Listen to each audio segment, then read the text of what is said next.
ishtirokchilari, xonimlar va janoblar, kecha boshlangan barqaror rivojlanish maqsadlariga erishishda parlamentlararo global hamkorlik masalalariga bag'ishlangan forum o'z ishini davom ettiradi. Bugun programma dasturimiz asosida 5-sessiyani boshlaymiz. Aynan 5-sessiya oldimizda turgan muhim vazifalardan biri bo'lgan, bu ham bo'lsa parlament nazoratini amalga oshirish, uni bajarilishini monitoring qilib borish masalalariga bag'ishlanadi.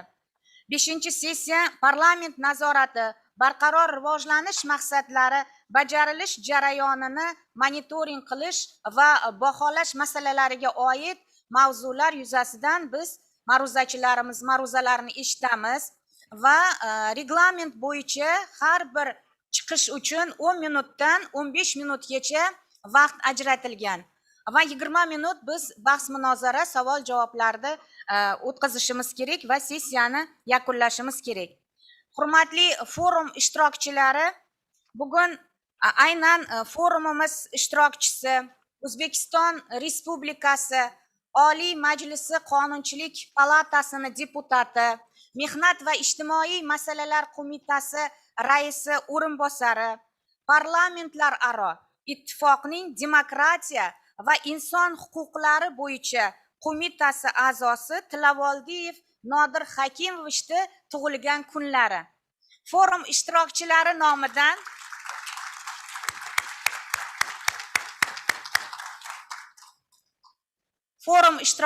nomidan Nodir Hakimovich, tavallud ayyomingiz bilan chin qalbimizdan tabriklaymiz. Sizga mustahkam sog'lik, ishlaringizda barakotlar tilaymiz. Muvaffaqiyatlar yor bo'lsin. Hurmatli bugungi forum ishtirokchilari, mana ko'rib turganingizdek, kecha kun davomida barqaror rivojlanish maqsadlariga erishishda parlamentlarning o'rni va har bir maqsad bo'yicha ham xalqaro, ham milliy ekspertlarning fikrlari, juda ko'p davlatlarda parlament a'zolarini chiqishlarini, ma'ruzalarini tingladik. Va ko'pgina oldimizda muhim vazifalar turganini ham barchamiz his qilib turibmiz. Aynan bugungi sessiyamiz barqaror rivojlanish maqsadlariga erishishning asosiy bir vositasi hisoblangan, ya'ni parlamentning nazorat funksiyalaridan samarali foydalanishga bag'ishlanadi. Albatta, barqaror rivojlanish maqsadlariga erishishni xolisona bir baholash imkonini beradi. Nazorat qilmasak, monitoring qilmasak, albatta biz barqaror rivojlanish maqsadlarida oldimizga qo'yilgan milliy maqsadlarga ham erisha olmaymiz. Biz aynan barqaror rivojlanish maqsadlarini amalga oshirish yo'nalishida qator qonun hujjatlarini, normativ huquqiy hujjatlarni qabul qilyapmiz. Hamma davlat ham. Maqsadimiz bir, barqaror rivojlanish maqsadlarida erishilgan natijani har bir fuqaro o'zini hayotida his qilish kerak. O'zini hayotida shuni ko'rish kerak. Shuning uchun ham buni nazorat qilib borish parlament tomonidan, jamoatchilik tomonidan, qolaversa nodavlat, notijorat tashkilotlar tomonidan va shuningdek fuqarolik jamiyatini boshqa institutlari bilan hamkorlikda bu ishni amalga oshirsak, o'ylaymanki, barqaror rivojlanish maqsadlariga erishish yo'lida bir natijaviy nimaga kelishimiz mumkin. Shu nuqtai nazardan bugungi sessiyamizga qator ma'ruzalar bo'yicha chiqishlar belgilangan. Men vaqtni ko'p olmaslik maqsadida va reglamentga amal qilishni hammadan so'ragan holatda bugungi sessiyani men bilan birgalikda olib borish uchun mas'ul bo'lgan Yevropa ittifoqining O'zbekistondagi delegatsiyasi rahbari Charlotte Andrian xonimga navbatni bermoqchiman. Marhamat. Thank you very much for this. Salam alaikum and Dobry din. Good morning. Bonjour. Dear members, thank you very much. Dear members of the forum, dear participants, dear colleagues, I'm delighted to have this opportunity to moderate together with you, Honorable Chairwoman of the session, on this session, in fact, on parliamentary oversight, monitoring and assessment of the implementation of SDGs. And before handing over to our distinguished speakers, let me say a few words on behalf of the European Union and the delegation here in Tashkent. Now, first of all, I'd like to commend, of course, our Uzbek host, the Senate, Oli Majlis of the Republic of Uzbekistan, in collaboration, of course, of the cabinet of the ministers, but also without forgetting the United Nations for this important meeting, which in fact is a part of the monitoring process of the SDGs. Also, having listened to some of the important results achieved in Uzbekistan, it's a pleasure to have this opportunity to ensure that best practices and experiences are shared, also the Uzbek experiences. We need this because time is running. Now, I would also argue that this session is, in fact, the most important of all the sessions. And this is not because I'm moderating, but more because without monitoring and evaluation and without proper systems to assess and to measure, both quantitatively and qualitatively, we cannot really say that we are progressing or not, at least not objectively. So this is really the most, for me, the most important session. Now, the parliamentary oversight is crucial, of course, in ensuring this. And in the EU, maybe just a few words, we have a double system, in fact, because we have 27 national parliaments. We will hear from one of our parliaments today, but we also have the European Parliament. And they are scrutinizing, all of them are scrutinizing both the policies, the indicators, and the budgets and the reports. And the systems are not perfect in EU, but what I can say is that with the new, in fact, at least on the EU side, with the new multi-annual framework, the new budget for 2021, the SDGs are now in, and they're in the focus, and implementation is under very high scrutiny. Now, we, of course, from our side, are very ready to share with all in a multilateral way, the ways that we are supporting the systems. And we are doing this also, as you know, with the UN, being it, in fact, on our side, being it budget support operations, being it INFF, integrated national financial frameworks, but also a way of ensuring that funds are well spent and in an efficient way, reaching their important and most crucial goals, the SDGs, the Sustainable Development Goals. And this, of course, also with all the stakeholders, including, of course, the parliaments. You've spoken about it yesterday. The role is crucial. The legislative function, the budgetary power, the scrutiny and the monitoring of the parliament is crucial because they represent the people who the SDGs are designed for. So I think without further ado, I would like to thank you again and definitely maybe hand over to our first distinguished speaker, Mr. Jahangir Shirinov, who is the chairman of the Committee on Legal Issues, Anti-Corruption and Legal Issues in the Oli Majlis. So thank you very much. And I presume I can say over to our first speaker.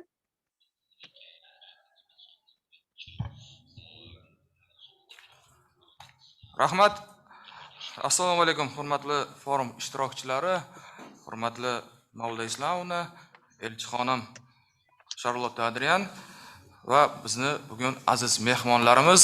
O'ylaymanki, O'zbekistonda, ayniqsa ko'hna Buxoroda bo'lish sizlarda juda yaxshi taassurotlar qoldiryapti deb umid qilaman.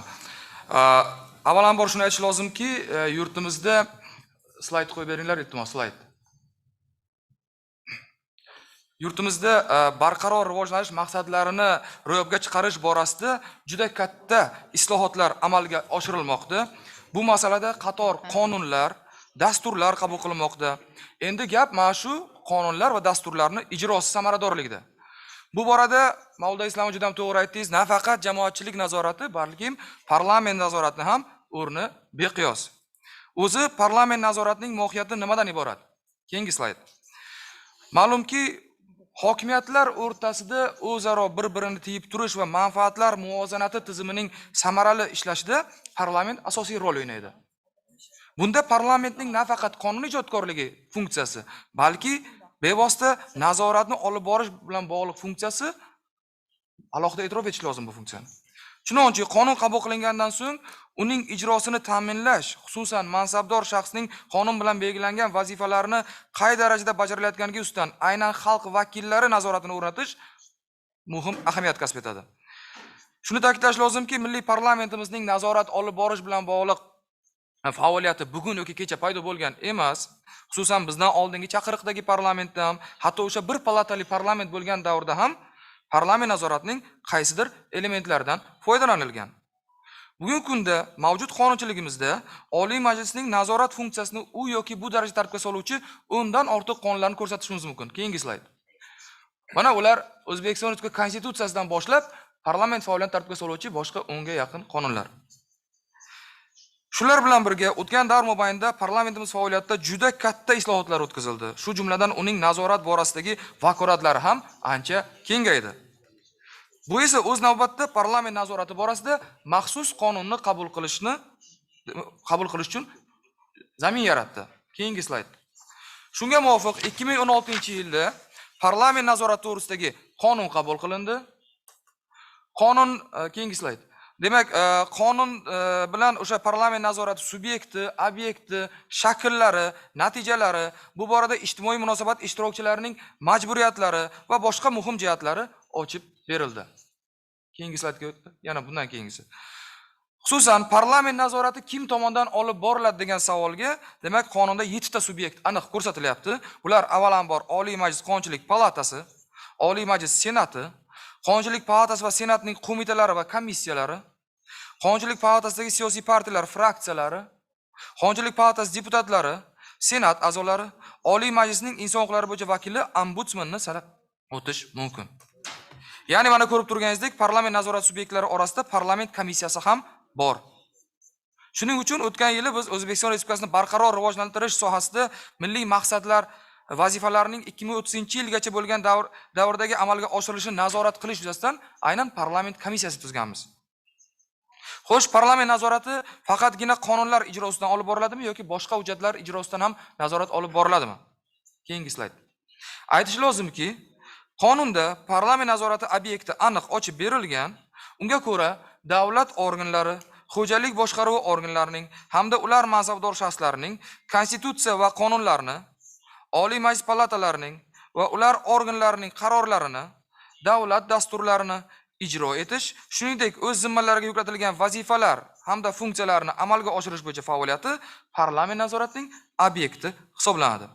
Ya'ni ko'rib turganingizdek, nazorat faqat qonunlar ijrosidan emas, balki parlament hamda uning organlari chiqargan qarorlar ustidan va eng asosiysi davlat dasturlari ijrosidan ham olib boriladi. Ya'ni aynan barqaror rivojlanish maqsadlarini ro'yobga chiqarishga qaratilgan davlat dasturlari ijrosidan ham parlament nazorati o'rnatiladi. Keyingi slayd. Endi nazorat qanday shakllarda olib boriladi degan savolga qonunda 16 ta shakl sanab o'tilgan. Ularning ayrimlariga to'xtalib o'tadigan bo'lsak, davlat byudjeti ijrosi borishini ko'rib chiqish, uning ushbu nazorat shakli har chorakda tizimli ravishda o'tkazib boriladi. Shuni ta'kidlash joizki, bugungi kunda deputatlarimiz tomonidan davlat byudjeti ijrosi nazorat etish borasidagi faoliyati juda ham samarali amalga oshirilyapti. Biz ilk bor 2020-yil uchun O'zbekiston Respublikasining davlat byudjetini qonun shaklida qabul qildik va bundan endilikda byudjet xarajatlari vazirlik va idoralar kesimida tasdiqlandi va ijrosi ham endi demak manzilli olib boriladi. Keyingi nazorat shakli bu Vazirlar Mahkamasining tegishli yilga mo'ljallangan davlat dasturi bajarilishining borishi to'g'risidagi hisobotini ko'rib chiqish hisoblanadi. Bu ham parlament nazoratining nisbatan yangi shakli hisoblanadi. Ya'ni hukumat xalq vakillari oldida har chorakda davlat dasturi ijrosi yuzasidan hisobot beradi. Masalan, joriy yilning aprel oyida biz yoshlarni qo'llab-quvvatlash va aholi salomatligini mustahkamlash yili davlat dasturining 2021-yil birinchi chorakdagi ijrosi holatini demak ko'rib chiqamiz. Keyingi slayd. Qonunchilik palatasi, Senat majlislarida hukumat a'zolari, davlat organlari va xo'jalik boshqaruvi organlarining o'z faoliyatiga doir masalalar yuzasidan axborotini eshitish. Bunday nazorat shaklini biz o'zimiz tilimizda parlament eshituvlari deb qo'ya qolamiz. Ushbu nazorat shaklidan biz anchagina samarali foydalanyapmiz. Mana o'tgan yil va joriy yilning 6 oyida biz 30 dan ortiq parlament eshituvlari o'tkazdik. Masalan, aholini koronavirusga qarshi ommaviy emlash masalasi yuzasidan sanitariya epidemiologik osoyishtalik demak xizmati boshlig'i Yusuf Aliyevning hamda Innovatsion rivojlantirish vazirligining Abdurahmonovning axborotlari eshitildi.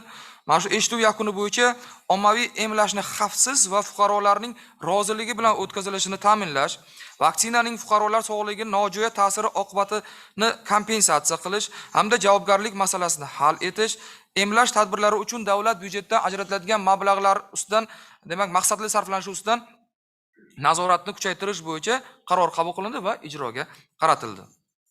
Yana bir demak nazorat shaklimiz bu parlament so'rovi deb nomlanadi.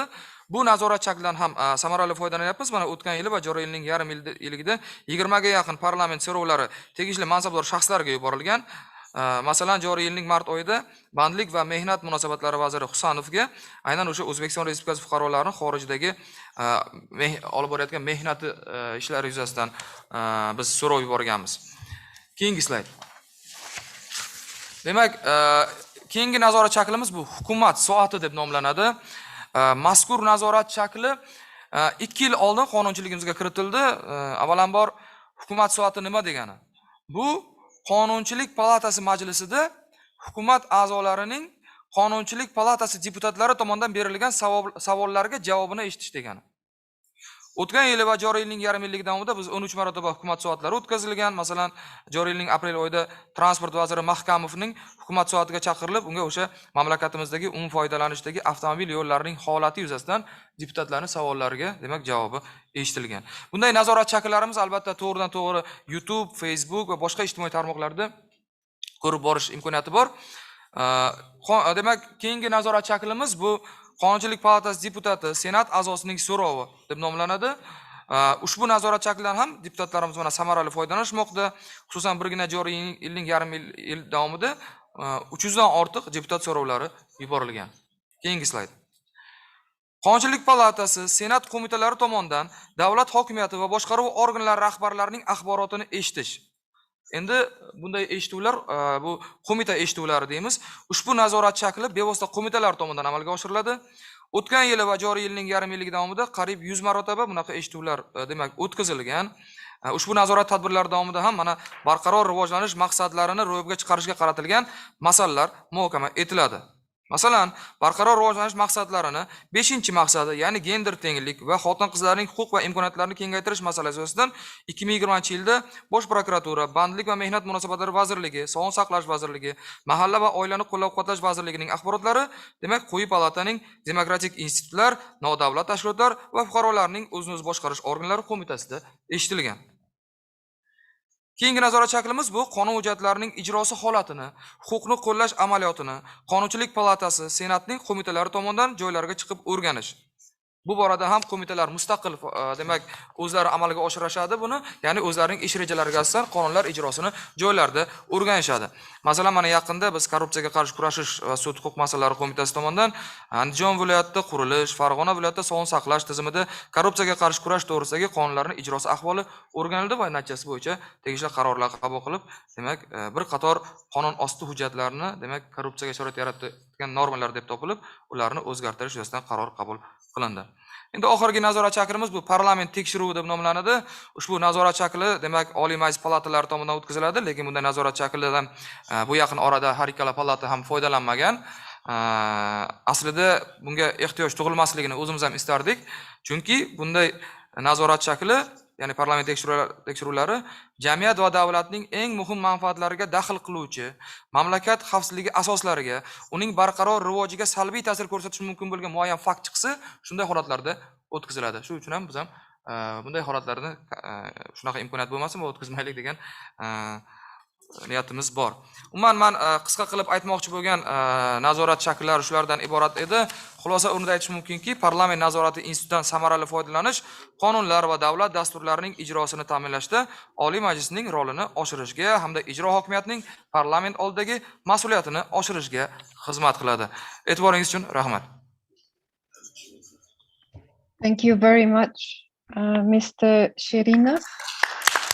I think this was a very complete way and a very thorough way of showing how you work, in fact, at different levels with in different sectors, and how you you work ensuring also oversight with inquiries, reporting, but also making sure that corruption does not have, and in fact that corruption is not fought, and also that it doesn't have a negative impact on the development of the nation. This is really important because obviously this is one of the problems that we see in many countries.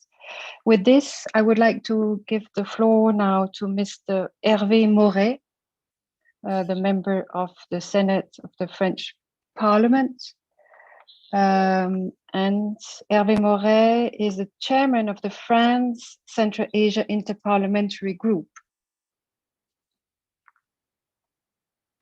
In fact, I'm just wondering, can somebody, because I can't see, can somebody tell me if he's maybe missing? Otherwise, what I suggest is that we go directly then to the next one and come back to Mr. Moret if he's not saying anything. And then I would like to, in fact, give the floor to Bear Zamzuyev, Deputy Chairman of the Federation Council Committee of Foreign Affairs of the Federal Assembly of the Russian Federation. And he will be talking about developing parliamentary oversight mechanism for SDG implementation. We will then come back to Mr. Moret afterwards. I thank you very much. Спасибо большое.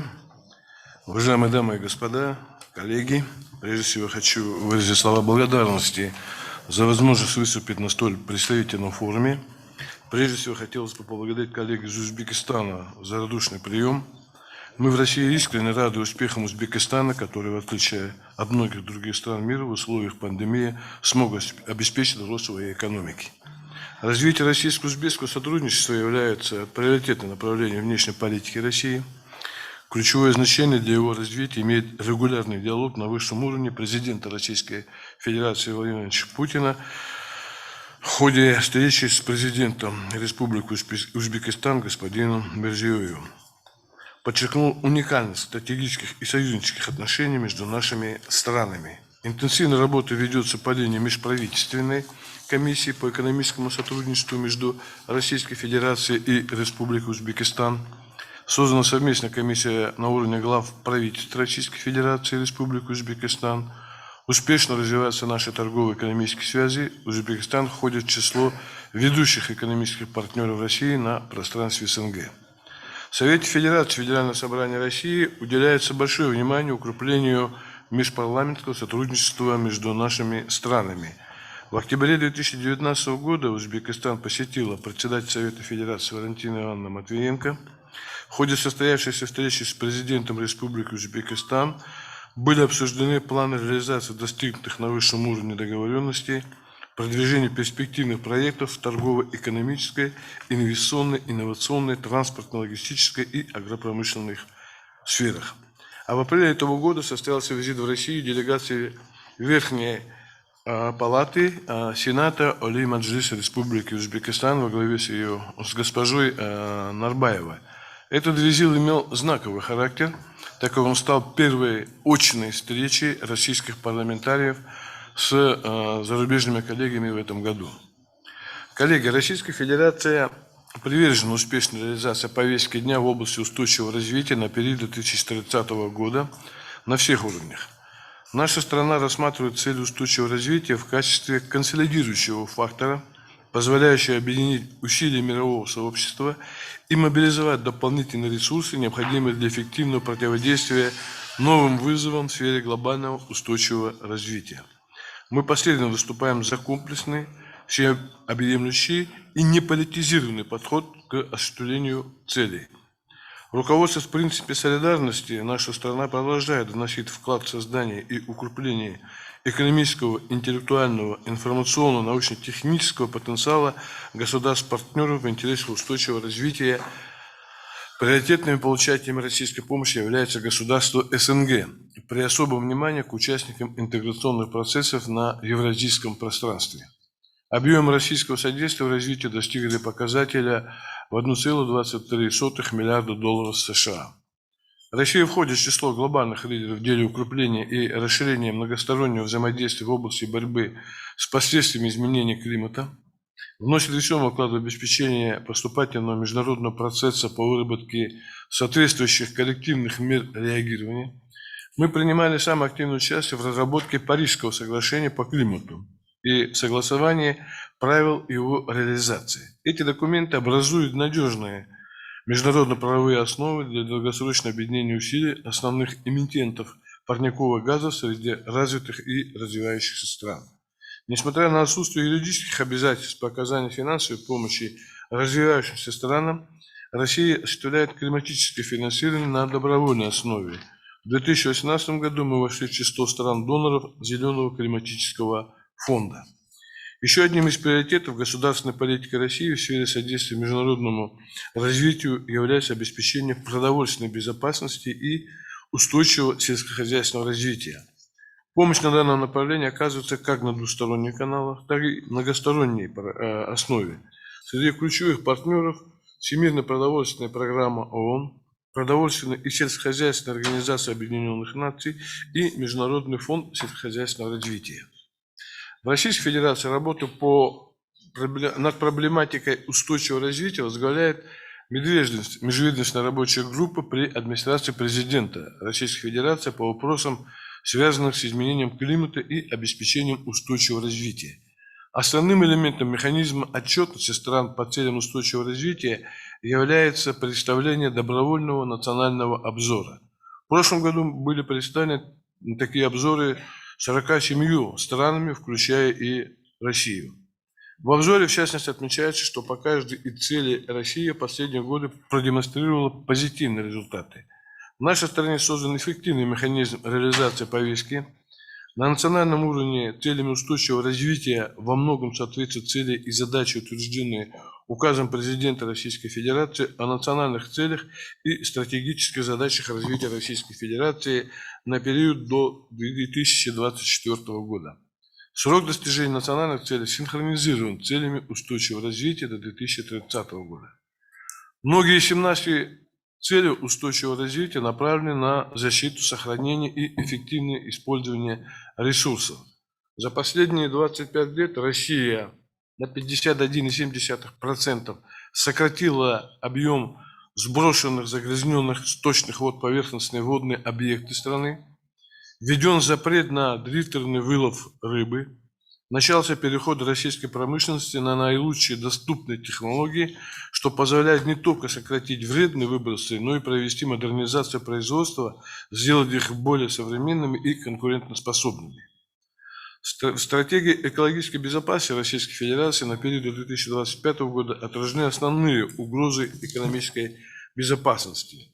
Документом, нацеленным на совершенствование законодательства в области охраны окружающей среды, стал указ президента Российской Федерации о национальных целях и стратегических задачах развития Российской Федерации на период 2024 года. Один из его разделов посвящен задачам в сфере экологии. Для выполнения данной задачи разработан и реализуется достаточно успешно национальный проект «Экология». В рамках федерального проекта «Чистый воздух» планируется добиться кардинального снижения уровня загрязнения атмосферного воздуха в крупных промышленных центрах. Главой государства поставлена задача по сохранению лесов, в том числе на основе их воспроизводства на всех участках вырубленных и погибших лесных насаждений. Эта работа разворачивается в рамках федерального проекта сохранения лесов. Сегодня серьезные перемены происходят в лесном законодательстве. В 2018 году утверждена стратегия развития лесного комплекса Российской Федерации до 2030 года. Принят закон, предусматривающий обязательную компенсацию площади вырубленного леса посадкой новых деревьев в течение года после осуществления таких работ. В 2019 году принят закон, устанавливающий административную ответственность за невыполнение мероприятий, предусмотренных сводным планом тушения лесных пожаров на территории субъектов Российской Федерации. Совет Федерации включен в процесс модернизации лесной отрасли. Счетная палата Российской Федерации, которая, как известно, подотчетна Федеральному собранию, отмечает, что система государственного управления в целом способствует достижению целей устойчивого развития.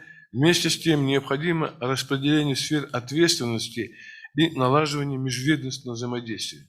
Также Счетная палата предлагает разработать механизмы стимулирования ответственного ведения бизнеса, создать единую информационную систему по внедрению повестки устойчивого развития для организации взаимодействия министерств и ведомств, бизнеса, институтов гражданского общества.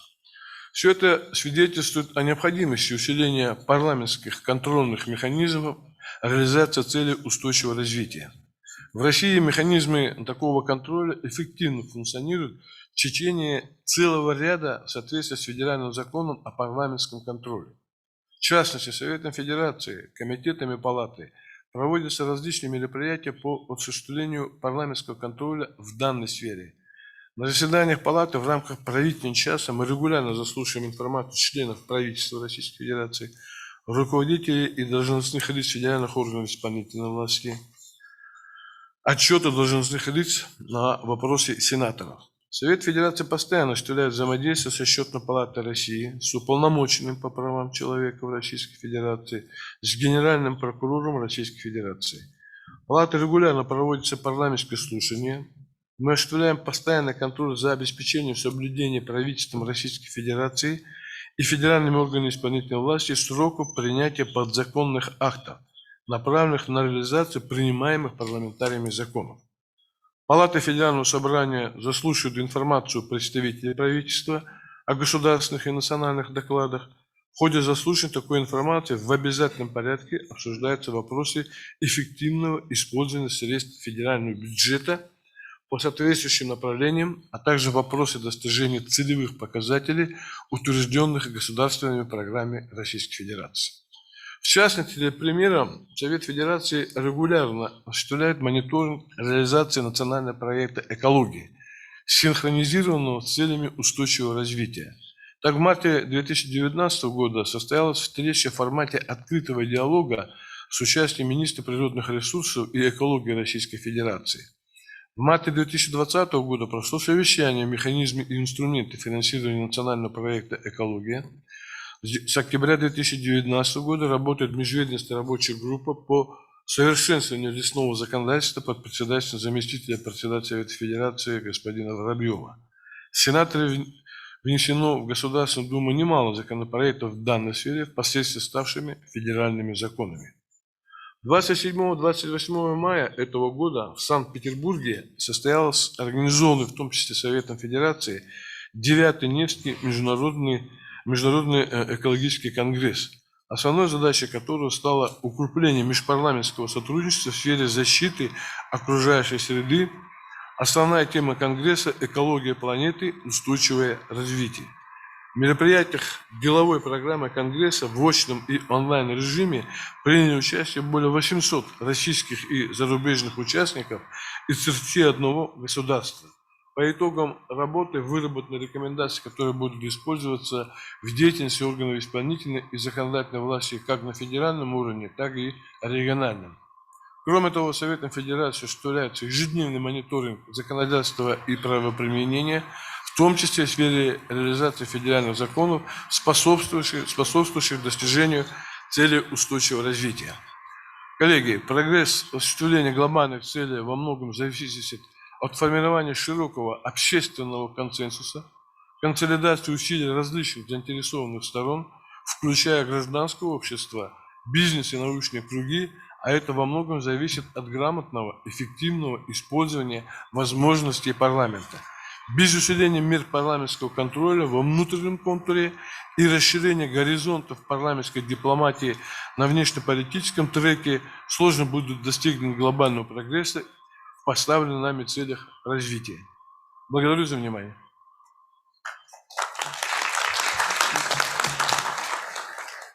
Bayır janoblari, katta rahmat bergan fikrlaringiz uchun. Hurmatli forum ishtirokchilari, mana ko'rib turganingizdek, aynan Rossiya Federatsiyasi Federal Majlisining Federatsiya Kengashi tomonidan ham katta ishlar aynan barqaror rivojlanish maqsadlariga erishish borasida o'zlarini federal kengash tomonidan ishlab chiqilgan qator strategik dasturlar, qabul qilingan qonunlar ustidan monitoring, nazorat ishlarini amalga oshirilgan to'g'risidagi qisqacha ma'lumot bilan tanishtirib o'tdilar. Haqiqatan ham mana ekologik xavfsizlik strategiyasini ishlab chiqish mana shu borada Rossiya Federatsiyasida ekologiya dasturini mavjud ekanligi va bu bo'yicha qator nazorat ishlarini amalga oshirganlari va shuningdek federal majlis palatalari tomonidan ham barqaror rivojlanish maqsadlarida ko'zda tutilgan ko'rsatkichlar ijrosi bo'yicha ham ijro organlari tomonidan amalga oshirilgan ishlar parlament nazoratida ekanligini mana hammamiz guvohi bo'ldik. Tegishli ijro organlari tomonidan ham aynan barqaror rivojlanish maqsadlariga erishish borasida qilinayotgan ishlar albatta Rossiya Federal Kengashi tomonidan monitoring qilib baholab borilayotganligini guvohi bo'ldik. Sizni ishlaringizga ham muvaffaqiyatlar tilaymiz va o'ylaymiz Rossiya Federatsiyasi Federal Kengashi O'zbekiston parlamenti bilan mana qator davlatlarni aytib o'tdingiz, hamkorlikdagi ishlarimizni bardavom bo'ladi deb o'ylaymiz. Katta rahmat. Hurmatli forum ishtirokchilari, hozir bizni programmamiz bo'yicha Evri Mori janoblariga so'z berishimiz kerak edi. U kishi audio bizga jo'natdilar, murojaat. Hozir Fransiya Senati huzuridagi Fransiya Markaziy Osiyo parlamentlararo guruhi raisi janob Ervi Mori janoblarini audio nimalarini qo'yib eshittiramiz. Marhamat. Madame la Présidente, Monsieur le Premier Vice-président, chers collègues, Mesdames et Messieurs, chers amis. Tout d'abord, je tiens à remercier Madame Narbayeva, présidente du Sénat d'Ouzbékistan, et Monsieur Sayavev, Premier Vice-président, pour leur invitation à participer à ce forum. J'aurais beaucoup aimé être avec vous dans cette belle ville de Bukhara. Malheureusement, notre agenda parlementaire est très chargé, en particulier avec l'examen du projet de loi Climat et Résilience, qui porte précisément sur le sujet du dérèglement climatique. Par ailleurs, je suis candidat aux élections régionales, dont le second tour aura lieu dimanche prochain.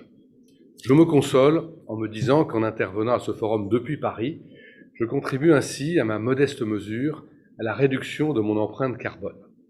Ce faisant, je m'inscris pleinement dans la stratégie environnementale adoptée par le Bureau du Sénat en mars dernier et qui vise à atteindre un Sénat neutre en carbone à l'horizon 2040, soit 10 ans avant l'objectif énoncé dans la stratégie nationale bas carbone.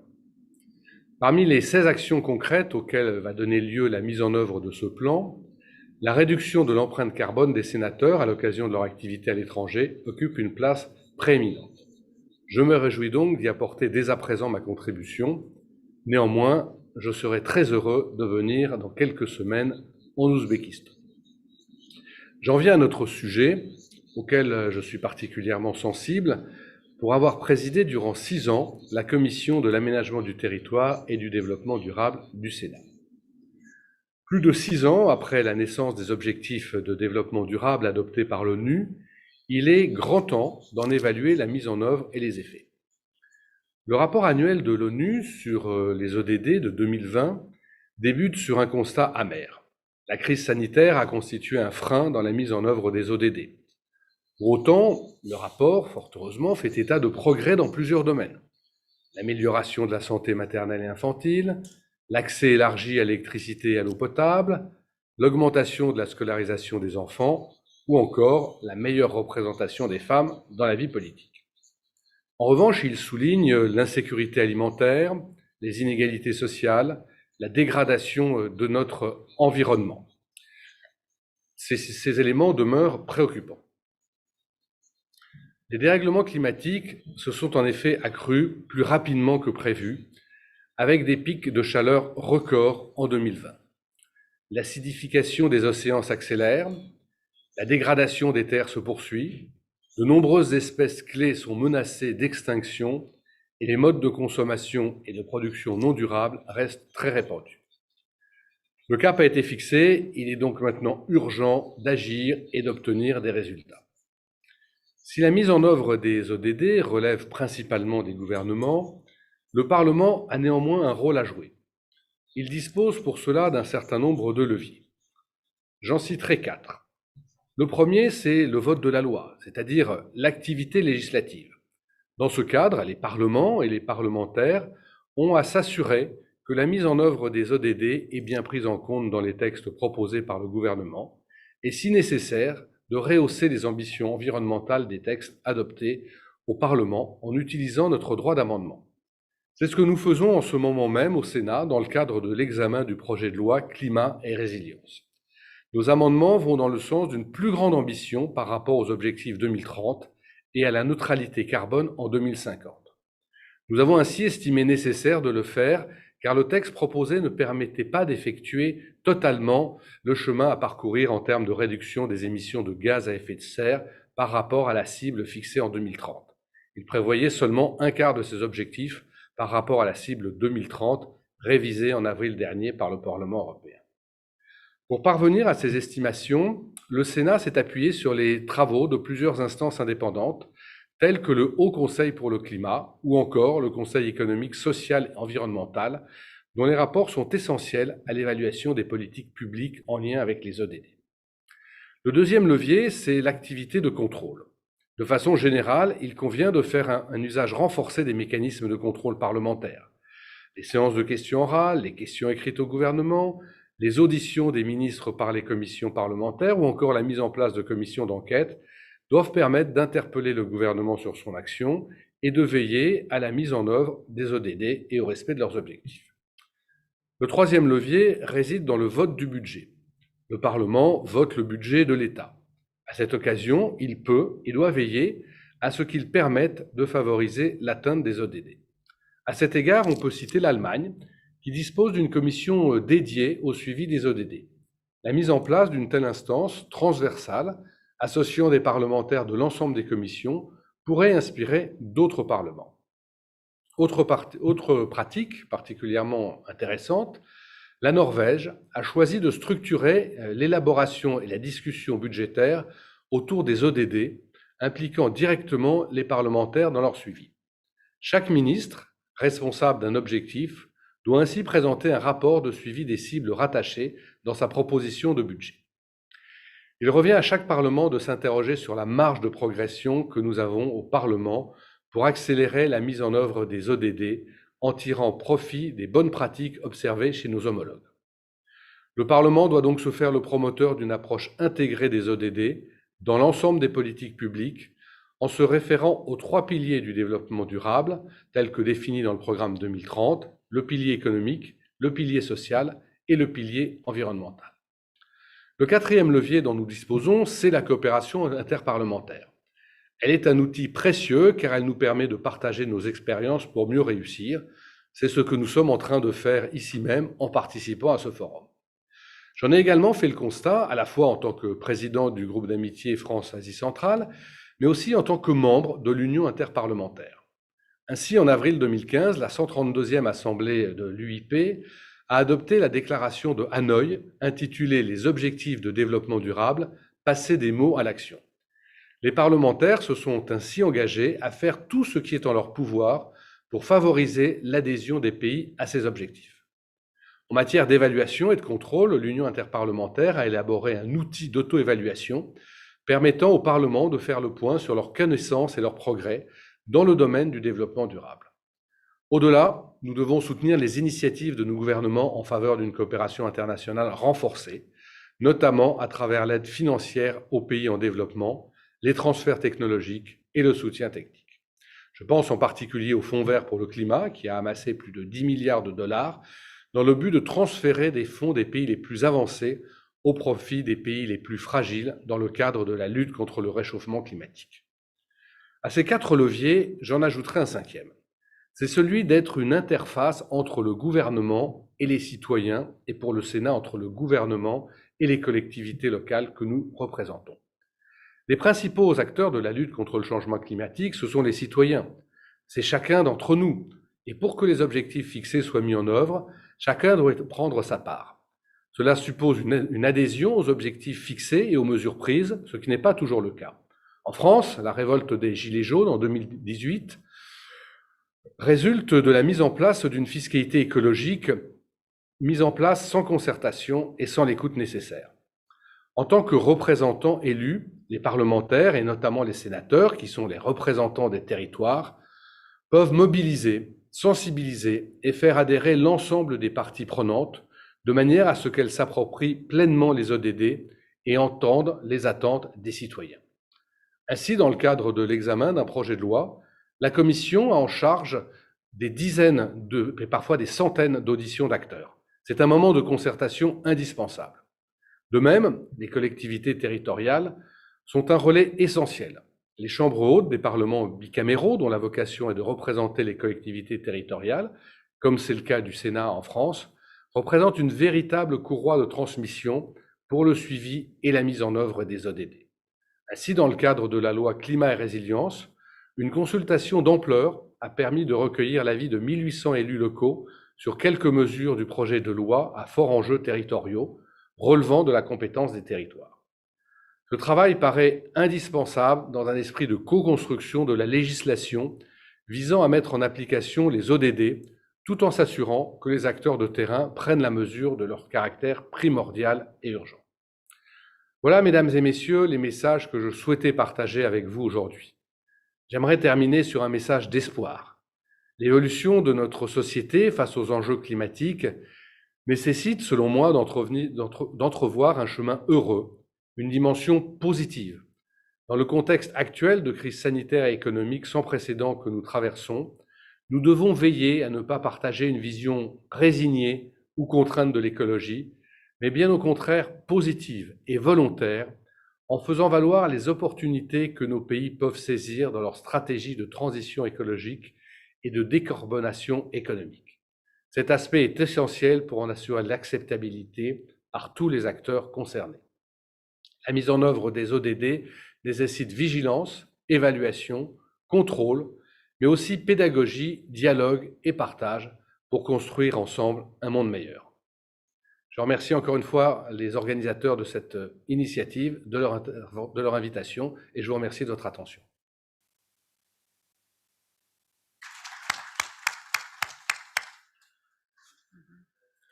Hurmatli forum ishtirokchilari, mana Erve Muri janoblarini chiqishlarini eshitdik. Haqiqatdan ham ko'p masalalarda fikr bildirdilar. Aynan barqaror rivojlanish maqsadlariga erishish yo'nalishida ekologik muammolarga juda chuqur to'xtaldilar va aynan 5 ta asosiy vositani sanab o'tganlari hamma davlat uchun ham, hammamiz uchun ham muhim hisoblangan bu yo'nalishlar.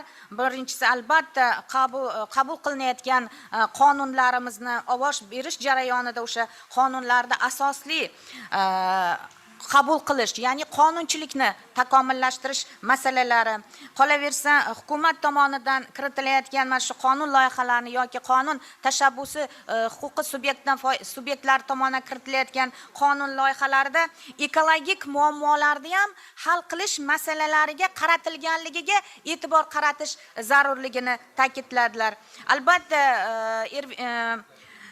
Evri janoblari iqlim bo'yicha mustaqil organlarining bergan ma'lumotlari albatta hisobga olinishi kerak degan fikrda aytdilar. Biz albatta bunga qo'shilamiz va buni qo'llab-quvvatlaymiz va aynan mana shu masalada Germaniyaning va Norvegiyaning bir ijobiy bir tajribalari haqida ham fikr bildirdilar.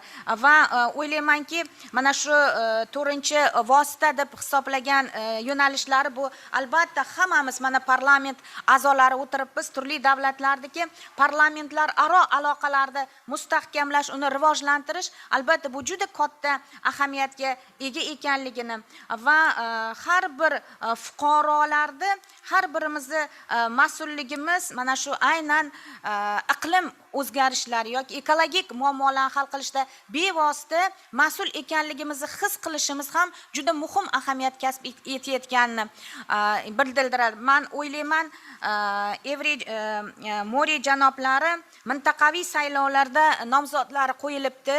Albatta bu mana shu jarayonda u kishiga omadlar tilaymiz. Ishlariga albatta saylovlarda bir yaxshi bir ijobiy natijalarni, yana saylanishlarini tilab qolamiz. Hurmatli bugungi xalqaro forumimiz ishtirokchilari, mana programmamiz davomida mana navbatdagi so'z bu barqaror rivojlanish maqsadlarini amalga oshirishda parlamentlarning o'zini o'zi baholash usullari Indoneziya tajribasi misolida. So'z Indoneziya parlamenti, vakillar palatasi, parlamentlararo hamkorlik byurosi rahbari, korrupsiyaga qarshi global tashkilot kotibiyati ofisi ijro etuvchi direktori Endah Retno Astutisiga biz xonimga so'zni bermoqchimiz. U kishi video onlayn orqali ishtirok etyaptilar konferensiya forumimizda. Marhamat, Endah xonim, so'z sizga.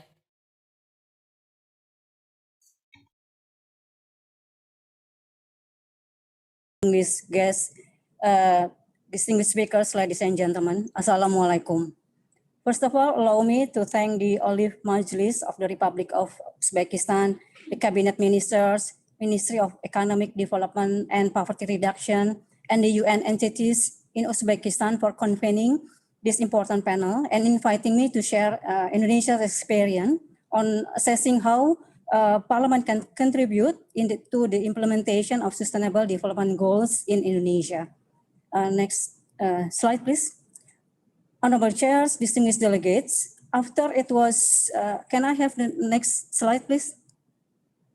After it was unanimously adopted by 193 countries in 2015, Indonesia has shown strong support and ownership in implementing SDGs. In July 2017, the SDGs were cemented through presidential regulation in 2017.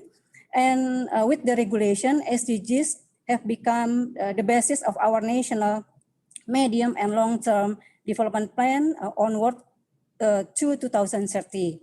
Although the executive has the mandate to implement measures to achieve these global goals, but Parliament played a major role in the enactment of legislation, adoption of budgets, and overseeing the implementation of SDGs.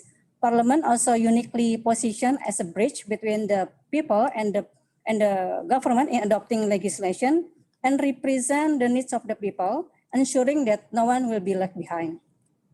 There is no House Commission in the Indonesian Parliament that has a formal mandate on SDGs. However, the Committee for Interparliamentary Cooperation acts as the focal point of SDGs in the Parliament, and it has been very active in playing a leading role in the SDGs awareness raising to our MPs, ensuring that goals and targets of SDGs are considered in the work of parliaments, and also enhancing parliamentary diplomacy for the realization of SDGs. Distinguished delegates, to provide a comprehensive perspective for the parliaments in the SDGs implementation, the Indonesian House, through initiative within this committee, has swiftly taken several actions by establishing a parliamentary working group on SDGs. This working group consists of MPs of various commissions, political factions, and distinctive background. This group is uniquely tailored to act twofold. First, as the focal point of SDGs and a catalyst of SDGs in all aspects of parliamentary works. In doing so, the group has adopted its program and agenda within national and global scopes to do field trips, conferences, and public forums. And the second is to promote an inclusive participation process by engaging all stakeholders, including civil society organizations, the government, and academics. It also works to strengthen oversight and monitoring mechanism through assessment on SDGs-related programs and policies. Our committee has actively engaged parliamentarians by organizing World Parliamentary Forum on SDGs, and the House has already organized this forum for 3 consecutive years from 2017 to 2019 in Bali, Indonesia. This forum has facilitated parliamentarians in channeling people's voice at the global forums through interparliamentary network and dialogues in sustainable development issues. Further efforts have also been taken recently to reinforce a parliamentary role in the national multi-stakeholder partnership of SDGs. Prior to the submission of 2021 Indonesia's voluntary national review, the Parliament has been consulted by the government led by the Ministry of National Development Planning. This consultative process is not only important to ensure an inclusive reporting mechanism, but also to hold the government accountable in the implementation of SDGs action plan. Ladies and gentlemen, ensuring the effective implementation of SDGs require a strong institutional framework. We need to assure that the Parliament are fit to exercise their full role in realizing the 2030 agenda. It is thus important to assess their preparedness to fully engage with the SDGs, identify additional strategies, mechanisms, and partnership to support that objective. In this regard, the Indonesian House has taken two assessment formats as a mechanism to measure parliamentary engagement in achievement of SDGs. The first assessment, we did it based on the parliamentary self-assessment toolkits developed by the IPU and UNDP in 2016. The toolkit is designed to enable parliaments identifying good practices, gaps, and opportunities to effectively institutionalize the SDGs and mainstream its various goals into a legislative process. We voluntarily adopt this toolkit to obtain a full picture of the current situation, start our further process of internal benchmarking, determine priorities of our future action, and provide recommendation on how best to move forward. As part of the self-assessment process, the House has conducted two exercises to raise awareness and garners stronger political commitment among MPs. The first assessment exercise was launched in webinar in November 2020. In this webinar, MPs discussed ways to accelerate efforts for the implementation of SDGs targets. And IPU and the UNDP also provided advisory support and expertise on the panel by sharing concepts and collecting participants' expectations, as well as ensuring that there is a common understanding on the self-assessment exercise. In addition, this exercise also aims to collect and analyze the main facts related to the work of parliaments on the SDGs and identify to what extent the MPs can conceive existing issues on SDGs. The second assessment exercise was conducted in April this year in a form of focus group discussion.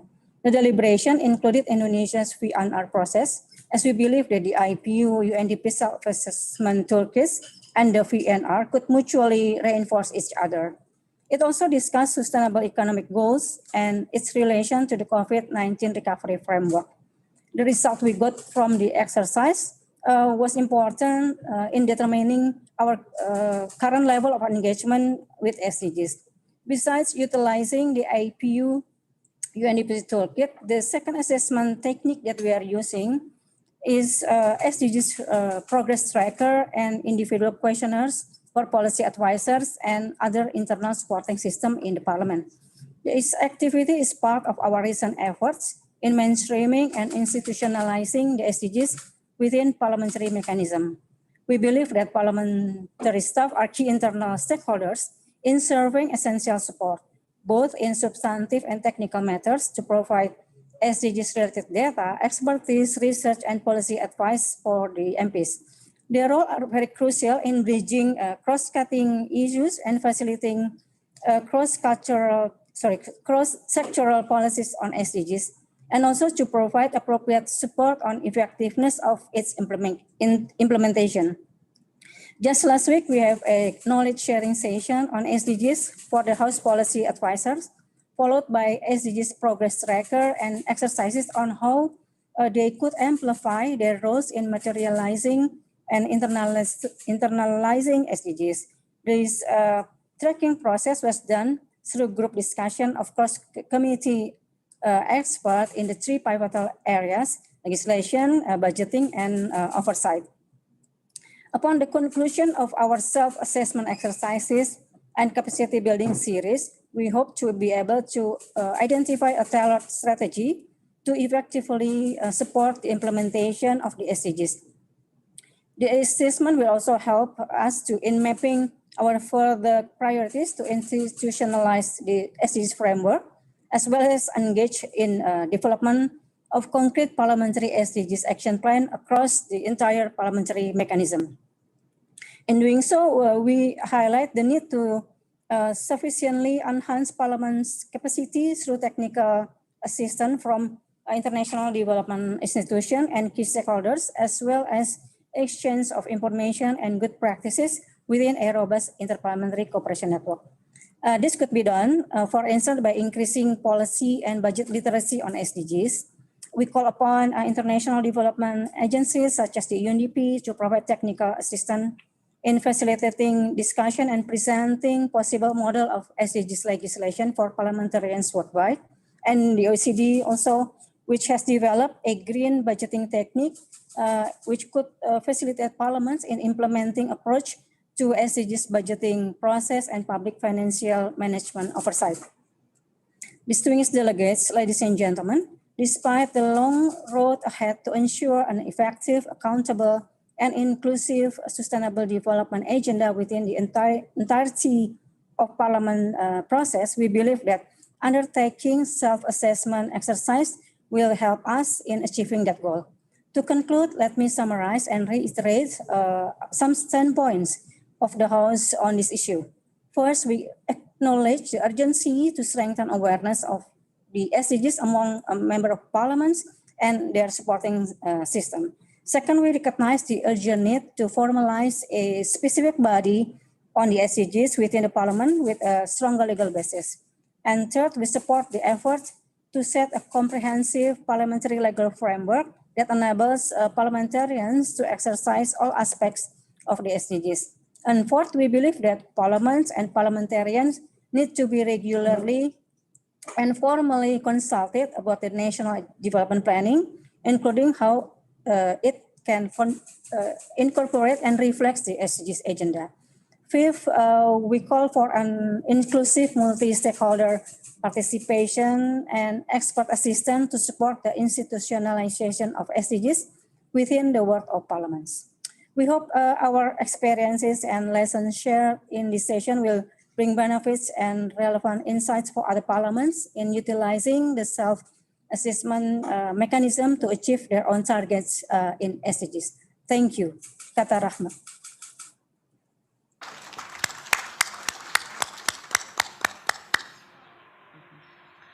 Hurmatli forum ishtirokchilari, mana hozirgina endi xonimni aynan barqaror rivojlanish maqsadlarini amalga oshirishda parlamentlarning o'zini o'zi baholash usullari bo'yicha Indoneziya tajribasi misolidagi fikrlarni eshitdik.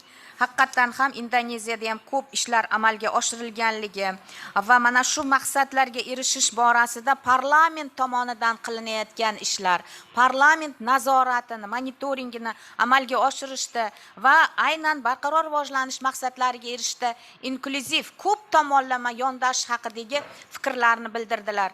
Biz endi xonimga forum ishtirokchilari nomidan juda ham bir to'liq, bir chiroyli taqdimot uchun, prezentatsiya uchun katta rahmat aytamiz. Sog'lik ishlaringizga omadlar tilaymiz. Hozir men ushbu sessiyani boshqarishda moderatorlik qilayotgan sherigim Charlotte Andrian xonimga navbatni beraman. Marhamat, Charlotte Andrian xonim. So'z sizga. Thank you very much.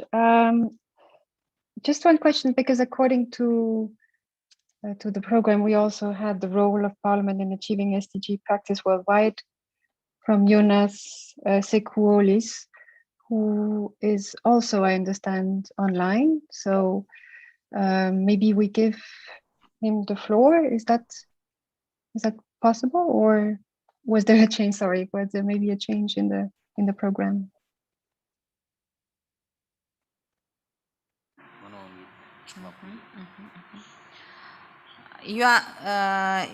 Jonas Chunkolis janoblari video aloqa orqali bizda forumda ishtirok etyaptilar. Marhamat, so'z sizga.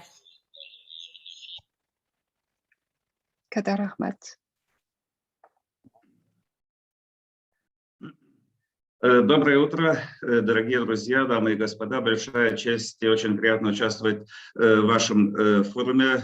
Это большой шаг в развитии влияния парламента и деятельности парламента в развитии и исполнении целей устойчивого развития. Спасибо. Многие коллеги уже сказали многое из того, что я сам планировал сказать, поэтому очень хорошо мы сразу переходим к 8-му слайду моей презентации. Организация Объединенных Наций, программа развития ООН совместно с Межпарламентским союзом постоянно готовят глобальные доклады о тенденциях развития парламентаризма в мире. И данные 3 тенденции, которые вы видите, они мировые тенденции, как раз взятые из нашего самого новейшего доклада. Парламенты, во-первых, получают постоянно растущие компетенции и обязанности. Второе, парламенты становятся более и более профессиональными. И третья тенденция развития парламентаризма в мире в нынешнее время – это то, что парламенты сталкиваются с таким огромным общественным давлением, как этого не бывало никогда раньше. Следующий слайд, пожалуйста. В то же самое время, к сожалению, парламенты по-прежнему остаются недофинансированы. Средняя стоимость парламента на одного жителя в мире составляет всего $6 США в год, что является меньше 1 цента в день.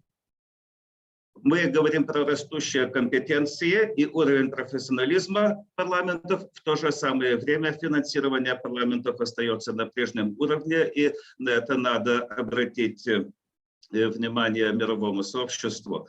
Парламенты также остаются одними из менее доверенных государственных учреждений во всем мире. Во многих странах уровень поддержки парламентов среди населения достаточно низкий. И также возрастающее общественное давление требует, чтобы депутаты все больше и больше времени уделяли делам избирателей и проблемах своих избирательных округов. Следующий слайд, пожалуйста.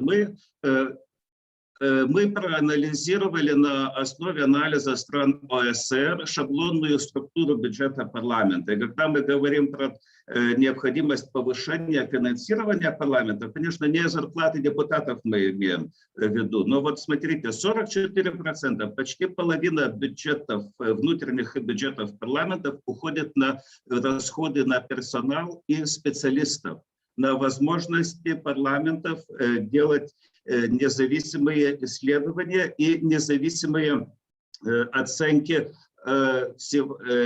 законопроектов или тенденций развития в стране, включая тенденции и исполнению целей устойчивого развития. Без профессионального аппарата, без профессиональных экспертов депутатам работать и парламенту в целом работать очень сложно.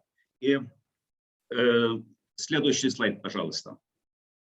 Доверие к парламентам в опрошенных странах, как и говорилось, остается низким. Однако, если этот вопрос про доверие парламента поставить по-другому, часто спрашивают людей, доверяете ли вы парламент в целом, на что бывает очень сложно ответить. Может быть, я доверяю 1 или 2 депутатам, за которых я голосовал. Может быть, я доверяю одной политической партии, но не доверяю другим. Но если поставить этот вопрос по-другому, доверяете ли вы тому, как парламент контролирует исполнение бюджета? Или доверяете ли вы к тому, как парламент обсуждает законопроекты? Тогда и результаты позитивного ответа людей становятся намного выше. И в этом плане вот работа и мониторинг парламента по выполнению целей устойчивого развития является тоже важным аспектом, который может помочь повышению доверия к парламенту. Следующий слайд, пожалуйста. Это очень интересная статистика. Тоже Межпарламентский союз в 2016 году сделал опрос, глобальный опрос всех, или как столько можно было, сколько можно членов парламента во всем мире. Сколько часов в неделю депутаты тратят или сколько часов в неделю уходят на работу с гражданами? И вы смотрите, почти половина, 40% в целом сказали, что от 31 до 40 часов. Это означает почти постоянная рабочая неделя у депутатов уходит на работу с округами, на запросы населения. И чем больше, и тогда, конечно, чуть меньше времени остается на другие дела. И в этом еще один аспект важности эффективного и высокопрофессионального аппарата внутри парламента. И также важный аспект хорошего информирования депутатов о целях устойчивого развития, потому что ЦУР это влияет на жизнь каждого человека. ЦУР это как раз и есть работа с гражданами, работа с избирателями. Следующий слайд, пожалуйста. Мои коллеги Франклин де Вриз и Фотис Фицилис сделали расследование, сколько парламентов в мире установили, включили в национальную законодательную систему следующие формы процесса консультаций по целям устойчивого развития. Это данные 2020 года, 48 парламентов в мире, 24 из них имеют институции сотрудничества с правительством в разработке национальной повестки дня и планов реализации ЦУР. 32 парламента в мире постоянно делают диалог с участием многих заинтересованных сторон, в первую очередь с организациями гражданского общества. 17 парламентов мира имеют систему совместного участия с правительством в работе внешних комиссий и представления отчетов страны о ходе работы. Следующий слайд, пожалуйста. В основном парламентские структуры по работе над ЦУР, в основном это парламентские комитеты.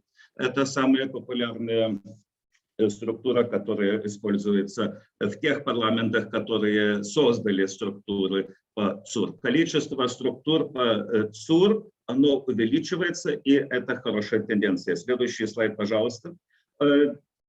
Исполнение целей устойчивого развития не является спортивным состязанием. Однако статистика показывает, что ведущая страна в данный момент по реализации ЦУР – это Финляндия. Что интересно в парламенте Финляндии? Там специального парламентского комитета по делам по целям устойчивого развития нет, но парламент и депутаты широко участвуют в двух важных правительственных институциях и комитетах. В Национальной комиссии по устойчивому развитию Финляндии депутаты включены, Комитет по политике развития Финляндии депутаты включены.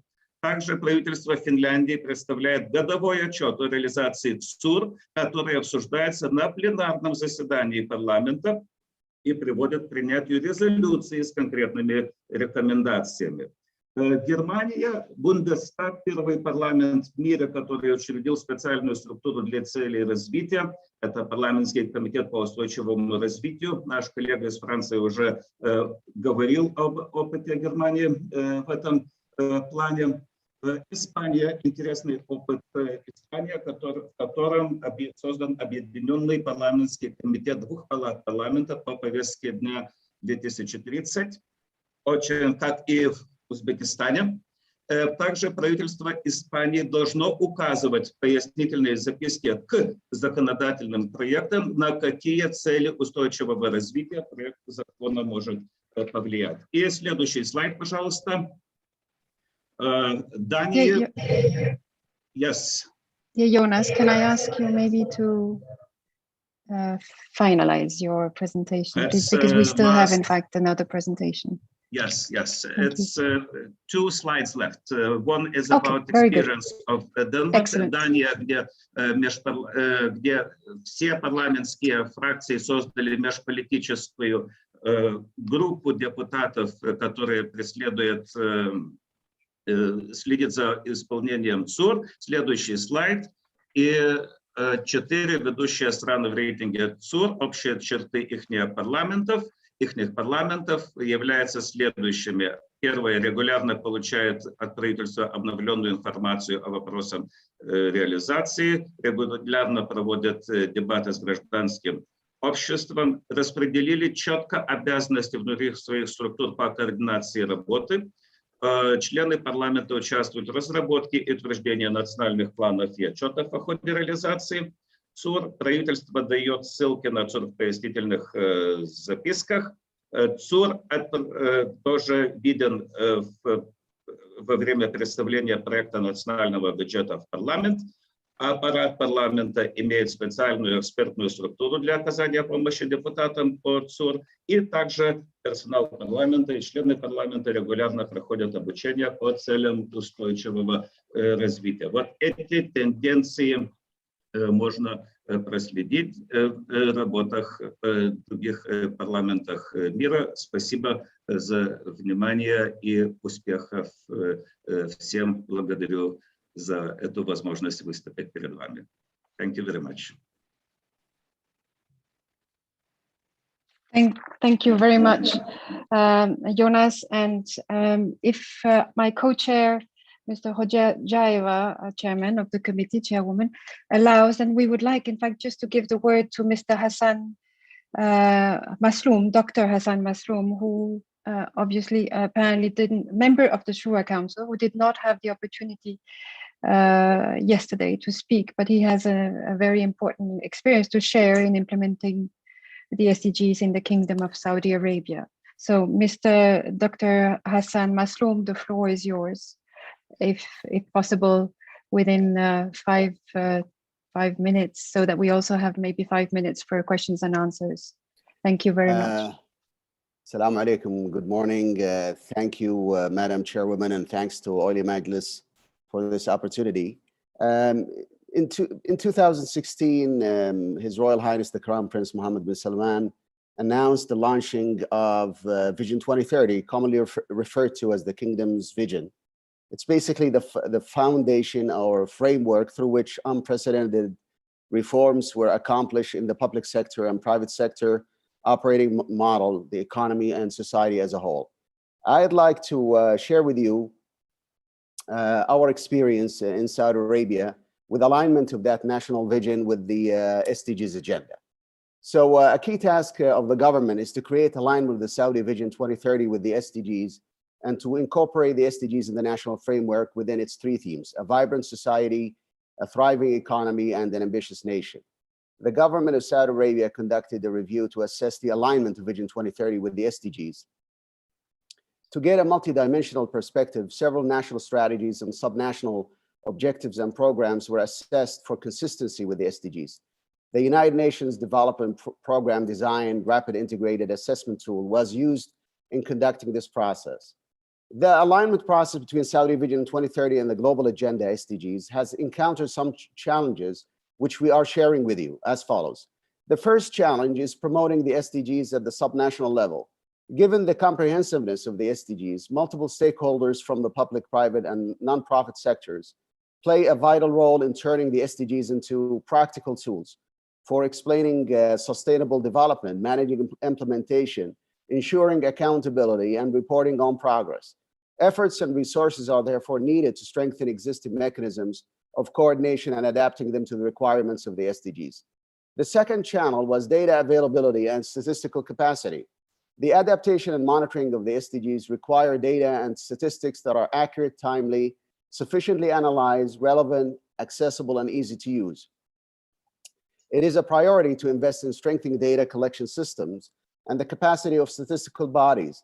This will also require better coordination between data producers and users and innovative ways of producing and applying data and statistics. The third challenge was building on existing institutional framework. It is important to avoid creating overlapping mechanisms through the establishment of new institutions where existing one can play that role. This can be challenging because building upon existing institutional framework require a better understanding of the SDGs by government officials and developing their capacity to deal with them. So in the first couple of years, adapting the SDGs to the local context and incorporating them into the Vision 2030 planning framework, Saudi Arabia has identified some important lessons which might benefit other countries. the following are three key lessons. The first lesson is importance of a clear long-term vision and policy coherence. One of the strengths of the process in Saudi Arabia has been the existence of a well-developed and coherent national development framework in the form of Vision 2030, which has the full backing of the country's leadership of the custodian of the two holy mosques and His Royal Highness the Crown Prince, and was accepted by the public. The second lesson, economic diversification as a priority aspect of sustainability. Given the kingdom's reliance on natural resources for its socioeconomic development, economic diversification is not only the cornerstone of Vision 2030 and a key goal pursued by the leadership, but is also conceived as a vehicle for the achievement of a range of SDGs. It is also a priority to strengthen the participation of youth and women in the labor market. The third lesson, performance measurement in the public sector. Evidence-based policy making is key to the achievement of the SDGs. Saudi Arabia is fully committed to strengthening the capacity of its public institutions to measuring results and tracking progress in the achievement of development goals. One example of this commitment is the establishment of the National Center for Performance Measurement, ADA. It's a government body responsible for measuring the performance of public organizations towards the achievement of Vision 23 objectives and fostering a culture of performance excellence in the public sector.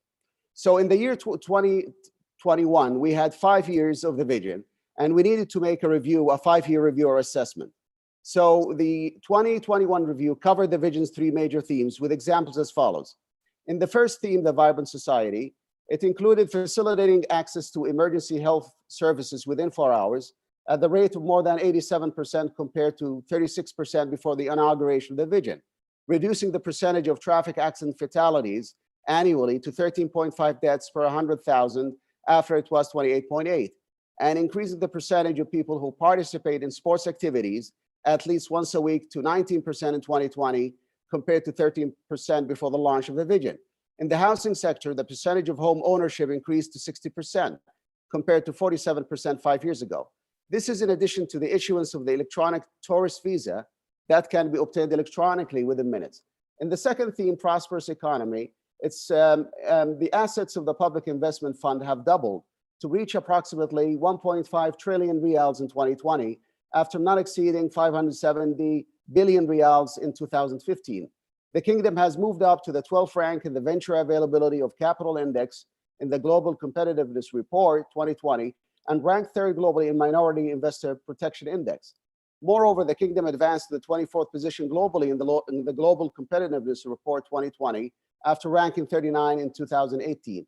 Saudi women's participation in the workforce increased to reach 33% in 2020 compared to 19% in 2017.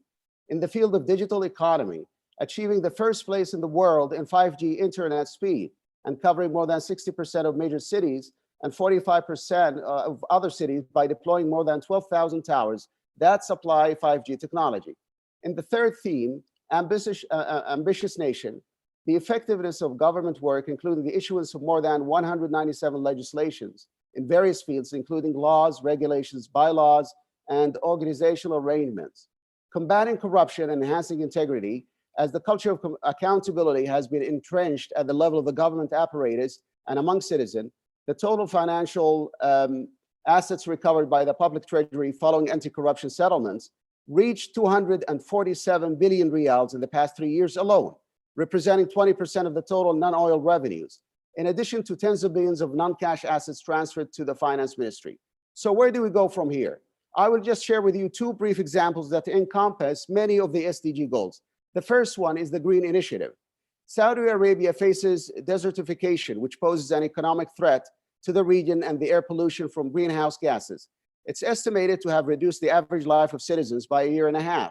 The Green Initiative announced by His Royal Highness the Crown Prince Mohammed bin Salman will include a number of ambitious projects, including the planting of 10 billion trees within Saudi Arabia during the coming decades, equivalent to rehabilitating about 40 million hectares of degraded lands.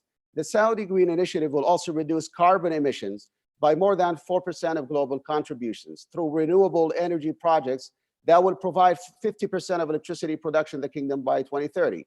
The last example I want to share is the Line. What is the Line?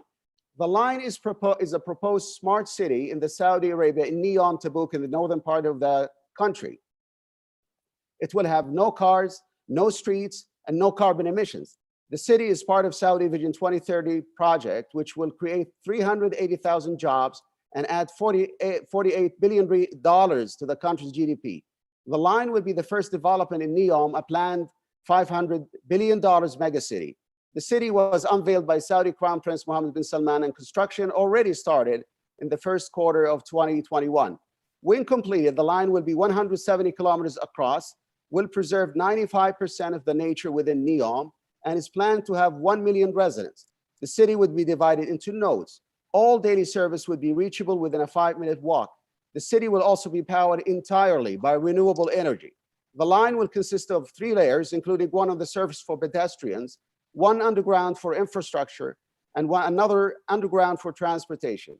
The transportation layer will include a very fast rail system, which would allow people to go from one side of the city to the other side in just 20 minutes. So these futuristic projects encompass all of the SDG goals, and this is why we wanted to reflect and share with you the rich Saudi experience of aligning the national vision with the SDGs agenda.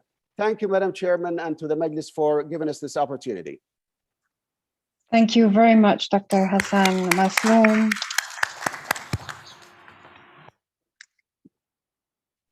I think now, in fact, with our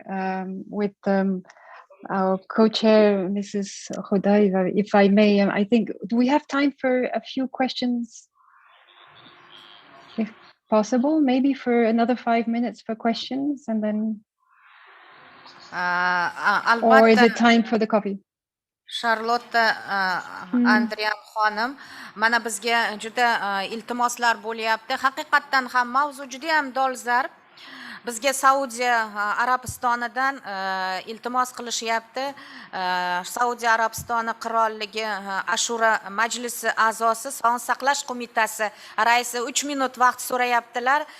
Zaynab Abotolibga so'z bermoqchimiz. Onlayn o'zlarini fikrlarini bildirmoqchilar. Marhamat.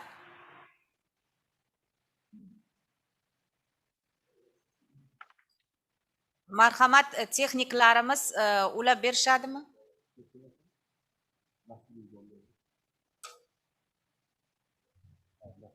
Texniklarimiz, yigitlar, ulab beralasizlarmi?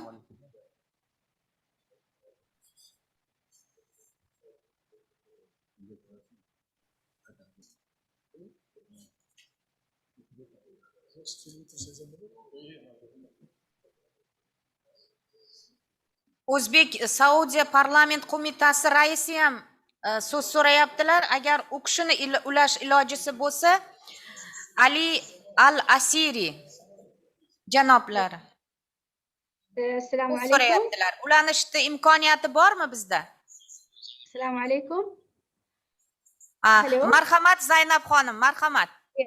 Yes, assalomu alaykum. Bismillah. Thank you for giving me this opportunity. I'd like to start by the best test for SDGs is how countries deal with crisis. COVID-19 was a real test to all nations in their achieving SDGs practice. I'm honored to share with you the Saudi experience in handling COVID-19 crisis. The Kingdom of Saudi Arabia had one of the most challenging environments in managing the COVID-19 crisis, with some unique circumstances to navigate.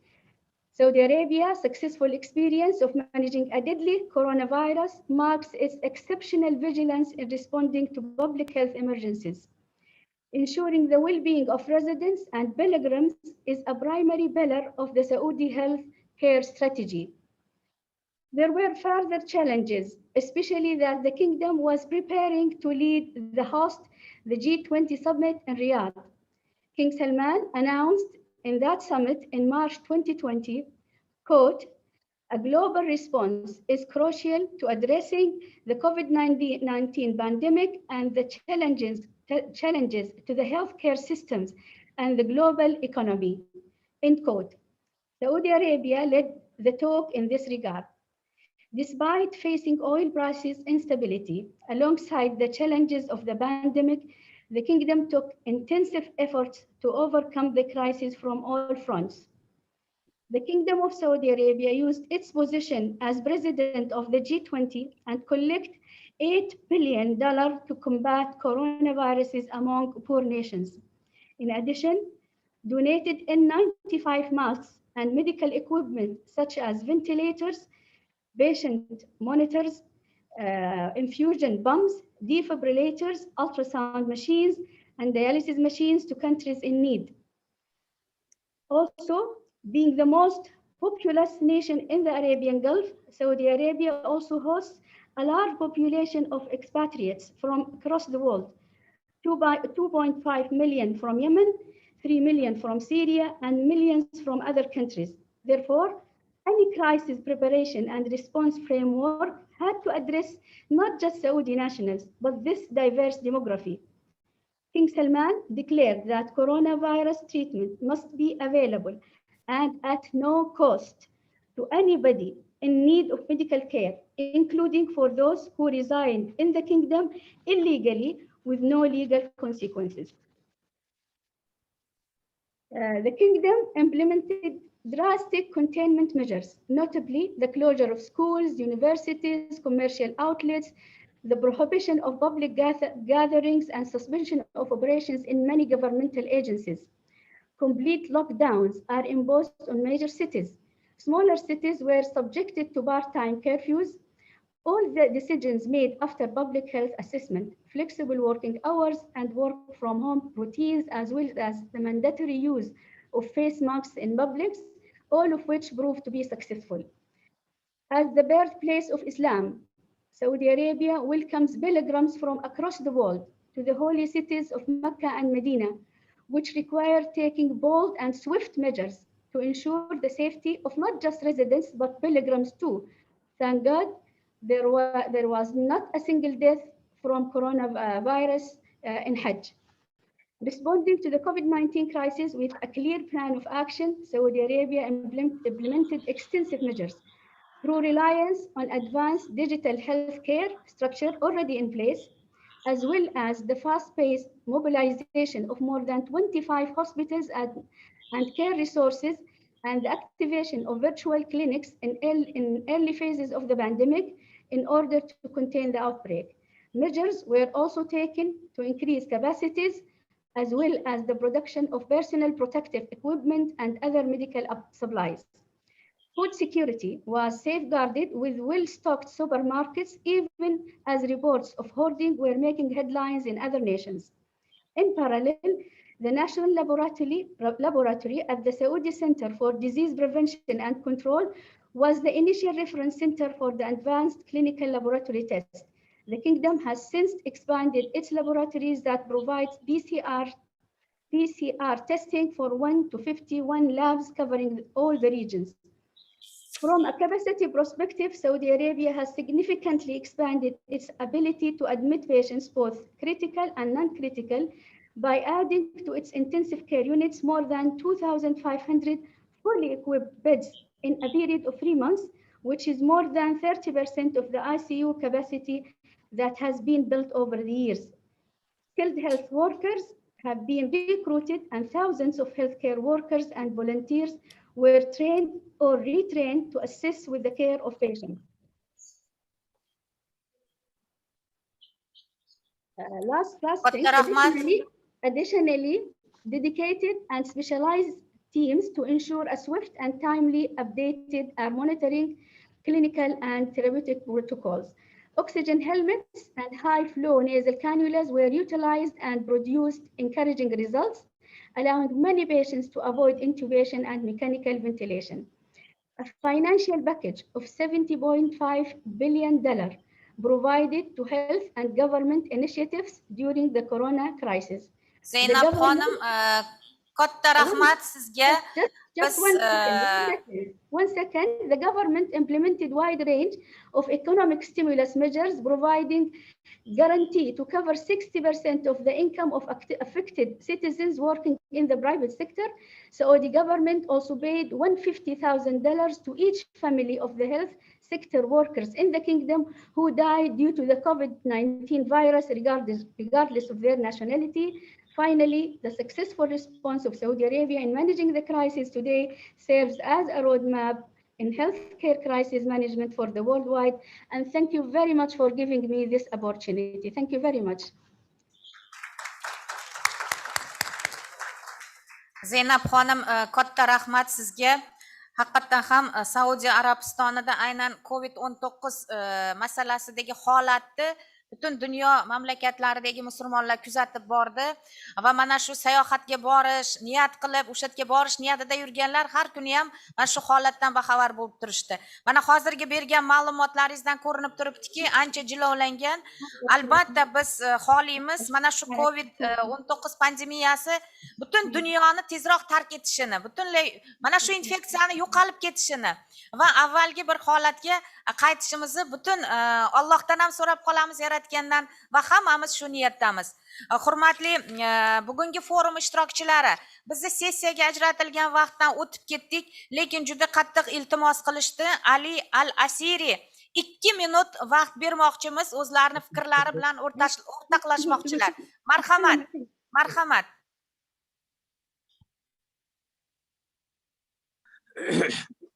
Shukran. Thank you very much, Chairperson.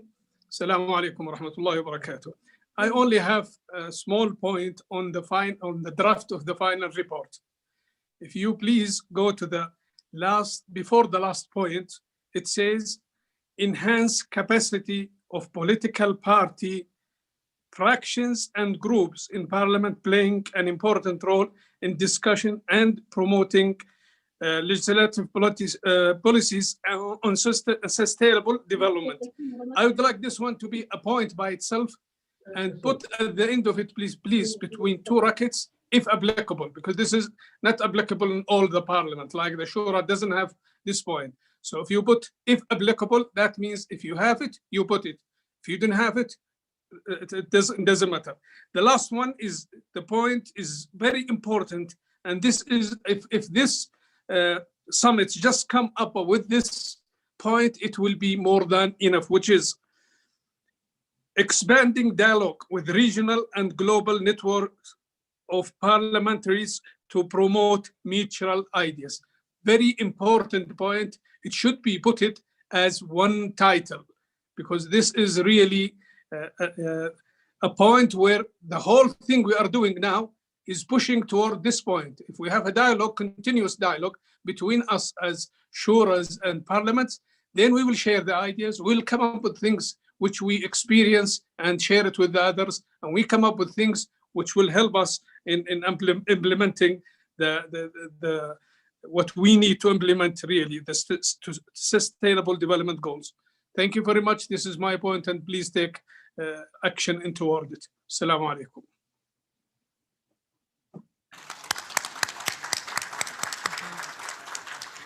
Ali Al-Asiri janoblari, sizga katta rahmat o'zingizni taklifingizni berganligingiz uchun. Hurmatli xalqaro forum ishtirokchilari, mana dastur bo'yicha 5-sessiyada ko'zda tutilgan barcha 5 ta ma'ruzani eshitdik va fikr mulohazalarni ham, takliflarni ham, mana hattoki Saudiya Arabistonidan mana kollegalarimiz biz fikrlarini eshitdik. Bu bizga juda ham haqiqatdan ham ko'p masalada ham fikr ekanligimizni biz mana shu xulosaga kelishimiz mumkin. Sessiyani yakunlash arafasida shuni aytmoqchimanki, barqaror rivojlanish maqsadlariga erishish borasida dunyodagi barcha parlamentlarni, barcha davlat organlarini maqsadi, vazifasi har bir insonni mana shu barqaror rivojlanish maqsadlariga erishishda ishtirokini va uni o'zini hayotida mana shu o'zgarishlarni kuzatishini va ijobiy bir yutuqlarga qo'lga kiritishda, nazoratni, monitoring ishlarini amalga oshirishda har bir davlat organi hisobdorlik hissi bilan mana shunga e'tiborli bo'lishi. Har chorakda biz agar nazoratni, monitoringini amalga oshirsak, bu albatta ertaga o'zini bir ijobiy natijasini ko'rsatishini. Qolaversa, har bir ma'ruzachi ta'kidladi, parlamentlar aro hamkorlik munosabatlarini kuchaytirish, rivojlantirish. Aynan mazkur masalada Chunki milliy maqsadlarimizning har birimiz davlatimizdagi milliy maqsadlar barqaror rivojlanish maqsadlariga hamohang uyg'un ekanligi va bu ishda barchangizga men sog'lik salomatlik ishlaringizda omadlar tilayman. 5-sessiyada ma'ruza bilan ishtirok etgan bizni kollegalarimizga, ma'ruzachilarimizga o'zimizni cheksiz minnatdorchiligimizni bildiramiz. Katta rahmat. Men programma bo'yicha coffee break ekan, hammalaringizni coffee breakka taklif etamiz. Rahmat.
boshlasak bo'lardi haligi.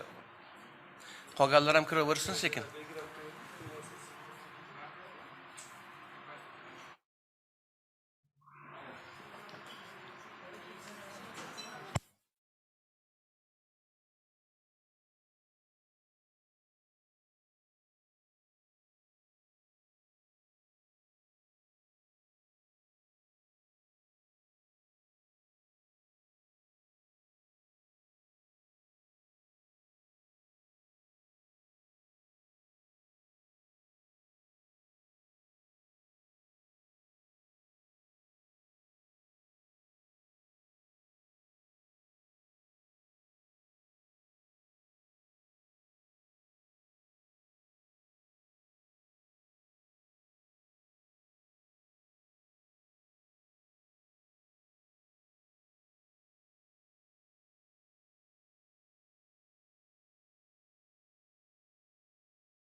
Boshlaymiz. Hurmatli forum ishtirokchilari, iltimos joylarini egallanglar. Boshlaymiz. O'zi reglamentdan ancha chiqib ketdik bizlar.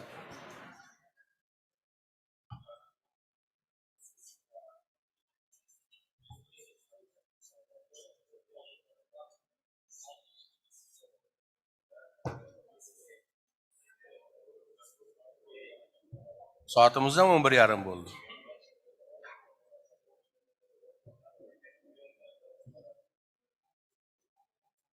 Tamam hali yo'q.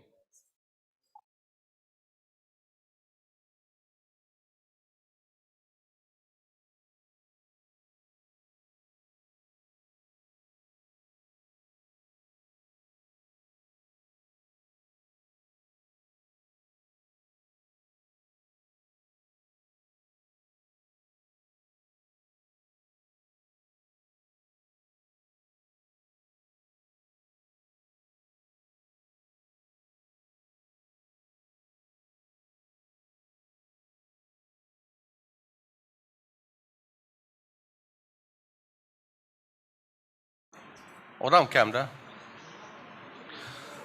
Bo'lmasam biz 6-sessiyani ochiq deb e'lon qilamiz, davom ettiramiz forumni. Qolgan ishtirokchilar kelib qo'shilaveradi. Marhamat, tez kiringlar. Hurmatli forum ishtirokchilari, biz demak 6-sessiyani ochiq deb e'lon qilamiz. Sessiyaning nomi barqaror rivojlanish maqsadlarini amalga oshirishda fuqarolik jamiyati institutlari va jamoatchilik ishtiroki. Shu paytgacha bizlar mana shu barqaror rivojlanish maqsadlarini ijrosini ta'minlashda parlamentning roli, davlat organlarining roli to'g'risida, hukumatning vazifalari to'g'risida gapirdik. Lekin bitta masalani hammamiz to'g'ri tushunib yetishimiz kerakki, bu buyuk maqsadlarni ijrosini ta'minlashda faqatgina parlament, faqatgina hukumat uning organlari emas, balkim fuqarolik jamiyati institutlarini, keng jamoatchilikni ham biz jalb etishimiz kerak bu katta jarayonga. Faqatgina davlat bilan fuqarolik jamiyati o'rtasida mana shunday bir sheriklik munosabatlarini o'rnatgan holda biz mana shu barqaror rivojlanish maqsadlariga erisha olamiz. Bugungi sessiyani demak moderatorlar Shuhrat Bafayev, ya'ni men, O'zbekiston Respublikasi Oliy Majlis Qonunchilik palatasi demokratik institutlar, nodavlat tashkilotlari va fuqarolarning o'zini o'zi boshqarish organlari qo'mitasining raisiman, hamda mening demak hamkorim, sherigim Munir Mamedzade, demak Birlashgan Millatlar Tashkilotining bolalar jamg'armasining UNICEF O'zbekistondagi vakolatxonasi rahbari. Biz ikkovimiz hamkorlikda 6-sessiyani demak o'tkazamiz. Birinchi bo'lib men muhtaram Munir Mamedzade sizga so'zni bermoqchi edim. Marhamat. Ассаламу алейкум, спасибо большое. С вашего позволения я выступлю на русском для того, чтобы начать сессию. Вы знаете, что организации гражданского общества в целом сыграли очень важную роль в формировании этой универсальной повестки дня в области устойчивого развития. И, естественно, реализация целей этих должно осуществляться с прямым участием и полноценным участием организаций, значит, общественных на всех уровнях. И здесь я хотел бы поддержать вашу, значит, ремарку, господин Бафаев, по поводу того, что это не только задача парламента, это задача всех структур, а также я хотел бы отметить, что это и задача и местных властей тоже. То есть на всех уровнях это участие должно осуществляться. И, конечно же, я хотел бы сослаться на пару, значит, целей, где конкретно идет призыв к интенсивному глобальному участию в поддержке достижения всех целей и задач с участием правительств, частного сектора и гражданского общества, ООН и других участников. И кроме того, цель 16, о которой мы вчера тоже говорили, призывает к созданию эффективных, подотчетных и прозрачных институтов. И, конечно же, реализация этой цели невозможна без участия гражданского общества. И, конечно же, для того, чтобы прозрачность института была, а также для того, чтобы мы достигли ответственного, инклюзивного и основанного на широком участии и представительском процессе принятия решений на всех уровнях, требуется совместная деятельность, и в этом направлении мы считаем, что организации гражданского общества могут брать на себя различные функции в процессе реализации повестки дня в области устойчивого развития на период до 2030 года. Если позволите, буквально 3 направления, в рамках которых мы считаем, что гражданское общество может более активно участвовать на глобальном уровне, и в частности в Узбекистане, для усиления подотчетности процесса реализации принятых правительством и других заинтересованных сторонами общества, конечно же, организации общественные могут играть особую роль. И, конечно же, вы знаете, что и данные организации зачастую представляют интересы различных групп населения. Они представляют интересы молодежи, они представляют интересы лиц с инвалидностью. Вот буквально до этой сессии мы открывали мероприятие по инвалидности, и есть такой призыв, который все время говорит о том, что ничего о нас без нас. То есть если принимаются решения на местном уровне, на национальном уровне, на глобальном уровне, участие соответствующих групп, который зачастую представляется со стороны именно гражданского общества, очень актуально. И другое направление, международная практика уже доказала, что достаточно позитивно, это когда данные организации играют важную роль в предоставлении социальных услуг. Мы уже отходим от того, что все услуги должны оказываться со стороны государственных структур, и мы знаем, что все больше и больше мы говорим о привлечении частного сектора, гражданского общества, и уже временем испытано и доказано, что эти общества и организации более эффективны в оказании социальных услуг. И, к примеру, мы вчера с постоянным координатором ООН посетили шелтер, который называется Айдин Нур, это по Бухарской области. И вот этот центр, например, один из примеров того, как государство могло бы взаимодействовать с гражданским обществом и привлекать их в оказании услуг. И, конечно же, с точки зрения сбора данных, мы об этом тоже говорили, очень важно, чтобы гражданское общество участвовало в этих процессах и готовило свои альтернативные отчеты и имело возможность представлять свои альтернативные взгляды. С вашего позволения, я перейду уже к выступлениям и в первую очередь представлю слово господину Бабуру Бекмурадову, для того, чтобы он выступил на очень важную тему по поводу именно, значит, взаимодействия гражданского общества и парламента в реализации ЦУР в стране. Организация Юксалиш тоже играет очень важную роль в этих процессах, и у нас достаточно амбициозные планы на будущее с точки зрения участия гражданского общества и молодежи в этих процессах. Господин Бекмураду, слово вам, пожалуйста. И хотел бы напомнить всех последующих выступающих по поводу регламента. Спасибо. Katta rahmat janob Munir Mamedzade va hurmatli Shuhrat Gafurovich. Assalomu alaykum hurmatli forum ishtirokchilari. Bugungi sessiya mavzusi nihoyatda dolzarb. Bizdan oldingi sessiyada muhim masala barqaror rivojlanish maqsadlariga erishishda parlament nazoratini ahamiyati atroflicha muhokama qilindi va shuni aytishimiz mumkinki, bugungi kunda parlament tomonidan har bitta vazifa va indikatorlar alohida nazoratga olingan. Parlament komissiyasining majlislarida ushbu maqsadli ko'rsatkichlar bo'yicha erishilgan natijalar muhokama qilib borilmoqda. Ham parlament a'zosi, ham O'zbekistonning yirik nodavlat tashkiloti vakili sifatida shuni aytishim mumkinki, ushbu jarayonda xalq vakillari birinchi navbatda jamoatchilikka, fuqarolik jamiyati institutlarining muqobil axborotlari va tahlillariga va umuman katta potensialiga asoslanishi belgilangan vazifalar va maqsadlarga erishishda samaradorlikni yanada oshishiga xizmat qiladi deb hisoblaymiz. Shuning uchun ham barqaror rivojlanish maqsadlariga erishishda parlamentning fuqarolik jamiyati bilan hamkorligi alohida ahamiyat kasb etadi. O'zbekistonda har yili xabaringiz bor, mamlakat rivojini ustuvor yo'nalishlarini o'z ichiga olgan davlat dasturi qabul qilinadi. 2021-yil davlat dasturi masalan yoshlarni qo'llab-quvvatlash va aholi salomatligini mustahkamlash yili deb nomlandi. Aynan davlat dasturlarida barqaror rivojlanish maqsadlaridagi vazifalar o'z aksini topadi. Dastur loyihasi shunchaki hukumat tomonidan tayyorlanib emas, balki jamoatchilikning fikr va takliflari asosida quriladi va dasturning so'nggi loyihasi dastlab jamoatchilik muhokamasiga qo'yiladi. So'ngra prezident dasturni imzolaydi, hukumat ijro etadi, parlament nazorat qiladi va bunda fuqarolik jamiyati institutlari potensialiga tayaniladi. O'zbekistonda prezidentimiz Shavkat Mirziyoyev tomonidan tashabbus qilingan mamlakatni rivojlantirish bo'yicha 5 yillik harakatlar strategiyasini qabul qilinishi bilan xalq bilan faol muloqot qilish, qarorlar qabul qilishda fuqarolarning ishtirokini ta'minlash hamda jamiyat islohotlar tashabbuskori ekanligi davlat boshqaruvini tashkil qilishning bosh prinsiplari sifatida belgilandi.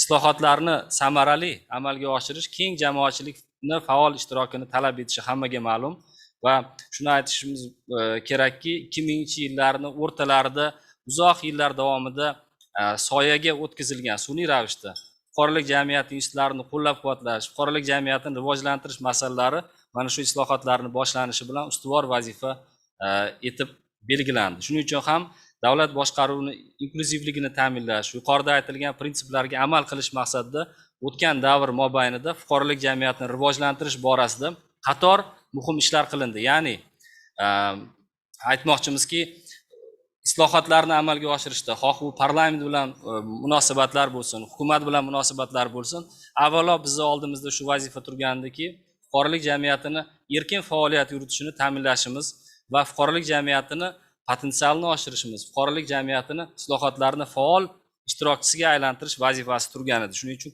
ko'plab qisqa davr ichida islohotlar amalga oshirildi. Jumladan nodavlat tashkilotlarining grant mablag'larini olish, o'tkaziladigan tadbirlarni ruxsat olish kabi va boshqa qator sun'iy to'siqlar olib tashlandi. 70 dan ziyod davlat idoralari huzurida jamoatchilik kengashlari o'z faoliyatini boshladi. Fuqarolik jamiyati institutlariga davlat subsidiya va grantlari uchun ajratiladigan mablag'lar miqdori so'nggi yillarda, mana shu so'nggi 4 yil ichida 4 barobarga oshirildi. Bundan tashqari barcha muhim qarorlarni, shu jumladan qonunlar, farmonlar va boshqa normativ huquqiy hujjatlarni faqatgina jamoatchilik muhokamasidan keyingina qabul qilish amaliyoti yo'lga qo'yildi. Jamoatchilik nazorati to'g'risidagi, korrupsiyaga qarshi kurash to'g'risidagi qonunlar, davlat organlari huzurida jamoatchilik kengashlari faoliyatini tashkil etish chora-tadbirlari to'g'risidagi prezident qarori kabi muhim hujjatlarning qabul qilinish natijasida o'tgan yilning o'zida nodavlat tashkilotlari tomonidan 1000 dan ziyod jamoatchilik nazorati tadbirlari amalga oshirildi. Bu solishtirish uchun bu ko'rsatkich bo'yicha 2016-yilga nisbatan ushbu ko'rsatkich 12 barobarga oshganini ko'rishimiz mumkin. Ya'ni 2016-yildan oldin nodavlat tashkilotlari, jamoat tashkilotlari tomonidan monitoring tadbirlarini o'tkazish juda ham qiyin edi va bugungi kunda ko'ryapmizki, 1000 dan ziyod har yili bunday tadbirlar o'tkazilmoqda. Va bundan tashqari eng muhim voqealardan biri O'zbekiston Respublikasi prezidentining farmoni bilan 2025-yilgacha fuqarolik jamiyatini rivojlantirish konsepsiyasi qabul qilindi va bu yerda ham aniq 25-yilgacha fuqarolik jamiyati institutlarini qanday qilib qo'llab-quvvatlash, aniq qanday natijalarga erishilishi aniq ko'rsatkichlar bilan belgilab o'tildi. Va yana bir yangi ko'pchilik uchun qiziqarli bir tajriba joriy etildi. Bu parlament va fuqarolik jamiyati institutlarini yanada yaqinlashtirish maqsadida Oliy Majlis Qonunchilik palatasida nodavlat tashkilotlarining vakili instituti joriy qilindi. Ushbu vakil endilikda nodavlat tashkilotlari tomonidan amalga oshirilayotgan tadqiqotlar, o'rganishlar va muqobil hisobotlarni xalq vakillariga doimiy ravishda yetkazib borishi imkoniyati yaratilyapti. Aytmoqchimizki, harakatlar strategiyasi qabul qilinayotgan paytda o'sha aytganimizdek bizda juda ham muhim masala turgan edi. Va doimiy ravishda fuqarolik jamiyatini rivojlantirish borasida izchil islohotlarni amalga oshirish bosh vazifalardan biri etib belgilandi va ushbu qadamlarning ilk natijasi o'laroq bugungi kunda fuqarolik jamiyati institutlarining parlament bilan o'zaro hamkorligi, shu jumladan barqaror rivojlanish maqsadlariga erishish borasidagi hamkorligi yangi bosqichga chiqdi. O'zbekiston bu yangi bosqichga chiqishida eng muhim o'zgarish yoki keskin burilish yasagan voqea bu albatta prezidentning Oliy Majlisga 2020-yil 24-yanvardagi Oliy Majlisga murojaatnomasida barqaror rivojlanish maqsadlarini bajarishda parlament, hukumat va fuqarolik jamiyati institutlarining amaliy hamkorligini yo'lga qo'yish. Bu masala bo'yicha muntazam ravishda parlament va jamoatchilik eshituvlarini tashkil etish lozimligi ta'kidlangan edi va aytish mumkinki, prezidentning ushbu tashabbusi mamlakatimizda hozirgi kunda amalga oshirilyapti va har bir qo'mita o'zini tegishli maqsadlari bo'yicha doimiy ravishda eshituvlar, jamoatchilik muhokamalari o'tkazib kelyapti. Endi bevosita parlament va fuqarolik jamiyatining barqaror rivojlanish maqsadlarini amalga oshirish borasida amaliy hamkorligi qanday formatlarda, qanday ko'rinishlarda amalga oshirilyapti? Bu haqda to'xtaladigan bo'lsak, birinchidan o'sha aytganimizdek, qo'mitalarda jamoatchilik va fuqarolik jamiyati vakillaridan iborat norasmiy ekspertlik guruhlari ham tashkil etilgan. Ayrim qo'mitalarda bu guruhlar tashkil etilmoqda va ushbu guruhlar hukumat o'z oldiga olgan majburiyatlarni bajarish jarayonlarini tahlil qilib borish imkoniyatiga egalar. Ikkinchi yo'nalish bu har bir qo'mita tomonidan barqaror rivojlanish maqsadlariga erishish bo'yicha tashkil etilayotgan eshituvlarda fuqarolik jamiyati institutlari ishtirok etyaptilar. Bunda tegishli vazirlik va idoralar hisobot beryapti va fuqarolik jamiyati institutlarining savollariga ham javob beryapti. Umuman parlament bu boradagi majlislari umuman barqaror rivojlanish maqsadlari ga bag'ishlangan har bir majlisi shunchaki parlamentariylar ishtirokida emas, kengaytirilgan o'sha fuqarolik jamiyati institutlari, ommaviy axborot vositalari ishtirokida tashkil etilyapti va bu ham o'sha barqaror rivojlanish maqsadlarini bajarishda bir muqobil fikr almashish, muqobil fikrlarni, muqobil axborotlarni berish imkoniyatini yaratyapti. Uchinchi yo'nalish bu joylardagi real holat haqida tadqiqotlar va sotsiologik so'rovlar o'tkazish, jamoatchilik monitoringi tadbirlarini o'tkazish orqali parlamentariylarni real holat yuzasidan ma'lumotlar va axborot bilan ta'minlab kelyaptilar. Va ushbu axborotlar barqaror rivojlanish maqsadlarining bajarilishi bo'yicha parlament eshituvlarida va parlamentariylar faoliyatida foydalanilyapti. Masalan, Yuksalish umumiy harakati bu yili Namangan viloyatida barqaror rivojlanish maqsadlarining 1, 8 va 10 maqsadlari va davlat dasturining tegishli bandlari ijrosini o'rgandi va natijalarini parlamentga taqdim etdi. Ayni kunda mana shu bugun ushbu maqsadlarga erishish borasida 1, 8 va 10 maqsadlarga erishish borasida Navoiy viloyatida ham xuddi shunday monitoring tadbirlari o'tkazilyapti. Yana bir yo'nalish bu hukumat va davlat idoralari tomonidan taqdim etilayotgan hisobotlar yuzasidan maxsus o'rganishlar va muhokamalar tashkil etish yo'nalishi. Bu orada ham qator nodavlat tashkilotlar parlament bilan yaqindan hamkorligi yo'lga qo'yilgan, ya'ni qaysidir barqaror rivojlanish maqsadlari borasida hisobotlar taqdim etilganda tegishli qo'mitalar nodavlat tashkilotlariga maxsus o'sha so'rov yuborish orqali muqobil ma'lumotlarni olish imkoniyatiga ega bo'lyaptilar. Umuman aytish mumkinki, Qonunchilik palatasida masalan aksariyat deputatlarning o'zini fuqarolik jamiyati vakillaridan iborat ekspertlik puli bor va ular faoliyatini tashkil etishda mana shu puldan yaqindan demak hamkorlik qilyaptilar. Bundan tashqari albatta barqaror rivojlanish maqsadlarining amalga oshirilishi yuzasidan tayyorlanadigan milliy sharhga muqobil ma'lumotlar va axborotlarni ishlab chiqish va taqdim etish borasida ham fuqarolik jamiyati institutlari faol ishtirok etyaptilar. O'tgan yili taqdim etilgan milliy sharh muhokamasida 100 dan ziyod nodavlat tashkilotlar vakillari u yoki bu ko'rinishda ishtirok etganligini ko'rish mumkin. Yana bir muhim yo'nalish bu hududlarda milliy barqaror rivojlanish maqsadlari doirasidagi vazifalarning ijrosi yuzasidan viloyat rahbarlari ishtirokida jamoatchilik eshituvlarini o'tkazish yo'nalishi juda ham muhim yo'nalish deb hisoblaymiz va ushbu yo'nalishda ham Yuksalish umummilliy harakatining hududiy bo'linmalari va hamkor tashkilotlar parlament bilan hamkorlikda, birgalikda faoliyatni rejalashtiryapmiz. Bu ham o'ylaymizki, barqaror rivojlanish maqsadlarini nafaqat milliy darajada, balki hududlarda, chekka va olis hududlarda samarali amalga oshirilishini imkoniyatini yaratadi va samarali nazorat o'rnatish imkoniyatini yaratadi. Parlament va fuqarolik jamiyati institutlarini hamkorligini yanada rivojlantirish maqsadida 2021-yilning ikkinchi yarmida barqaror rivojlanish maqsadlariga doirasidagi milliy vazifalar nazoratini amalga oshirish borasida fuqarolik jamiyati institutlari va parlamentariylar ishtirokida maxsus o'quv maktablarini tashkil etishni ham rejalashtirganmiz. Mana bugun bizdan oldingi sessiyada aytib o'tildi, o'sha parlamentariylarning barqaror rivojlanish maqsadlari doirasi borasidagi bilimlari yetarli emasligi muammosi ham borligi va biz ham mana shu masalada parlamentariylarni maxsus barqaror rivojlanish maqsadlarini nazorat qilish, monitoring qilish borasida o'quvlarni tashkil qilishni rejalashtirganmiz. Bundan tashqari hozirgi kunda barqaror rivojlanish maqsadlariga erishish bo'yicha mana shu jarayonlarni nazorat qilish bo'yicha davlat va fuqarolik jamiyati o'rtasidagi ijtimoiy sheriklik asosida davlat grantlarini berish amaliyoti ham o'rganilmoqda, ko'rib chiqilmoqda. O'ylaymizki, bu ham agar to'g'ridan to'g'ri barqaror rivojlanish maqsadlarini amalga oshirish jarayonlarini nazorat qilishga davlat tomonidan grantlarni berilishi ham mana shu nazoratni va qo'shimcha o'sha inkluzivligini ta'minlaydi deb hisoblaymiz. Yana bir masala, xalqaro hamkorlar bilan birgalikda parlamentda parlament va fuqarolik jamiyatining hamkorlik markazini ishga tushirish taklifi ham ishlab chiqilyapti. Mana shu markazda bizning fikrimizcha parlament bilan fuqarolik jamiyati o'rtasida yaqin hamkorlik, yaqin birgalikda ishlash imkoniyati yaratiladi deb o'ylaymiz.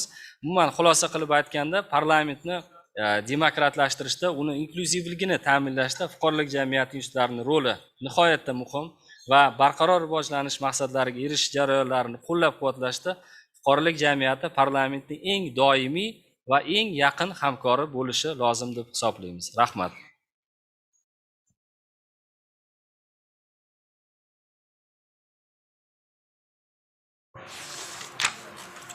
Спасибо большое, господин Рикмурадов.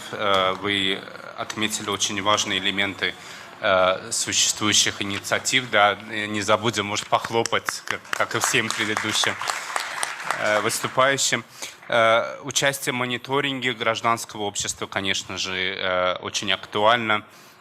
Я лично был тоже свидетелем обращения его превосходительства президента господина Мирзиёева парламенту в конце прошлого года, где он сделал акцент на этот вопрос. И я думаю, что очень много инициатив на данный момент обсуждается, и мы будем рады видеть конкретные результаты в дальнейшем тоже по этим направлениям, особенно с точки зрения совершенствования прозрачности и привлечения такого рода общественных организаций. И для нас, я хотел бы отметить, общественные организации не только те организации, которые официально зарегистрированы со стороны Министерства юстиции, это могут быть разные инициативные группы на местах. И, конечно же, эту работу мы предлагаем дальше осуществлять как на национальном, как я до этого отметил, областном и местных уровнях. И общество гражданское, оно играет особую роль с точки зрения поддержания функций парламента, парламентского контроля. И я надеюсь, что в этом направлении мы сегодня еще услышим от наших зарубежных экспертов. И так же, как и вчера, значит, представитель Генассамблеи ОБСЕ отметил по поводу важности инклюзивного участия, особенно молодежи. Я хотел бы сейчас представить слово баронессы Алисон Сюрти. У нее выступление, я на английском тогда скажу, Inclusive Participation of Civil Society at the National Level in the Implementation of the SDGs. So Baroness Alison Suttir is the member of House of Lords of the British Parliament. Over to you. Thank you.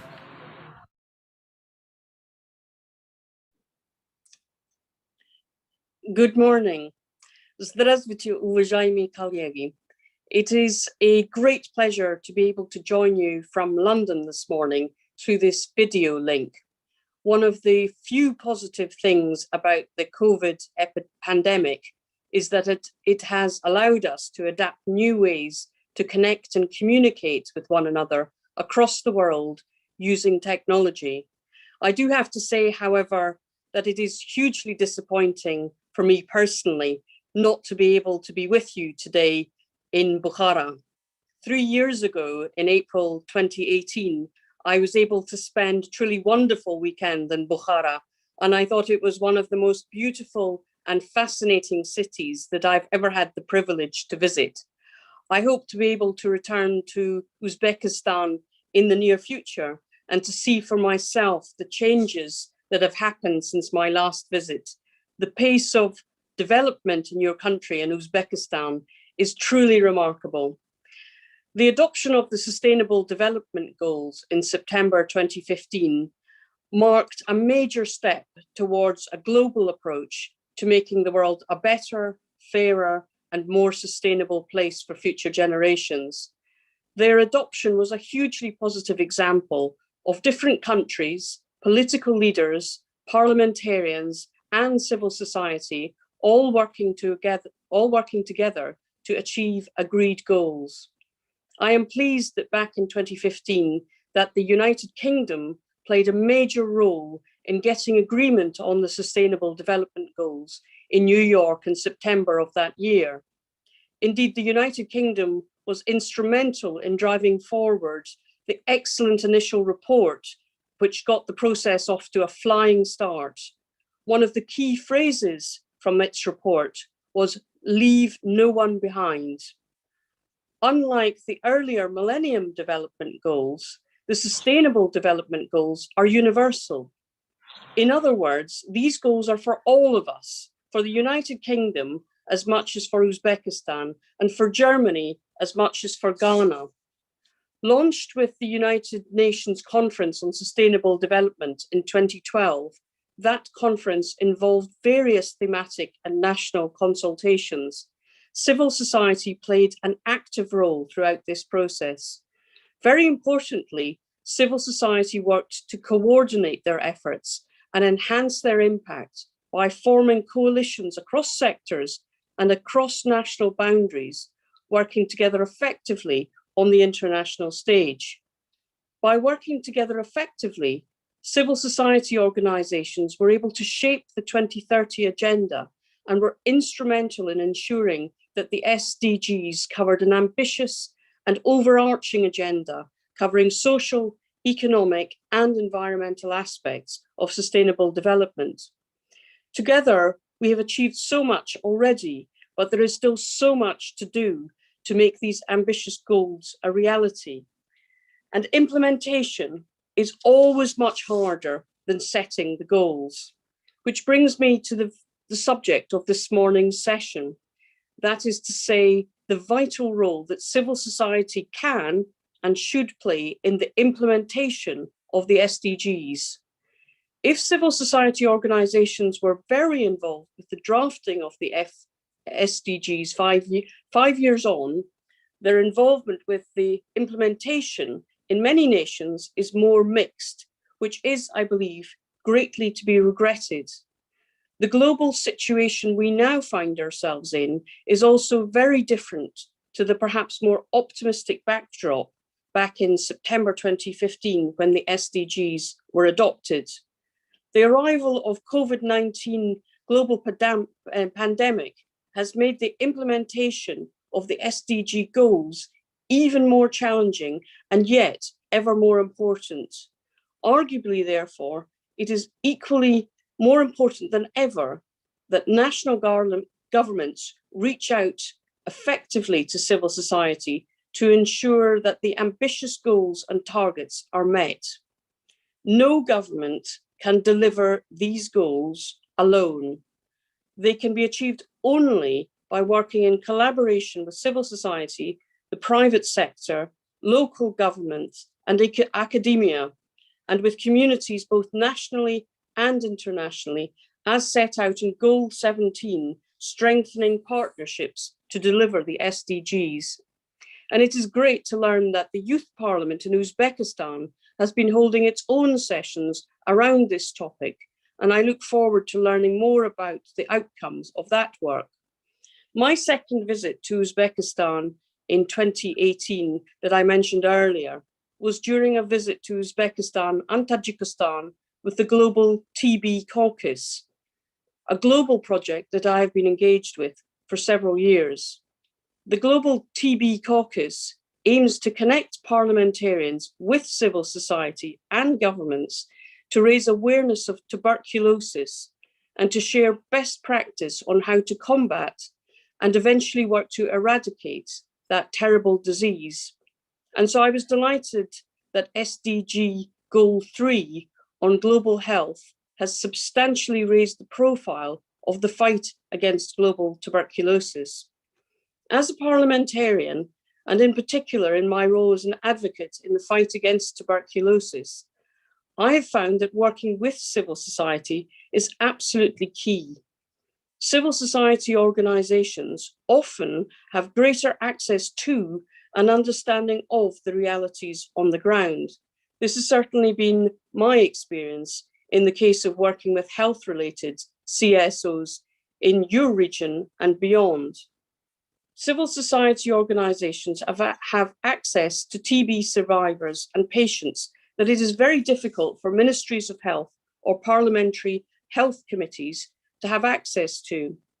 Based on my personal experience of working with health-related and human rights CSOs, I think there are 5 key areas where civil society organizations can give hugely added value to the process of implementing the SDGs. The first area is that they can play an effective advocacy role, spurring governments into action.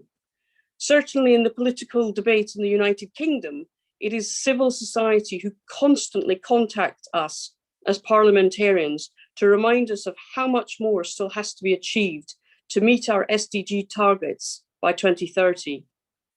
Similarly, a second important role to be played by civil society is in holding the government to account. In other words, playing the role of a critical friend. We are all agreed on the goals, and so pointing out where there are strengths and weaknesses is a sign of a mature relationship between the executive, parliamentarians, and civil society. I often think of this relationship as rather like the 3 sides of a triangle, with each of the 3 sides strengthening and supporting the other, but where each of the 3 sides feels able to point out where and how improvements can and must be made. A third role for civil society is in advising the government based on local knowledge on the ground. Local, traditional, or informal CSOs often have a unique knowledge which should be welcomed by both governments and parliaments. A fourth role for CSOs is in communicating. CSOs are often best placed to communicate with marginalised groups, groups that government and parliamentarians would find hard to reach. And a fifth role is in service delivery. This is perhaps especially true in relation to health, dealing with issues such as tuberculosis or sexual and reproductive health. Again, it is often local or small CSOs that are best placed to know how to deliver the services on the ground and know where help is most needed. CSOs often have a vital role to play in combating and fighting against stigma. Our aim should be to build multi-sectoral collaboration and a rights-based approach for the international community, and for the international community to focus funding and support around these foundational areas. I've concentrated many of my remarks this morning on health issues, as this is the area as a British parliamentarian that I've had the most active engagement with civil society. But over the last year, I've also had the privilege of working on a British embassy funded project with Global Partners Governance Foundation on a project working with the new Human Rights Commission in the Uzbek Parliament in the Oliy Majlis in Tashkent. It has been excellent to work on this project with our esteemed friend and colleague, Professor Saidov, who has spearheaded so much of this important human rights-based work in Uzbekistan. There too, a key part of that project has been about reaching out to civil society and improving interparliamentary dialogue between our parliaments through both formal and informal networks. The implementation of these ambitious SDG goals is in the interest of the whole of the planet, and events like this Bukhara forum today are absolutely vital in promoting the mutual understanding that is required to achieve these goals. I would like to end by wishing you every success and a very enjoyable stay in Bukhara. And I look forward to following the outcomes of this forum, as well as the Bukhara Declaration, with great interest. Spasiba za vнимание. Спасибо большое вам, баронесса. Мы очень благодарны за то, что вы нашли возможность, несмотря на то, что в Великобритании достаточно рано. И надеемся, что у вас еще будет возможность физически посетить Узбекистан, включая Бухару. Я очень благодарен, что вы подняли несколько очень ключевых вопросов, включая вопрос участия академических кругов тоже в процессах, потому что гражданское общество включает и академию тоже в этом отношении. И благодарен, что вы тоже сказали о опыте Узбекистана по молодежному парламенту. Это тоже направление, которое нас очень радует, и мы будем продолжать работать в этом направлении. Мы в системе ООН также создали молодежный консультативный совет, чтобы советоваться с молодежью по всем нашим программам. И это, я думаю, успешная практика, которую нужно продолжать. И, конечно же, те примеры, которые вы привели по вопросам борьбы с туберкулезом, очень актуальны. Я до этого отметил случаи вовлечения неправительственных общественных организаций в реализацию программ по предотвращению домашнего насилия. То есть таких примеров достаточно много. Но больше всего мне понравилось то, что вы назвали гражданское общество критическими друзьями. И это акцент я хотел бы сделать, что во всех вопросах, которые поднимает гражданское общество, мы должны видеть их рвение сделать наше общество еще более лучшим. Спасибо еще раз. Сейчас позвольте мне представить слово тоже коллеги нашего по системе ООН, которая подключается онлайн сегодня на мероприятие. Это господин Александр Трепельков, исполняющий обязанности главы отдела по целям устойчивого развития Департамента по экономическим и социальным вопросам Организации Объединенных Наций. И тема его – это добровольные национальные обзоры, извлеченные уроки и передовая практика. Пожалуйста, Александр, слово вам.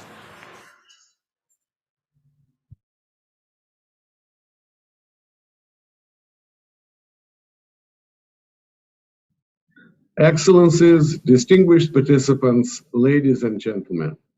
On behalf of the United Nations Department of Economic and Social Affairs, I am very pleased to address the Bukhara Interparliamentary Forum on the Sustainable Development Goals. Allow me first to thank the chambers of Oliy Majlis of the Republic of Uzbekistan for organizing this important event. Distinguished participants, during the past 6 years, we have been witnessing how the 2030 Agenda for Sustainable Development and its 17 SDGs have been inspiring governments and other stakeholders all over the world to undertake transformative actions individually and collectively for people, planet, and prosperity. As we have entered the most critical stretch of making these transformative goals a reality for all, with less than 10 years remaining before the deadline of 2030, the world is now facing the massive additional challenges of recovering from the COVID-19 pandemic. But even before the onset of the pandemic, the world was off track in achieving many SDGs. COVID-19 has made the situation worse by reversing development gains of the past decades and further exacerbating prospects for the future. Globally, the pandemic has by now claimed more than 4 million lives, caused the worst economic recession in 90 years, and pushed an estimated 120 million people into poverty. An equivalent of 255 million full-time jobs were lost in 2020.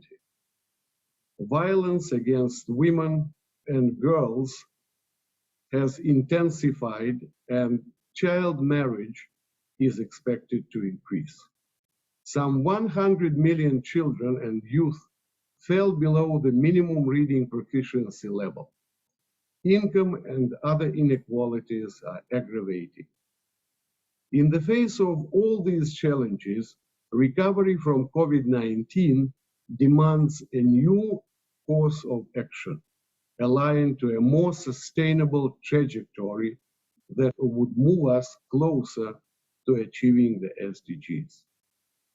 Ladies and gentlemen, the 2030 Agenda is grounded on an understanding that addressing the world's most pressing tasks requires engagement, collaboration, and partnerships with all segments of society, including citizens, local, regional, and national authorities, parliaments, academia, non-governmental organizations, and the private sector. The voluntary national reviews presented by member states to the annual United Nations High-Level Political Forum on Sustainable Development are a critical part of the follow-up and review framework of the 2030 Agenda. These reviews are voluntary, state-led, and undertaken by both developed and developing countries. Since 2016, a total of 168 countries presented 205 VNRs, as some did so more than once. At the forthcoming HLPF this year, 44 countries will present their VNRs, with 10 for the first time, 24 for the second time, and another 10 for the third time. As a notable feature, the VNRs provide a unique platform for partnerships, including through the participation of major groups and other relevant stakeholders.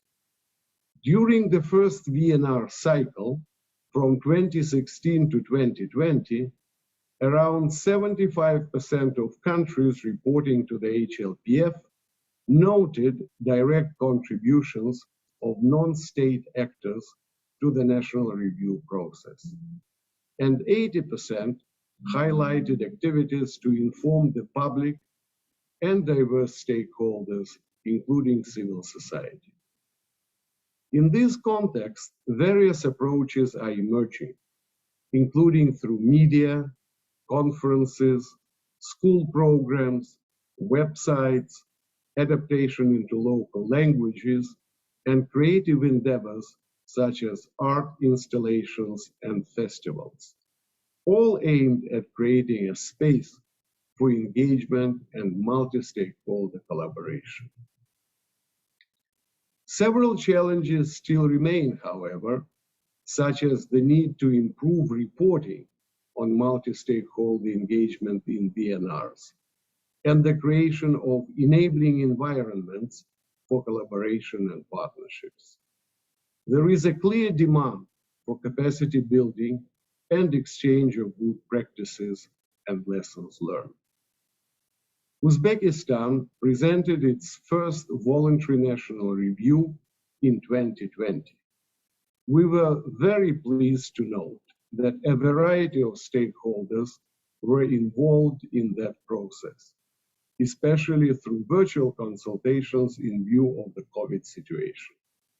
We are also gratified that the planned next steps of that review will provide for increased involvement of civil society, the private sector, international organizations, and other stakeholders. UNDESA has collaborated with the UN Resident Coordinator's Office in Uzbekistan to analyze stakeholder engagement for the SDGs in the country, and we hope that the outcome will be helpful for advancing such opportunities and practices on the ground. Distinguished participants, one new tool for meaningful engagement that has emerged in the recent years are the voluntary local reviews, or VLRs, which are SDG reviews conducted by subnational governments, cities, and regions. The VLRs are modeled after the VNRs and showcase the commitment and capabilities of local authorities as change makers for a more sustainable future.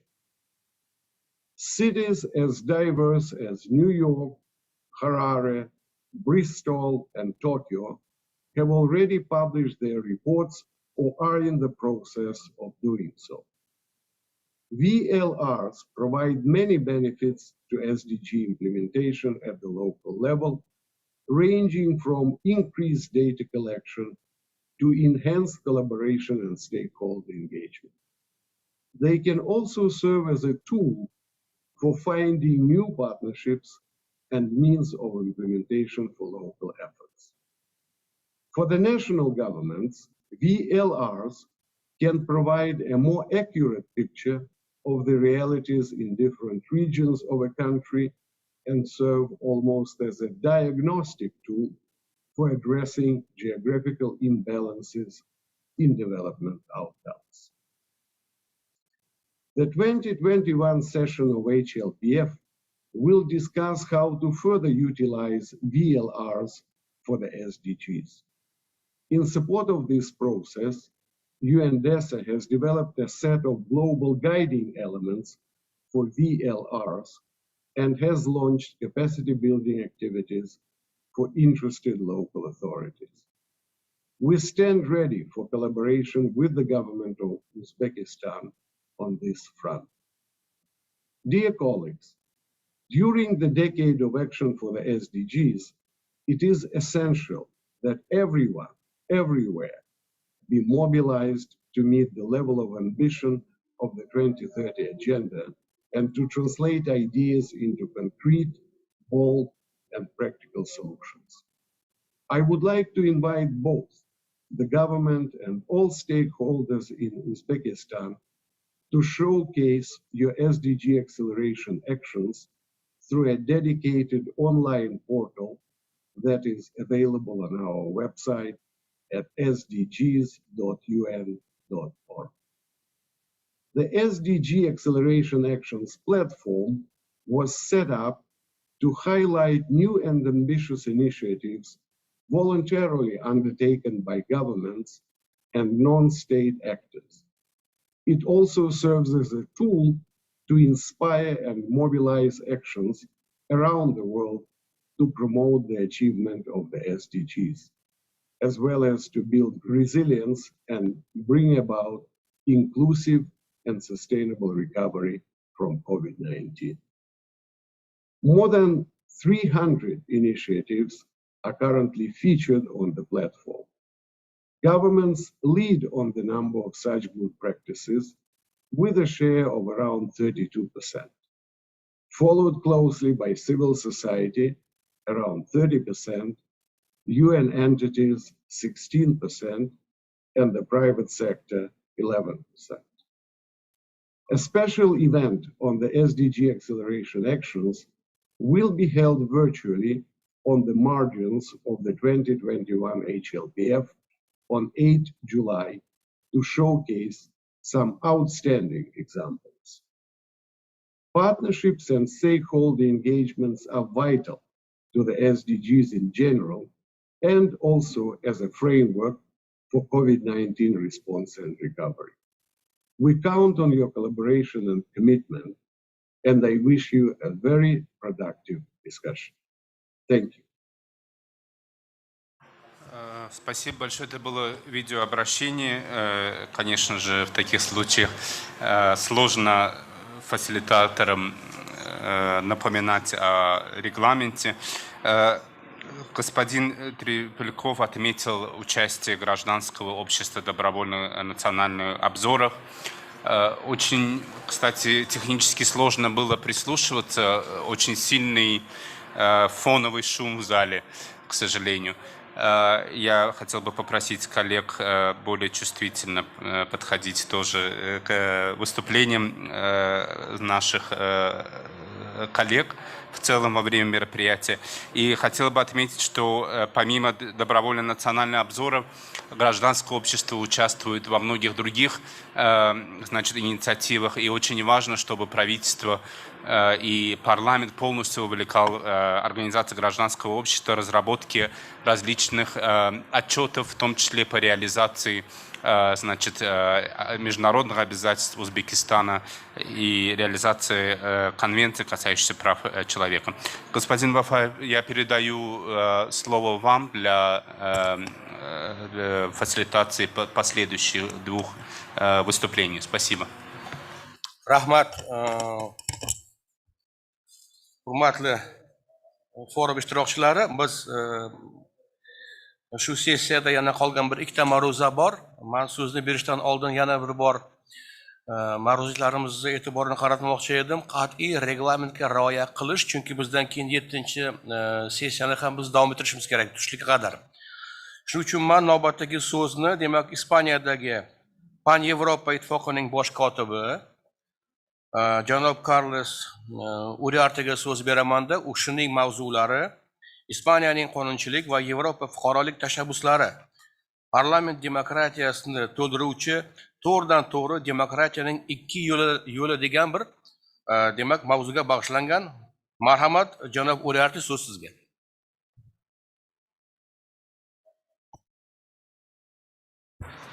Thank you very much, Mr. Chairman. Well, my lecture will be divided into different parts. I will do a short introduction, then I will talk about the Petition Committee and the European Citizens Initiative. I will give you an example of a successful European Citizens Initiative. I will talk as well regarding the example of the Citizens Initiative in Spain, and I will finish with some considerations and remarks. Well, first of all, regarding the introduction, I would like to say that before explaining how the system of citizen participation works, it's necessary to highlight the importance of democratic values, such as representative democracy, which make it possible, this system. The representative democracy, also well known as indirect democracy, is based in the important role of the parliament as a cornerstone in the so-called liberal democracies, in which division of powers are other key elements. In liberal democracies, such as we can find in Western countries, for example, USA, Canada, Australia, and the European Union member states, but also in Asian countries, for instance, Japan, South Korea, and India, the role of parliament is crucial, especially in those with parliamentarian systems, which are not presidential ones. On the other hand, we could mention two main ways of participatory democracy. Firstly, the so-called indirect democracy, where we have the parliament which represents the will of the citizens who choose the representatives for a concrete mandate. Secondly, the direct democracy, with different instruments such as the referenda, the right of petition, and the citizens' initiative, among others. In this regard, it can be mentioned that the popular legislative initiative that we have in several countries, as well as the European Citizens Initiative that we have in the European Union level, they are different tools to engage the citizens in the law-making process, and both mechanisms complement and improve the parliamentary representative democracy. Also, it's worth to mention the important role of the European Parliament as the body representing citizens, which is the basis of the citizens' initiatives that aim to convey citizens' concern directly to their political leaders in the respective parliaments.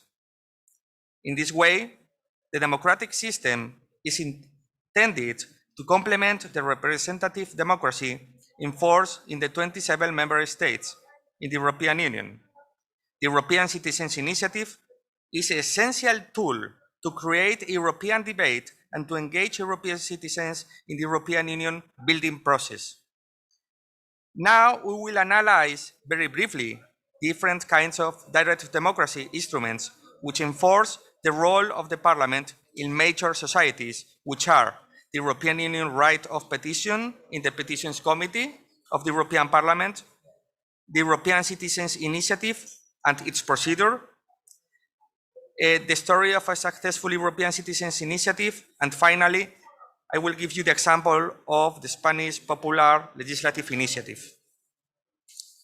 Regarding the Petition Committee, well, the Petition Committee at the European Parliament has as objective the petitions process in the European Parliament is to ensure that the European citizens can communicate with Parliament and express their right to petition, which is one of the fundamental rights of all European citizens and residents, enshrined both in the Treaty and in the Charter of Fundamental Rights of the European Union.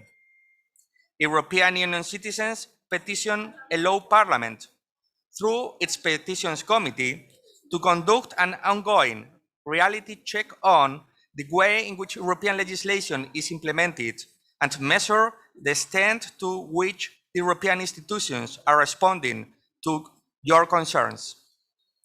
The objective of the Petitions Committee is to provide a response to all petitions and, when possible, to provide a non-judicial remedy to legitimate concerns on issues related to the European Union fields of activity which petitioners raise with us. Now, I will talk about the European Citizens' Initiative. As of the 2nd April 2012, European Union citizens have a brand new instrument that allows them to participate in shaping European Union policy. The Citizens' Initiative, set up under the Lisbon Treaty, allows 1 million people from at least a quarter of European Union member states to ask the European Commission to propose legislation in areas falling within its competencies. The organizers of each Citizens' Initiative, a Citizens' Committee of at least 7 European Union citizens resident in at least 7 different member states, will have 1 year to gather the necessary support. The signatures would by the competent authorities in the member states, and successful initiatives would be given a hearing in the European Parliament. The Commission would then have 3 months to examine the initiative and decide how to act on it.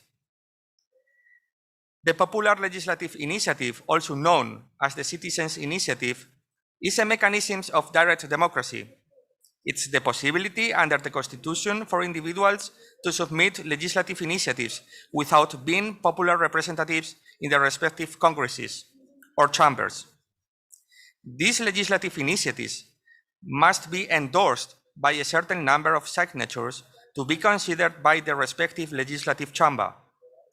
They can deal with public matters such as a reform of a statute or a law, or even a constitutional amendment. The initiative can be direct or indirect. If it's direct, the representation of the initiative leads to a referendum to approve or reject it. In the case of indirect initiatives, the petition is taken into consideration by the legislature, which decides whether or to call a referendum. According to regulation number 211 of 2011 of the European Parliament and the Council of 16 February 2011 concerning the citizen initiatives, the Treaty of the European Union strengthens citizenship of the Union and further reinforces the democratic functioning of the Union by providing inter alia that every citizen has the right to participate in the democratic life of the European Union by means of a European Citizens Initiative. This procedure allows citizens to address the Commission directly to urge it to submit a proposal for a Union legislative act for the purpose of implementing the treaties, similar to the right conferred on the European Parliament under Article 225 of the Treaty on Functioning of the European Union, and on the Council under Article 241 of the Treaty of Functioning of the European Union. Second, the procedures and requirements necessary for the Citizens' Initiative should be clear, simple, easy, and proportionate to the nature of the Citizens' Initiative, so as to encourage citizens' participation and make the Union more accessible. They should strike a reasonable balance between rights and obligations. They must also guarantee citizens of the Union similar conditions for supporting a citizens' initiative, irrespective of the member state to which they belong to. A successful citizens' initiative requires a minimum organizational structure. Such a structure should consist of a citizens' committee composed of natural persons who are the organizers from at least 7 different member states of the European Union, with the aim of raising the profile of issues at European level and promoting reflection of those issues. In the interest of transparency and a smooth and efficient communication, the Citizens' Committee should appoint representatives to liaise between the committee and the Union institutions throughout the process. The European Citizens' Initiative must be on the European Union related issue that falls within the competence of the European Commission. So it cannot concern, for example, a change of the European Union treaties. It cannot be an abuse, frivolous, or talking or topics that they are not duties of the European Union. The Commission will indicate before it starts collecting signatures whether the subject of the competition initiative falls within its competence, and if the initiative meets all the requirements, all it must do is follow these 7 steps to be presented to the European Parliament. Then I'm going to speak very briefly the 7 steps. The first step is form a citizens' committee. The second step is register the initiative and wait for the green light from the European Commission. The third step, once the initiative has been approved, you can start collecting the signatures to the citizens. The fourth step, if you manage to collect 1 million signatures, every state which is involved in the initiative must verify their validity. Every country has its own standard to verify the validity of these initiatives, the signatures. Step 5, once verified the validity of the signatures, you can then submit the signatures to the European Commission. Step 6, you have the floor. At this point, you will present your initiative to the European Commission, and a public hearing in the European Parliament will be organized. Then the committee who has organized the recollection of the signatures go to the European Parliament and they explain there in a hearing their initiative. Step 7, all information related to the initiative will be made public. The European Commission can propose a new law and submit it to the European Parliament and the Council of the European Union for their approval. It's important to take into consideration that the European Citizens Initiative, even if it meets the above-mentioned requirements, may not be proposed by the European Commission for implementing as legislation.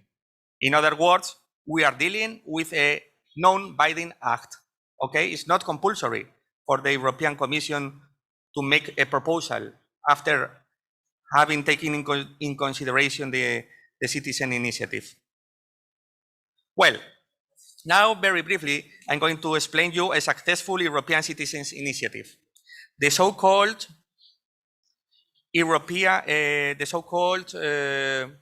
Minority Safe Pack European Citizens.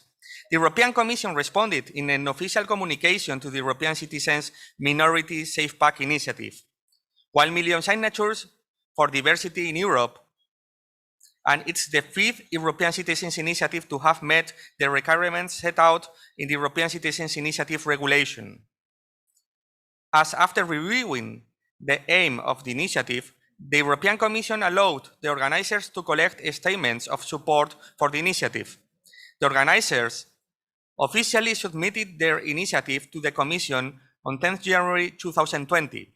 By that date, 1,128,422 statements of support reaching the thresholds in 11 member states had been checked and validated by national authorities.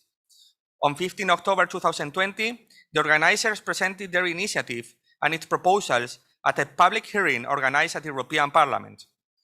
The European Commission had then 3 months to adopt a communication setting out its legal and political conclusions on the initiative. The Minority Safe Pack initiative was debated at the European Parliament plenary session on 14 December 2020. In the resolution adopted on 17 December 2020, the European Parliament expressed its support for the initiative. Finally, on 15 January 2021, the European Commission responded to the initiative through a press release setting out its legal and political conclusions on the initiative. And the European Commission decided to make proposals and to include and recognize these proposals into European Union legal acts.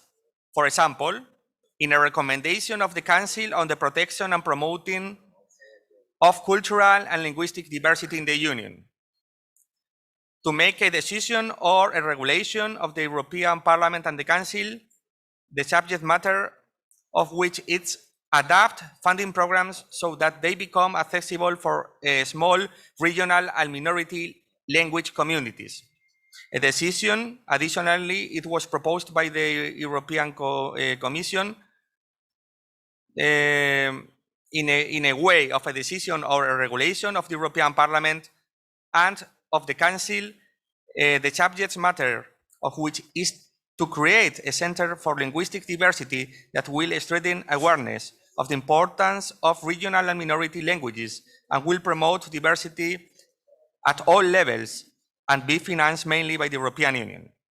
Additionally, make the proposal to make a regulation adapting the general rules applicable to the tax, priority objectives, and the organization of the structural funds in such a way that account is taken of the protection of minorities and the promotion of cultural and linguistic diversity, provided that the actions to be financed lead to a strengthening of the economic, social, and territorial cohesion of the European Union. A regulation was proposed as well of the European Parliament and the Council of the European Union, the subject matter of which is to change the regulation relating to the Horizon 2020. An amendment of the European Union legislation in order to guarantee approximately equal treatment, a regulation of the European Parliament and the Council in order to introduce a unitary copyright, an amendment of a directive for the purpose of ensuring the freedom to provide services and the reception of audiovisual content in regions where national minorities reside, etc. Then, the initiative aims to improve the protection of persons belonging to national and linguistic minorities and strengthen cultural and linguistic diversity in the Union. It calls upon the European Union to adopt a set of legal acts to improve the protection of persons belonging to national and linguistic minorities and strengthen cultural and linguistic diversity in the Union. The Commission's reply carefully assessed the proposals made by the organizers.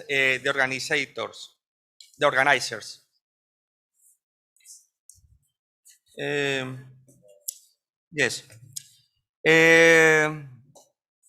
I can mention that Vice President of the European Commission for Values and Transparency, Vera Jourova, said, "The fifth successful European Citizens Initiative demonstrates that the European citizens feel strongly engaged and want to be part of the public debate on shaping Union policy. The respect for the right of persons belonging to a minority is one of the core Union values, and the Commission is committed to promoting this agenda." I will speak very briefly the Citizens Initiative in Spain, and then I will make the final remarks. Then, in my country, Spain, the popular initiative is regulated at a national and provincial level. The Spanish Constitution of 1978 provides for the popular initiative in its Article 87.3, following and in the regulatory law that it requires 500,000 accredited signatures of citizens, which is the equivalent of 1.11% of the population of Spain.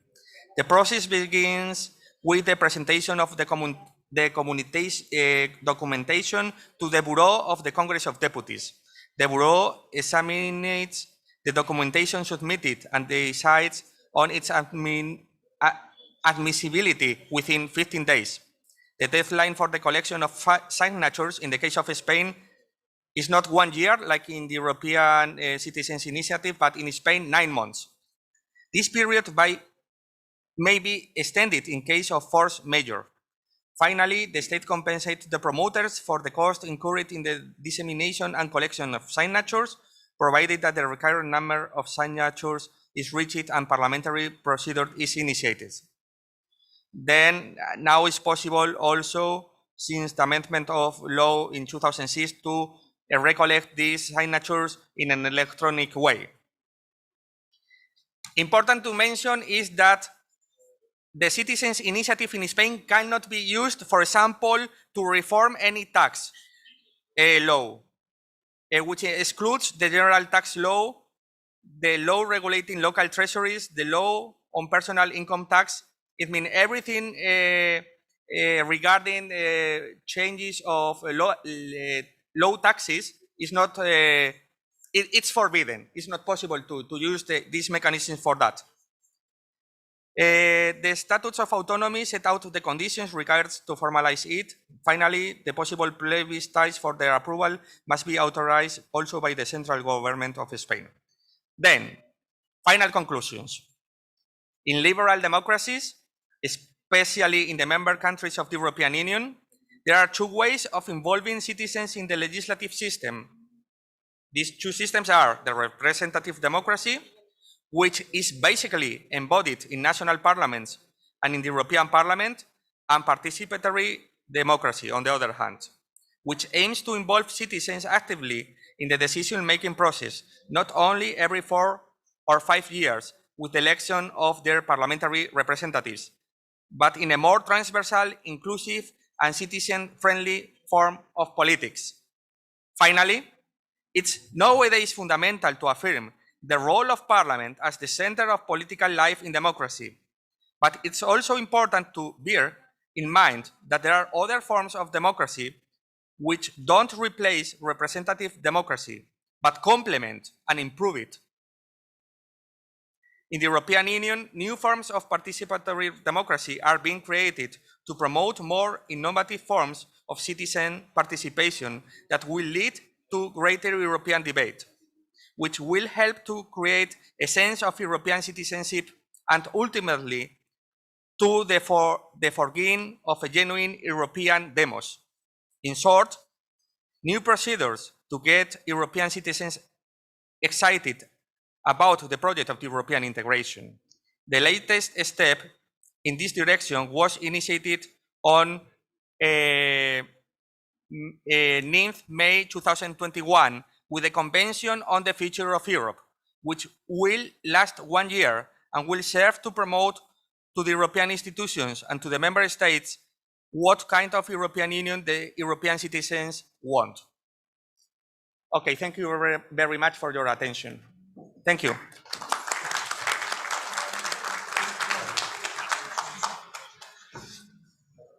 Господин Уриарти, вам большое спасибо за очень содержательное выступление. Дело в том, что я вот ваше выступление внимательно слушал, я могу разделить на два блока. Первый блок. Вы сказали о представительной демократии. В этом референдумы, выборы. В этом контексте наша страна очень последовательно продвигается к международным вот этим стандартам. Только в этом году в избирательный кодекс нашей страны были внесены соответствующие изменения, дополнения, которые были, скажем, внесены по итогам избирательной кампании 2019 года в парламент страны.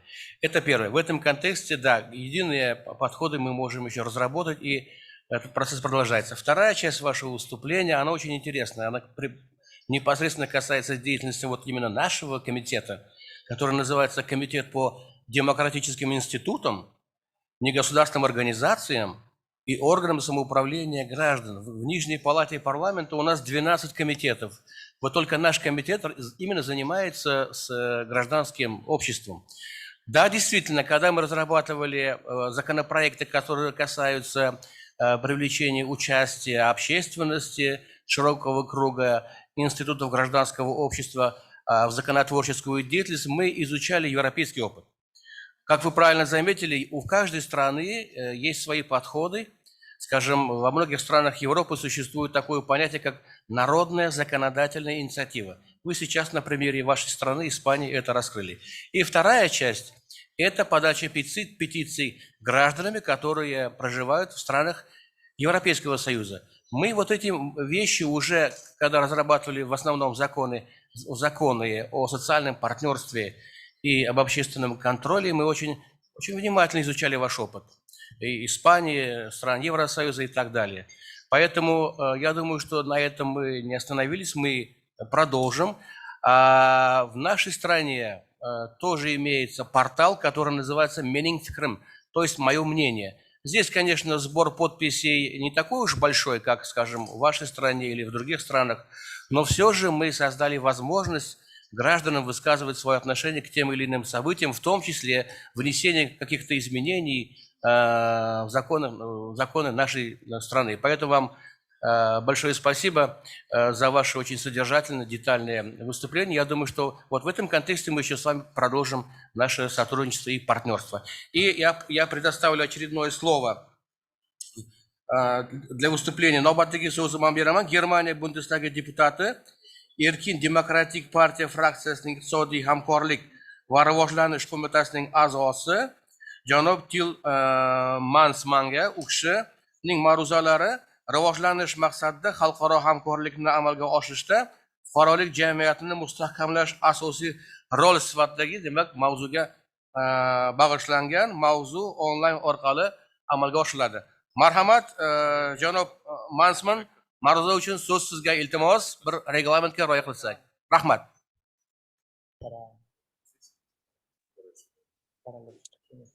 Dear Mr. Chairman, dear colleagues, dear participants in this conference, my name is Til Mansmann. I'm a member of the German Bundestag in Berlin, and I was part of a delegation visit to Uzbekistan as a member on the Committee on Economical Cooperation and Development. I noticed that the region in the territory of the former Soviet Union is developing very well. Understanding gender equality, democratization, and the development of transport and health infrastructure are important steps in this rapprochement towards high global standards. Sorry that I cannot take part in this conference live because of the corona pandemic. I'm not fully vaccinated yet, so I'm not able to travel. But I hope next time I can see you in Uzbekistan, in Bukhara or Tashkent or elsewhere in your beautiful country. And it's good that we start live meetings again. So thank you for invitation. What we are talking about, the classic term NGO does not appear once in the 2030 agenda.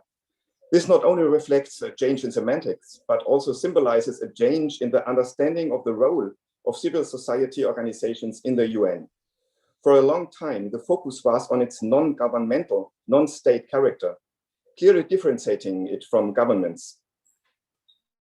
Over the past 2 decades, they have been increasingly seen as stakeholders and partners in the implementation of government decisions in the United Nations. The 2030 Agenda already states in its preamble, quote, all countries and stakeholders will implement this plan in a cooperative partnership. In doing so, governments are also formulating a clear expectation of civil society organizations. As constructive partners of governments, they are welcome and enjoy extensive opportunities for participation.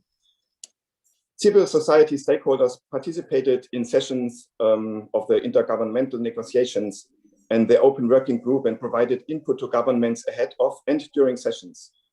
Civil society fed into the discussions through participating in consultations organized by UN. Government and other stakeholders are engaged in persistent advocacy, also outside of formal settings, to influence government's positions. To coordinate their efforts and strengthen the impact of their advocacy, civil society organizations worked in coalitions across sectors and across countries and regions. Through this engagement, civil society helped to shape the 2030 Agenda. In many states, civil society participation is being oppressed. Many human rights defenders are being suppressed or even murdered. So about the role of civil society in the implementation of the SDGs. The Sustainable Development Goals in the 2030 Agenda commit not only states and governments, but also business, civil society, and academia. The aim must be to work with European partners to advance the achievement of the United Nations Sustainable Development Goals and to combat global poverty. We want to create stable democratic institutions and demand good governance. To increase the prosperity of the society, a stable economy is needed. The presupposes the political stability of a government. Civil society has a very important role to play in this mechanism. Civil society actors play a crucial role in upholding human rights and developing the democratic rule of law. The civil society organizations provide an independent and important insight into the political and social stability and development of the country. A healthy civil society on the ground promotes good governance. Intergovernmental development cooperation can only be carried out with countries that respect and protect human rights. In countries where human rights are particularly at risk, we want to work more closely with civil society, NGOs, and foundations. Political foundations have an important role to play in strengthening civil society through culturally appropriate educational programs and the teaching of liberal core values, such as human rights, democratic standards, and the rule of law. More and more civil society organizations are using the 2030 Agenda implementation process to forge new alliances from the local to the global level. Many see added value in a stronger interdisciplinary exchange between groups from different areas of work around the SDGs. In addition to environmental and development organizations, this includes trade unions, social associations, peace groups, human rights organizations, and scientific institutions. Examples are the Global Initiative Action for Sustainable Development, or SDG Watch Europe. In the past, civil society participation has played a crucial role in the development of the 2030 Agenda implementation strategies, such as access to sexual and reproductive health and rights under SDG 5. Non-governmental organizations, scientific institutions and communities, farmers and indigenous people should engage the implementation of the NDGs and follow up and review to participate in the process of development.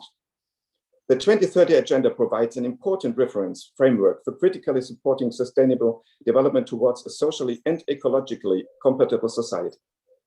Civil society organizations do not wait for the necessary reforms to be introduced at the political level.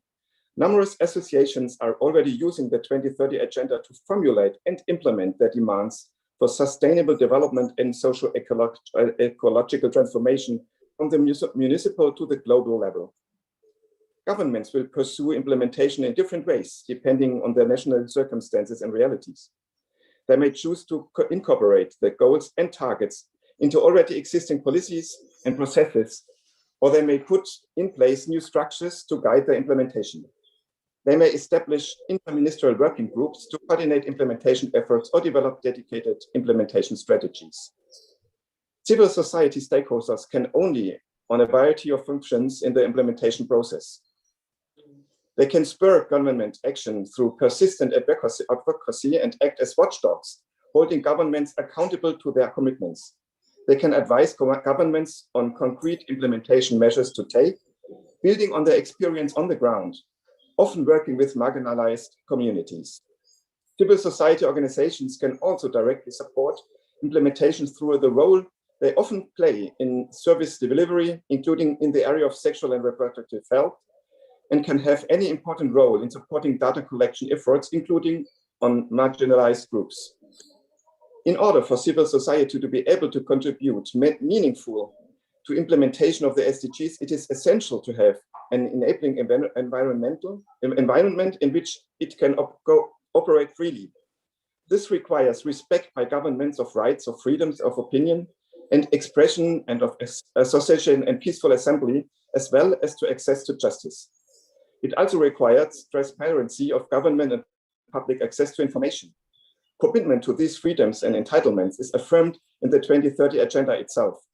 Goal 16 calls for, quote, effective, accountable and transparent institutions, as well as, quote, responsive, inclusive, participatory and representative decision-making at all levels, and also explicitly demands public access to information and protect the fundamental freedoms. It will be important that governments raise public awareness of the SDGs and implementation measures, including by ensuring availability and of information in all relevant languages and in accessible formats. Information on consultations and other opportunities for participation should be made available in good time and through channels accessible to all stakeholders. Particular effort should be invested in outreach to marginalized population groups, which can also be facilitated by civil society organizations. An enabling environment also requires that civil society actors have access to funding and other resources. Governments should support and encourage civil society, capacity building and engagement through providing for funding for civil society activity, and should refrain from underly restriction civil society organizations' access to resources. Particular focus should be placed on supporting the capacity strengthening of organizations representing marginalized populations groups and grassroots organizations. So thank you for your for listening, and I hope I had the 10 minutes limit. Thank you.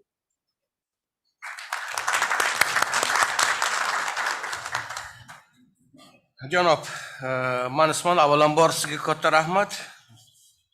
Siz qisqa vaqt ichida juda bir mazmunli mavzuni yoritib berdingiz. Endi avvalambor mana shunday bir parlament va fuqarolik jamiyati institutlari o'rtasida biz demak munosabatlar to'g'risida gapirar ekanmiz. Avvalambor mana to'g'ri aytib o'tildi. Parlamentning o'zi barqaror rivojlanish maqsadlarini ijrosini ta'minlashda demak o'zi tashabbus ko'rsatib, mana bu jarayonga keng haligi fuqarolik jamiyati institutlarini jalb etishi lozim.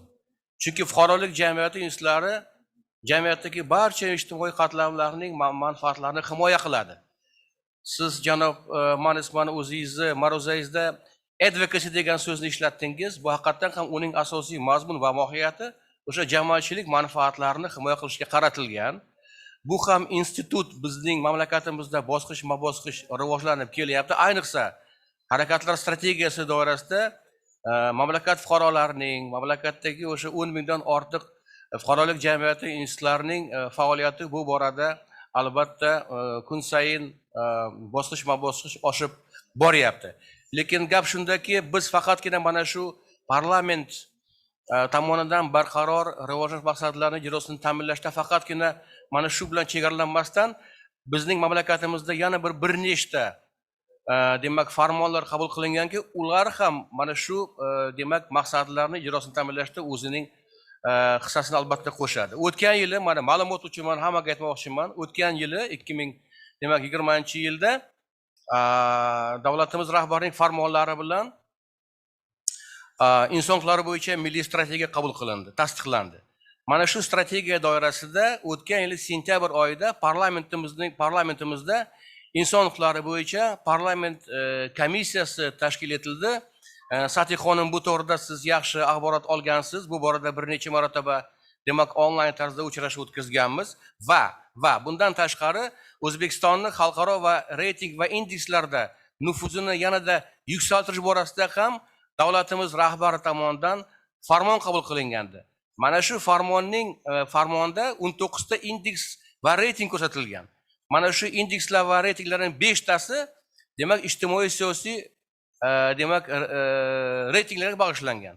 U yerda bitta indikator bor. Siyosiy ishtirok deb nomlanadi.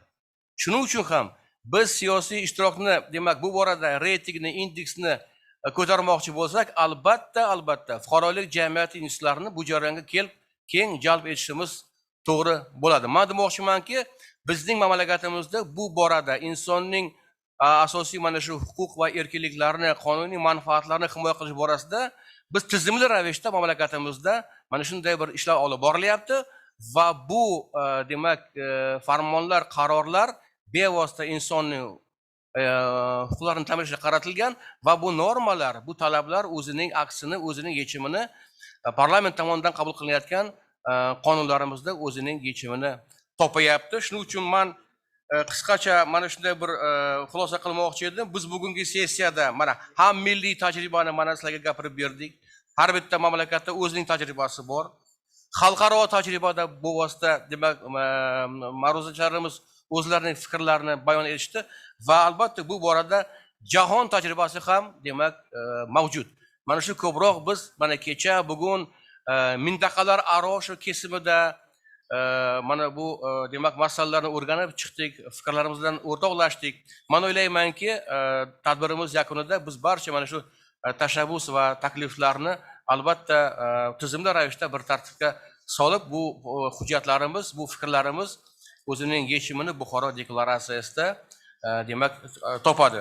Men shu bilan demak hurmatli ishtirokchilar 6-sessiyani yopiq deb e'lon qilaman-da, keyingi 7-sessiyaga o'tamiz.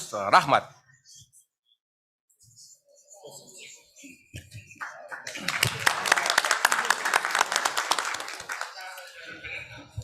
Assalomu alaykum, hurmatli forum ishtirokchilari, hurmatli mehmonlar. Ruxsatinglar bilan mana shu yerga katta rahmat. 7-sessiyamizni ochiqdagi e'lon qilsak, darhaqiqat sessiyamiz barqaror rivojlanish manfaatlari yo'lida jahon parlamentlari o'rtasida xalqaro muloqot va global hamkorlik yo'lga qo'yish nomi bilan olib boriladi va ahamiyat bergan bo'lsangiz, albatta sessiyaning nomi forumning umumiy nomiga juda yaqin va deyarli qaytaryapti desak ham bo'ladi. Bu albatta sessiyamiz spikerlariga va qatnashchilariga va sessiyaga alohida qiziqish va mas'uliyat yuklayapti desak xato qilmaymiz.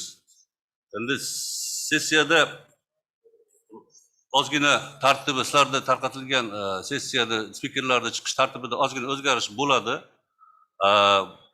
va bundan oldin bitta fikrlarni aytmoqchi edim. Albatta shu reglament bo'yicha spikerlarga reglamentga rioya qilish iltimosi bilan bir qatorda albatta spikerlardan shu mavzu bo'yicha aniq taklif va fikrlarni kutib qolamiz. Men bilan birgalikda sessiyani Yevropada xavfsizlik va hamkorlik tashkilotining O'zbekistondagi loyihalarning koordinatori Mathieu Limuan janoblari bilan birga olib boradi. Mathieu Limuan janoblari tajribali diplomat va nafaqat u kishining nafaqat moderator sifatida, balkim o'sha tashkilot faoliyati bo'yicha, mutaxassis bo'yicha va Yevropada xavfsizlik va hamkorlik tashkilotining faoliyati nuqtai nazaridan fikr va takliflarni ham kutib qolamiz. Ruxsatingiz bilan marhamat, Mathieu, sizga so'z.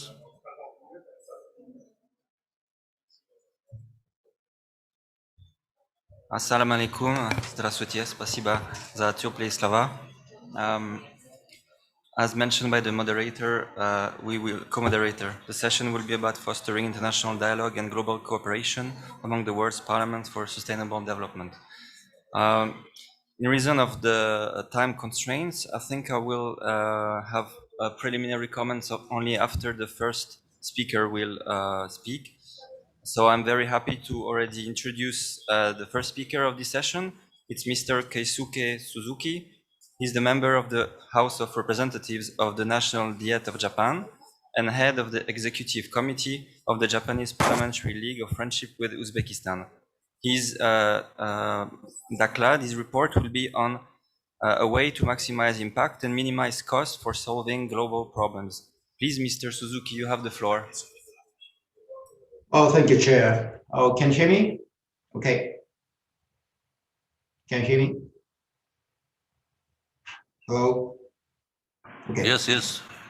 Oh, Go well, on. oh, thank you, Chair. Okay. Go ahead. So, good afternoon, or maybe good morning in Uzbekistan. Well, as our chairperson introduced, my name is Keisuke Suzuki.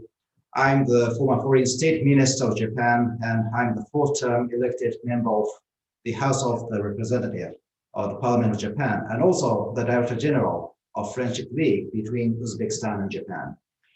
Today, it's my great pleasure to be here and make a presentation about the agenda related to the Social Development Goals, SDGs, in this very important conference in front of such distinguished guests. I'm talking about this agenda from Japan in remote style because global COVID-19 situation does not allow me to attend this kind of on-site meeting in abroad. Well, in Japan, the situation is well contained, and the new positive cases of COVID-19 is now declined to the very stable level. So we are now preparing steadily for the Paralympic Games in Tokyo, which would start from just 1 month later, 23rd of July. So Japan would like to welcome all the delegations from all the countries all over the world. Well, frankly speaking, I feel that, unfortunately, this COVID-19 has changed the situation drastically. Only 2 years ago, no one imagined that 2 years later, the world would change like this. It was the end of 2019 that the first case or the rumor about the new coronavirus, COVID-19, was seen in Wuhan city in China. And in Japan, it was on February. I remember it was when the cruise ship came from Hong Kong, contains many COVID-19 patients, that the COVID-19 cases is treated as a kind of a serious pandemic issue in Japan. At the time, I remember that in most of the countries, COVID-19 was not recognized well.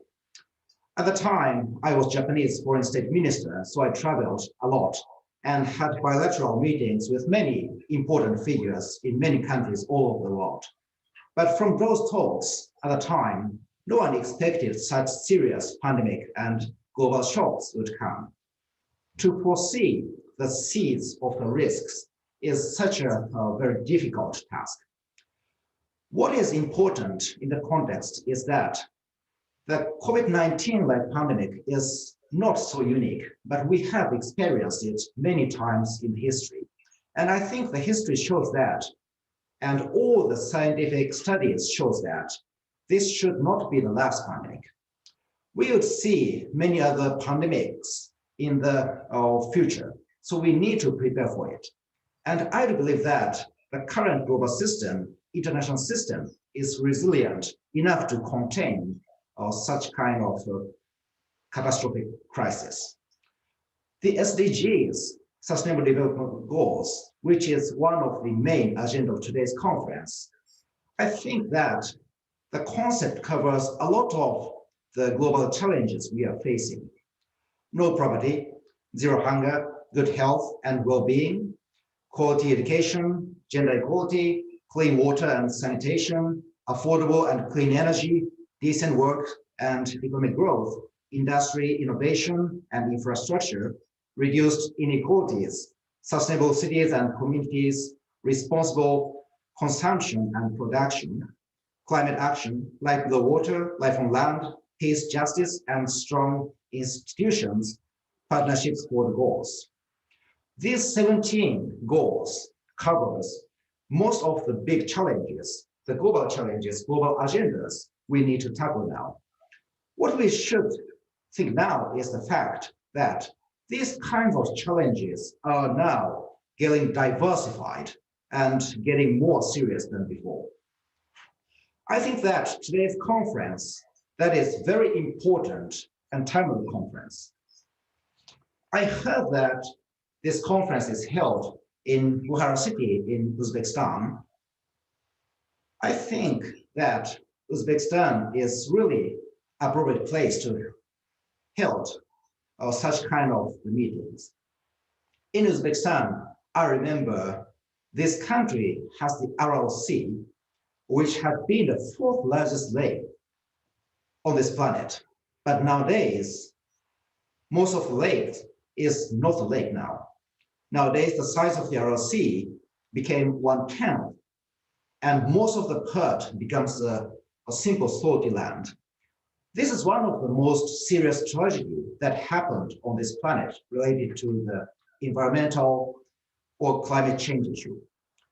Today, I would like to mention about the importance of the global international cooperation to tackle these global challenges. As I mentioned, those global challenges, agendas are diversified, and the impact or the seriousness are getting bigger and bigger vis-a-vis 10 or 20 years ago. On the other hand, certainly in developed countries, the fiscal capacity of public finance is limited than before. So that the situation is that we inevitably need to maximize the impact by the very limited financial resources.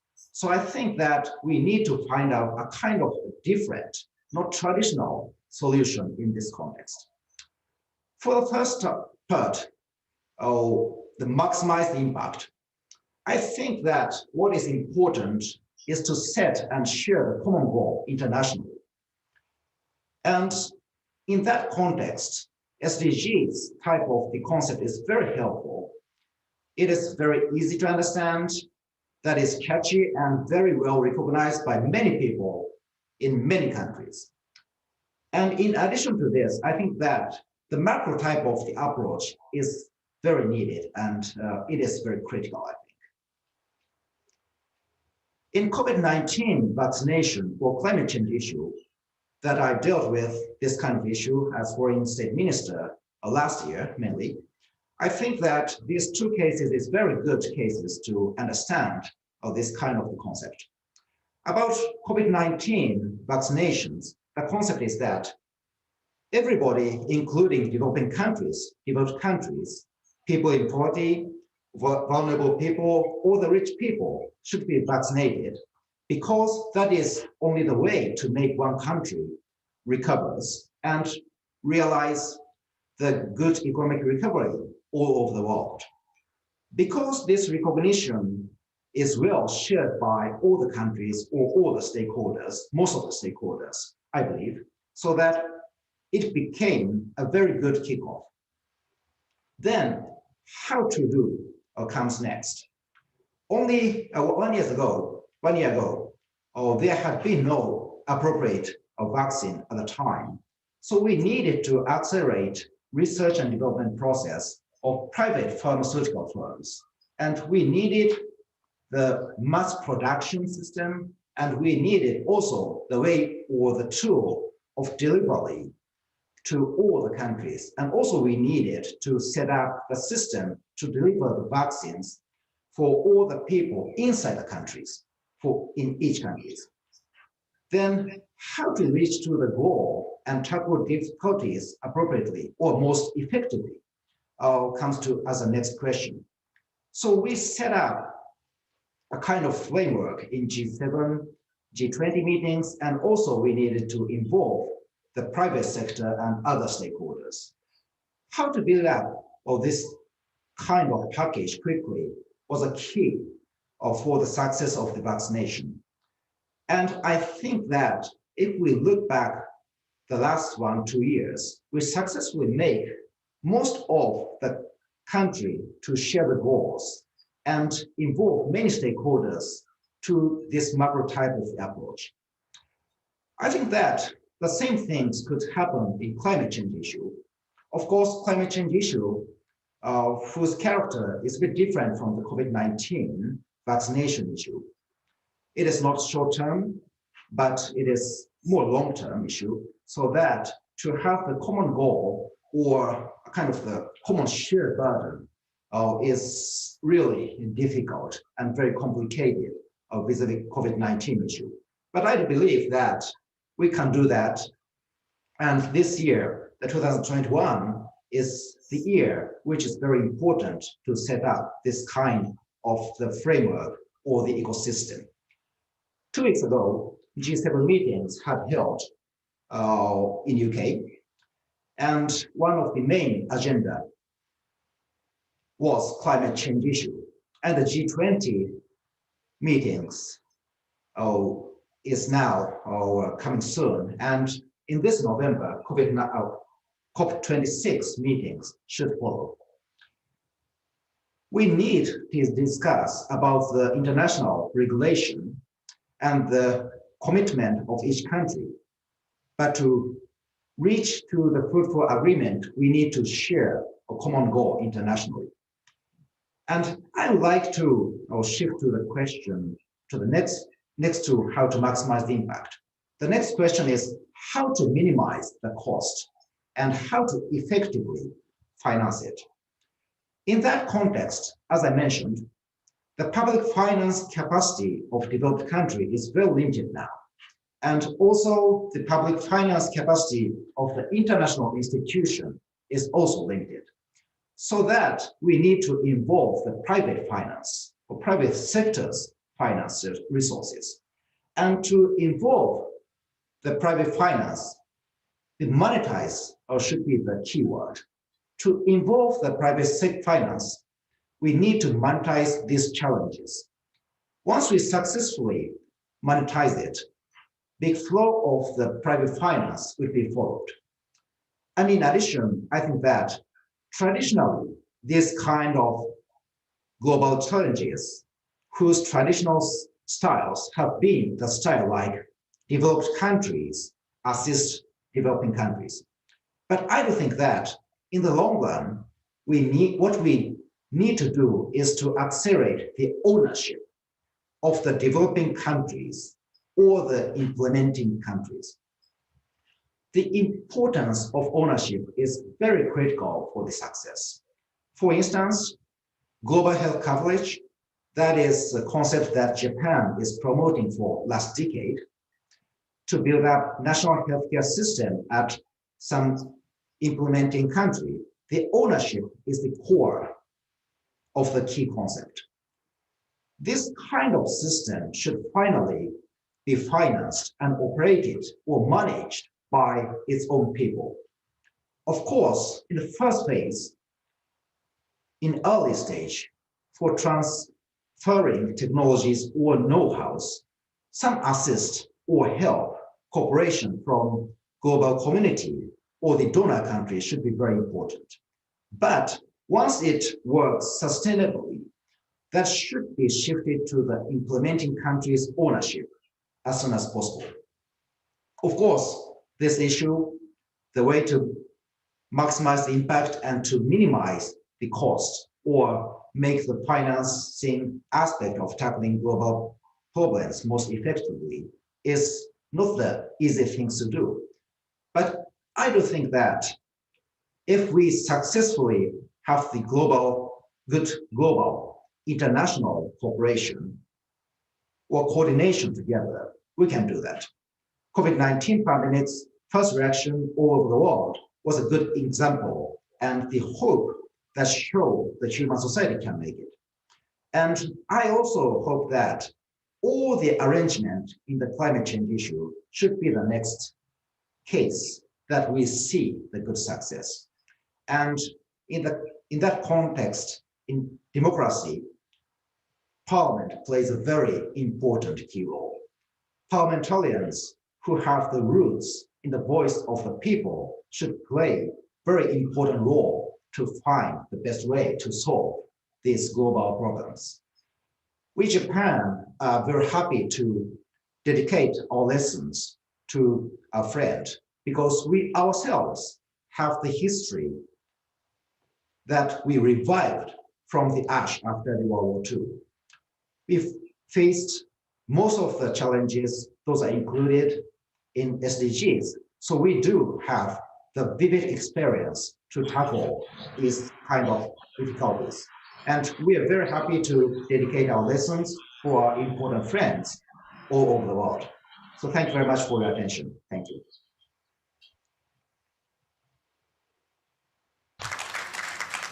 Thank you very much, State Minister Suzuki, for your interesting presentation. And thank you also for welcoming us all in Japan. We'll try to come, of course, with pleasure if the opportunity will come.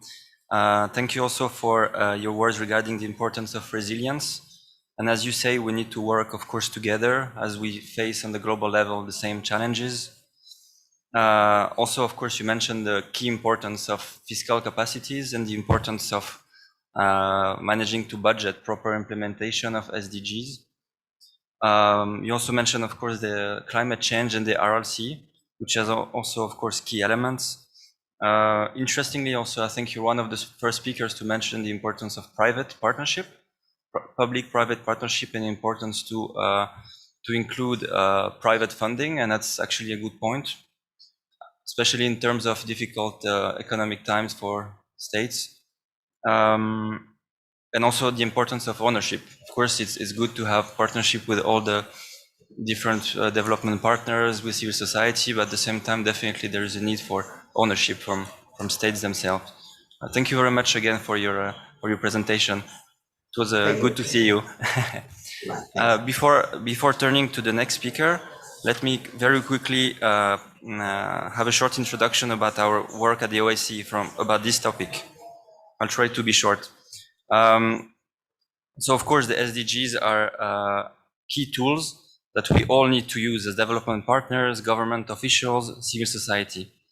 I must say that, of course, from the OSCE side, we're particularly pleased to see the creation of the Coordination Council for an implementation of national SDGs. It's, of course, a very good step to coordinate better the efforts. I must say that the SDGs, of course, coincide with the OSCE commitments. So it's a very good sign, and they also coincide, of course, with the National Action Strategy of Uzbekistan, 2017-2021. And we, of course, hope that the next 5-year strategy will be the same. As you might know, the OSCE is the largest regional security organization in the world with 57 participating states. And of course, we work towards the implementation of all the 17 goals, with, of course, some specific work on the goals 5 on gender equality and the goal 16 on peace, justice, and strong institutions.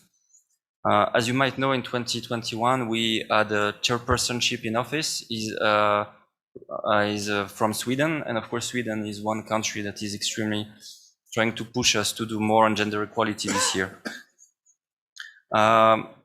I must also say that at the OSCE, as you might know, we have not 3 pillars, but we call it 3 baskets, and also 3 dimensions. So we have different types of activity. The first one is political military aspects. The second is economic and environment. And the third one is human dimension. So of course, they're also matching the SDG goals. I must say that actually now internally, our headquarters are asking us to write in each of our projects which SDG goal we will implement through each project. So my point is that it's a common work. We all need to work together and all need to work on ourselves to improve the implementation of the SDGs. Then I would like to finish by just mentioning a few ideas, as an organizer kindly asked for some ideas on how to better improve the interparliamentary cooperation. So the first one, of course, is simply the exchange of good practices. I mean, that's what has been done here, of course, during these 2 days. I think also through the use of friendship groups, either bilaterally or also through the OSCE Parliamentary Assembly Toolbox, but also Turkpa, also the Parliamentary Assembly of the Council of Europe, the European Parliament, of course, the Asian PA, and the Commonwealth of Independent States PA, for example. The other possibilities, of course, informal peer review to exchange views on how to better implement SDGs. The third point is, I think, maybe a bit OSCE specific, is the possibility of sending legislation, draft legislation for comments to, for example, the OSCE Office for Democratic Institutions and Human Rights, as often the government is asking us for commenting some draft laws. And I think it's a good practice. And of course, using the toolbox of ODIHR, but also the Venice Commission, UN partners and other development partners, I think is a very good practice. And last but not least, there is the importance of making sure that during all the process of implementation, there should be inclusion, of course. So there should be the representation of groups that are maybe underrepresented or vulnerable, such as women, persons with disabilities, for example. And also, I know that now in Uzbekistan, every law needs to go through the gender control to make sure that gender mainstreaming is in each law. It's actually, I think, a good practice. And actually, one aspect mentioned by the French member of parliament earlier was that in France, for example, which is my own country, it's good to have also an environmental impact assessment of each legislation, because of course, each law has an impact also on our environment. That's all from my side. Thank you very much. I would like now to give the floor to Ravshanbek Alimov. He's the chairperson of the Committee on International Relations, Foreign Economic Relations, Foreign Investments and Tourism of the Senate of the Holy Majlis of the Republic of Uzbekistan. His report will be on the need to establish a dialogue among the world's parliaments to achieve the 2030 agenda. Marhamat. Спасибо, господин Лемуа. С вашего позволения, я представлю доклад на русском языке. Уважаемые участники форума, дамы и господа, еще раз сердечно приветствую вас. Повестка дня ЦУР 2030 призывает парламенты и другие заинтересованные стороны разрабатывать и принимать законы, программы, которые обеспечивали бы и удовлетворяли бы удовлетворение потребностей человека, защищали бы его права и никого не оставляли бы без внимания. Как парламентарии мы, безусловно, должны поддерживать усилия по достижению новых целей с учетом национальной специфики каждой страны. Наша обязанность ясная – это добиваться того, чтобы правительства последовательно, качественно исполняли и несли ответственность за цели, под которыми которые были утверждены в рамках соответствующих программ и, соответственно, обеспечили принятие утверждения соответствующих законов и бюджетов. Однако, как известно, ни одна организация, правительство или парламент не могут обеспечивать устойчивое развитие в одиночку, и это особенно наглядно видно в нынешних условиях с учетом глобальной пандемии коронавирусной инфекции. Одним из важных условий достижения целей ООН в области устойчивого развития является именно тесное взаимовыгодное партнерство. Данный тезис нашел свое особое отражение в 18-й цели устойчивого развития, предполагающей всеобъемлющее партнерство не только между государственными органами, институтами гражданского общества и бизнесом внутри страны, но и подразумевает широкое международное сотрудничество и развитие контактов с организациями и развитие межгосударственных связей. Хочу проинформировать вас, что последние 4 года характеризуются беспрецедентным ростом активности парламента Узбекистана, в том числе в вопросах расширения межпарламентских, международных связей. Большое внимание стало уделяться парламентской дипломатии, используемой в том числе с целью координации усилий и по реализации ЦУР и обмену опытом в данном направлении с парламентами государств-партнеров. Важное значение имело принятие в 2020 году совместным постановлением Кенгяши палат парламента концепции парламентской дипломатии Республики Узбекистан, обозначенные цели и задачи, которые очень созвучны целям устойчивого развития и предполагают ряд конкретных механизмов, перспективных механизмов осуществления международной деятельности парламента в области целей устойчивого развития. Кроме того, принципиально новые формы приобрели вопросы сотрудничества с международными межпарламентскими организациями, характеризующие восстановление полного участия Али-Маджлиса Республики Узбекистан в таких авторитетных международных межпарламентских организациях, как Парламентская ассамблея ОБСЕ, Межпарламентская ассамблея Содружества независимых государств. В настоящее время Узбекистан ведет активное сотрудничество с Тюркпа. С целью систематизации наших отношений в апреле 2021 года принято совместное постановление Кенгяши палат о мерах по дальнейшей активизации сотрудничества с межпарламентскими организациями, согласно которому утверждены конкретные планы мер по развитию сотрудничества с вышеуказанными парламентскими ассамблеями. При этом важно отметить, что в принятых дорожных картах предусмотрены положения, предполагающие развитие партнерских связей по направлениям и задачам целей устойчивого развития. Али-Маджлис также активно сотрудничает и в двустороннем формате. Стороны координируют международные усилия, согласуют позиции по вопросам ЦУР, в международных межпарламентских организациях, а также обмениваются опытом по вопросам механизмов эффективной реализации поставленных задач. В качестве показателя динамики, растущей динамики международного сотрудничества, можно отметить, что если в 2016 году в Сенате Республики Узбекистан функционировало 29 групп по сотрудничеству с зарубежными странами, то в настоящее время это количество возросло до 52. Также за последние 4 года Сенат провел более 600 встреч с парламентскими правительственными делегациями зарубежных стран, представителями международных организаций, а также различного рода представителями научных деловых кругов иностранных государств. И это число, я вам скажу, устойчиво растет. Уважаемые дамы и господа, для эффективного достижения цели устойчивого развития необходима дальнейшая консолидация усилий парламентов мира, а также более активное и конкретное международное сотрудничество. В этой связи представляется целесообразным внедрение эффективных механизмов обмена опытом в вопросах законотворчества, формирования бюджета, парламентского контроля и предоставления интересов избирателей, что играет, безусловно, важную роль в деле осуществления целей устойчивого развития. Обеспечение национальной ответственности за осуществление ЦУР требует создание законодательной базы, которая предусматривала принятие решений с привлечением всех заинтересованных сторон и инклюзивность.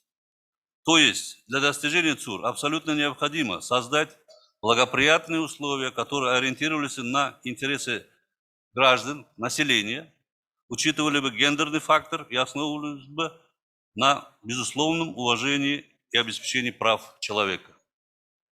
Считаю, что парламентом очень важно обмениваться опытом в вопросах широкого привлечения институтов гражданского общества в процессы бюджетообразования и расходования бюджетных средств. Парламентский контроль – это одно из ключевых звеньев осуществления целей устойчивого развития, я считаю. Механизмы парламентского контроля, например, правительственный час, парламентские запросы, слушания в парламентских комитетах, могут являться очень эффективными методами выявления препятствий или объективной оценки хода реализации целей. Общаясь с избирателями, парламентарии могут обнаруживать пробелы и слабые моменты в системе осуществления целей устойчивого развития, которые рискуют быть упущенными при составлении общих правительственных отчетов и национальных статистических отчетов и выкладов. Уважаемые участники форума, в заключение своего выступления хочу подчеркнуть, что парламент Узбекистана уделяет важное, ключевое значение вопросам межпарламентского сотрудничества по реализации целей устойчивого развития. Мы всегда готовы к сотрудничеству в данном вопросе, как на двустороннем, так и многостороннем уровне в рамках международных, межпарламентских организаций с целью продвижения цели устойчивого развития, инициирования новых механизмов и реализации других механизмов и форм сотрудничества. Уважаемые участники форума, в итоговом документе нашего форума Бухарской декларации магистральным тезисом проходит именно важность межпарламентского сотрудничества в достижении цели устойчивого развития. Выражаем уверенность в том, что этот документ станет важным практическим вкладом в активизацию тесного и плодотворного взаимодействия парламентов стран мира в реализации повестки 2030. Благодарю вас за внимание.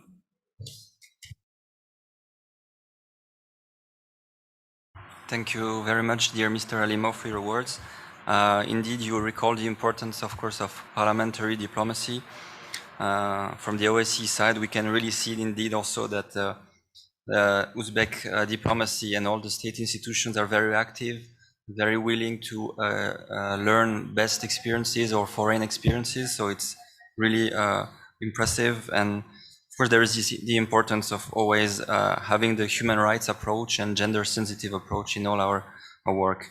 And also at the same time, of course, the Bukhara Declaration is an important document that recalls all that you mentioned and that we've mentioned for now 2 days. I will now give you back the floor so you can introduce the next speaker. Thank you.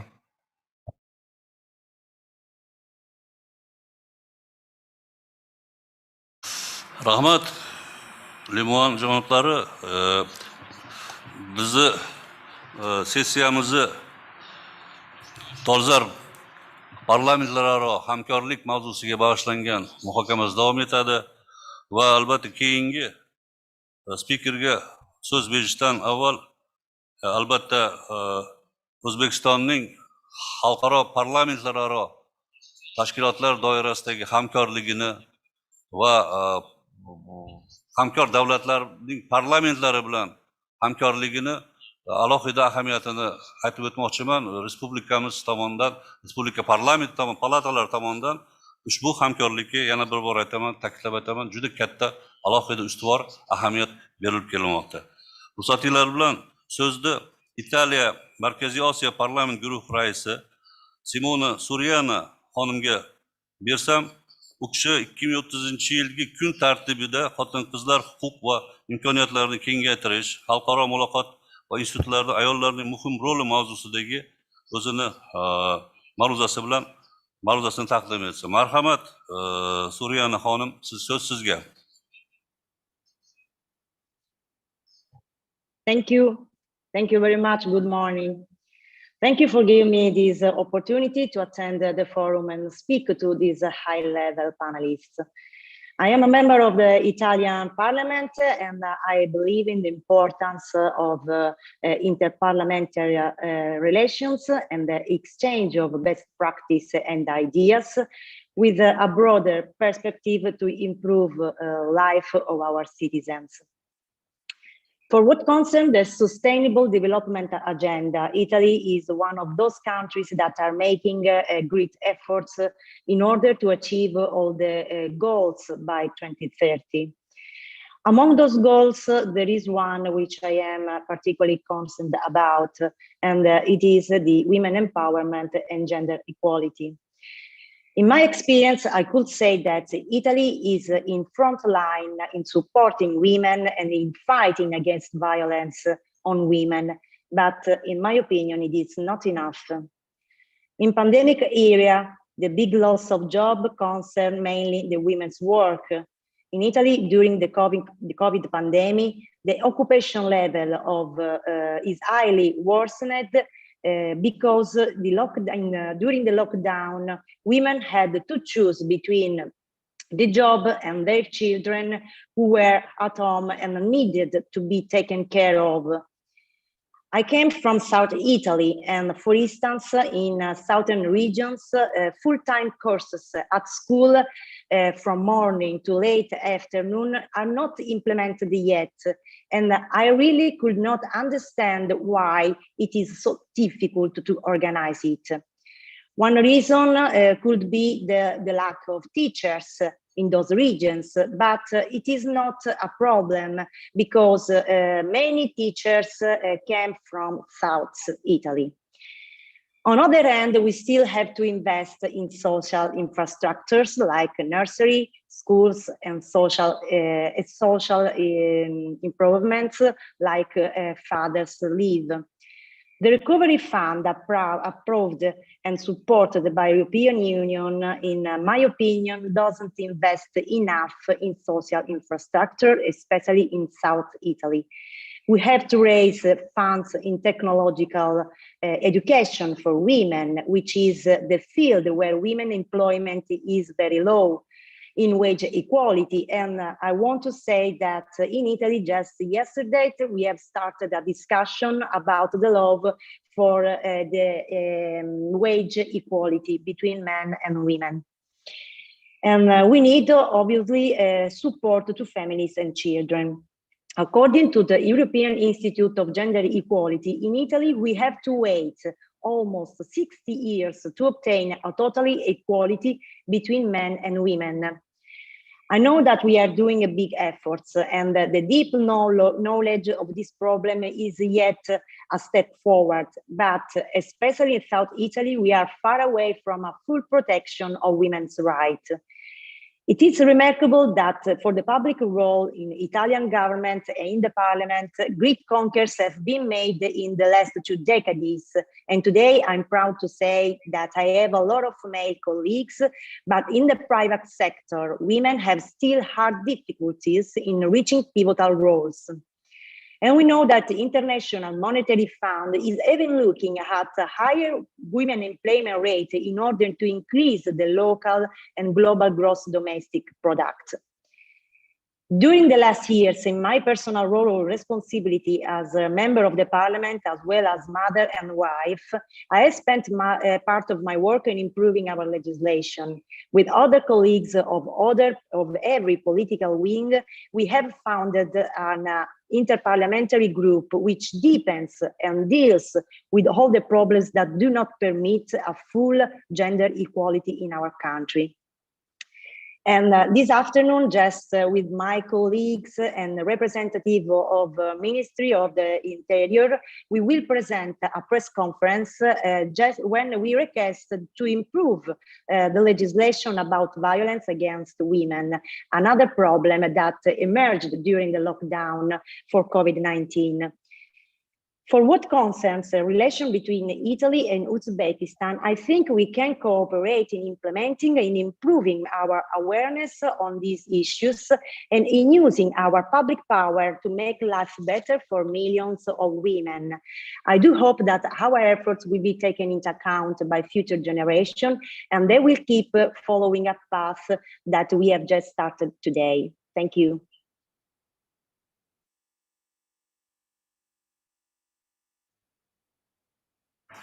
Спасибо, госпожа Сурьяна, за очень ясное и аргументированное раскрытие проблематики и именно важности обеспечения гендерного равенства и, безусловно, роли парламентов в обеспечении этого равенства и полноценной реализации прав и интересов женщин. Я бы сказал, даже более намного эффективным создание условий для того, чтобы эти возможности женщин реализовывались во благо развития стран, потому что недавние отчеты Всемирного банка показали, что вот только лишь из-за неравной оплаты труды мужчинам и женщинам мировая экономика теряет более 3% своего, значит, ВВП, что, конечно же, очень ярко показывает, насколько очень, значит, это остра проблема не только с основной гуманитарной точки зрения, но и с точки зрения экономики. Уважаемые участники форума, в принципе, вот вначале мы сообщали, вот к нам обратились дополнительно с просьбой, значит, представители Казахстана. Я, с вашего разрешения, предоставляю слово депутату Мажилиса парламента Казахстана, госпоже Сулеймановой Зульфие Булатовне, которая хочет представить свой доклад по тематике сегодняшней нашей сессии. Пожалуйста, Зульфия Булатовна, слово вам.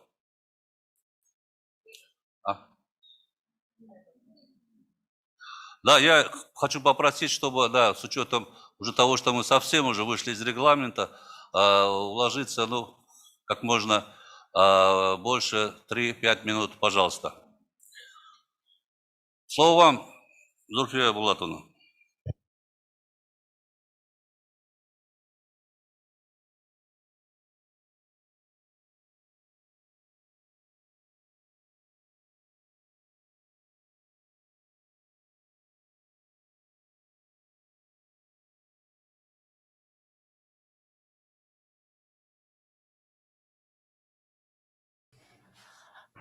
Добрый день. Извиняюсь за Да, пожалуйста. Пожалуйста, слово вам. Только регламент, пожалуйста, мы совсем уже на очень много превысили лимит свой. Пожалуйста. Спасибо большое. Добрый день, уважаемые председатели, уважаемые участники форума. Позвольте выразить свою глубокую признательность организаторам форума за возможность участия в столь значимом мероприятии. И спасибо большое, за предоставленную возможность. Цели устойчивого развития, безусловно, дали человечеству четкую дорожную карту для лучшего будущего, в котором каждый сможет в равной степени достичь социального, технологического и экономического прогресса. Тем не менее, пандемия COVID-19 внесла значительные коррективы в достижении целей, обозначенных в глобальной повестке дня до 2030 года. И серьезно влияет на общий уровень развития мировой экономики. За истекший период мир стал свидетелем кризиса глобального сотрудничества, торгового протекционизма и политического национализма. К тому же отсутствие взаимного доверия и международные санкции еще более усложняют текущую ситуацию и могут привести к необратимым последствиям. В этом контексте представляется важным направить наши совместные усилия на реализацию общих для всего мирового сообщества индикаторов развития в разрезе целей устойчивого развития до 2030 года с учетом изменений, вызванных пандемией. Уважаемые коллеги, Казахстан придает большое значение реализации ЦУР. Экономическая, социальная и экологическая политика, проводимая в Казахстане, полностью соответствует целям повестки дня на период до 2030 года. В целях формирования единой политики по реализации 17 целей устойчивого развития в Казахстане и обеспечение скоординированной работы государственных органов, отвечающих непосредственно за исполнение международных организаций и неправительственного сектора по выполнению ЦУР. В 2018 году была выстроена национальная архитектура для реализации ЦУР. В частности, создан Координационный совет под руководством первого заместителя премьер-министра и 5 межведомственных рабочих групп по 5 ключевым направлениям. Это люди, планета, процветание, мир, партнерство.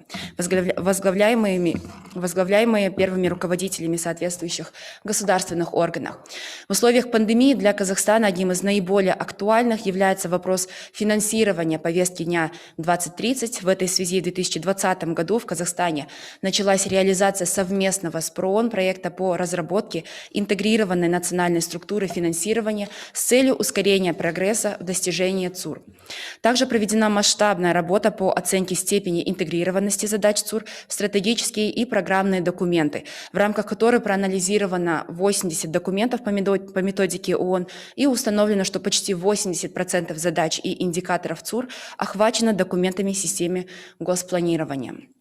Скоординированная работа в данном направлении позволила успешно представить добровольный национальный обзор Казахстана по ЦУР в июне 2019 года в городе Нью-Йорк в ходе политического форума ООН высокого уровня по устойчивому развитию. Международное сообщество отметило приверженность нашей страны глобальным целям, а также высоко оценило выбранные подходы и их выполнение. Уважаемые участники форума, кризис глобального сотрудничества и снижение взаимного доверия еще больше усложняют текущую ситуацию и могут привести привести к негативным последствиям. Для возврата на траекторию устойчивого развития нам необходимо активизировать скоординированные усилия в рамках десятилетия действий по достижению ЦУР, вероятно, самого критического десятилетия нашего поколения.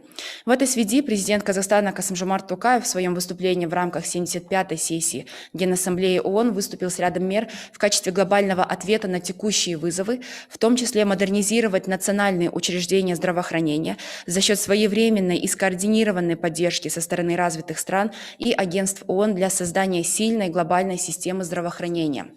Второе, создать сеть региональных центров по контролю за заболеваниями и биобезопасности под эгидой ООН.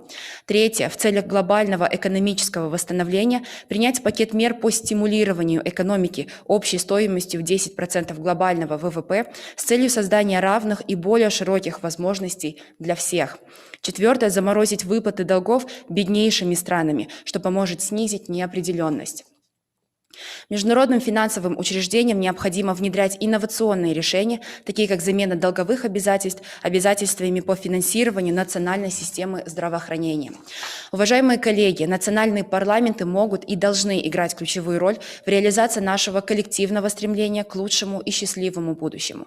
Сегодня мы имеем уникальную возможность высказываться и делиться опытом и практиками на площадках региональных и международных форумов, которые помогут заложить основы для эффективного и качественного достижения ЦУР. Позвольте пожелать всем нам плодотворных дискуссий и обмена мнениями. Благодарю за внимание. Спасибо. Зульфия Булатовна, большое вам спасибо и благодарим за очень развернутую и в то же время понятную информацию о позиции, подходах Казахстана, принимаемых мер по достижению цели устойчивого развития и, конечно, за очень правильный, обоснованный тезис о том, что действительно еще многое предстоит сделать и стоят задачи настолько глобальные, и их решение всецело зависит от того, насколько парламенты, в том числе парламенты, будут очень тесно, плодотворно взаимодействовать. Hurmatli forum qatnashchilari, hozir asosiy spikerlarimiz o'z ma'ruzalar bilan chiqdi. Ruxsatinglar bilan sessiyamizni umumiy yakuni bo'yicha baho berishni hamkasabam ham moderatorimiz Limon javoblariga bersam va shundan keyin yakuniy muhokamaga o'tsak, shu bilan sessiyamizga yakun yasasak. Marhamat, Limon javoblar. Спасибо большое. Thank you very much.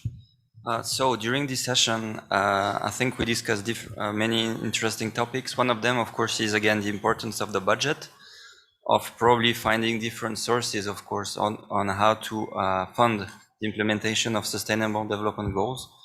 That might also include private funding, if possible. For example, actually, in our office in the OSCE in Uzbekistan, for the first time this year, we have one project partly funded by actually the Coca-Cola Foundation, for example. So it's a source, so it's a way, of course, to also increase our budget in a way or another. We also discussed the importance of inclusivity of all the main groups of society, especially the most vulnerable, under the principle leave no one behind. Actually, interestingly, today there was another conference on the rights of persons with disabilities, and it was mentioned that actually the lack of integration of persons with disabilities might have a consequence on 7% of the GDP of a country. That was statistics from the International Labour Organization. Then there is also, of course, the importance of the transparency of all the work we're doing. So, for example, in France, there is a website called agenda2030.fr, on which all the main aspects of the work done by the state and civil society is listed, with also good examples inside. So it can be seen maybe as one of the good practice to increase the trust of citizens and understanding from citizens of what is being done by the state. And of course, again, as all the SDGs, all the Sustainable Development Goals are interrelated, it's really important to all the time see everything as one and not divide them by different goal or, you know, by different topics. I mean, it reminds me of the metaphor of, you know, the butterfly, and that creates a typhoon at the end to the other side of the world. And of course, it was very interesting to hear different experiences from Japan, from Uzbekistan, Kazakhstan, Italy. And we can see that in some countries, coordination councils have been created with high-level support. So I think on this note, we can close the session. Thank you very much for your attention. I'll give back maybe the floor to Mr. Alimov. Katta rahmat.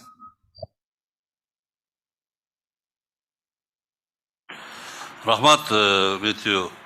Juda asosiy umumiy xulosalarni keltirdingiz. Endi unday olib qaraganda qo'shishimga ham ehtiyoj qandaydir chiqmayapti. Faqat bir fikrda ta'kidlab o'tmoqchiman. Barqaror rivojlanish maqsadlarini, indikatorlarini olib tahlil qiladigan bo'lsak, ularning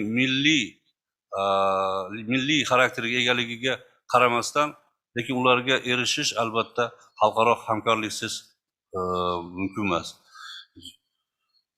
Va albatta bugungi aytilgan taklif, sessiyamizda aytilgan taklif va mulohazalar albatta Bukhara deklaratsiyasida o'zini aksini topishiga hamma ishonaman.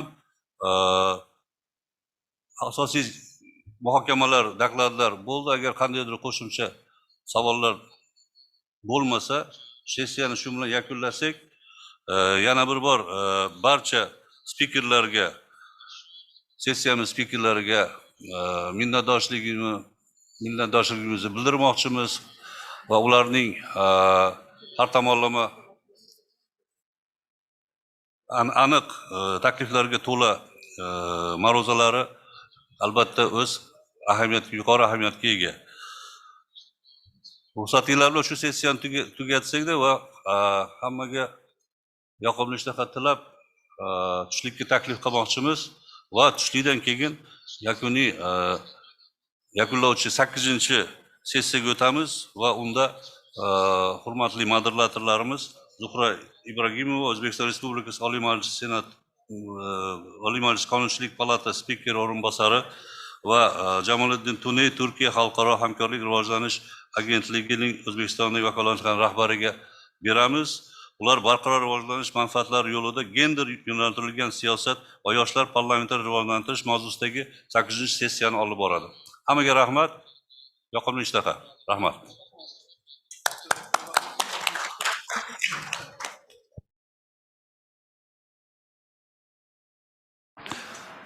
.00'da hurmatli 15:00'da shu yerda hammani kutamiz. Rahmat.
Алло, Руслан.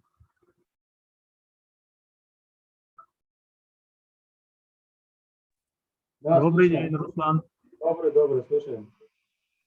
Вот я сейчас вошел так, с аккаунтом Дарий Узбекский, Дарий Интерпретер, ввел в панелисты. Там, оказывается, не Фарси, а Дарий. С Дарий на узбекский будет переводить. Сейчас. Я уже персиям написал же. Да, без разницы. Окей. Теперь Нариманака выход. Я передал, да. Французскую, узбекскую не будет, убираю. Ну там, короче, Дарий узбекский. Не слышал меня. Спроси Все думали, что французский, фарси узбекский узбекский, удалить а будет оказывается... больше. Что говорите? Французский, узбекский удалить уже можно? Не будет? Сейчас, подождите, сейчас наушники подключу, что-то плохо слышно. Так, вот можно, да.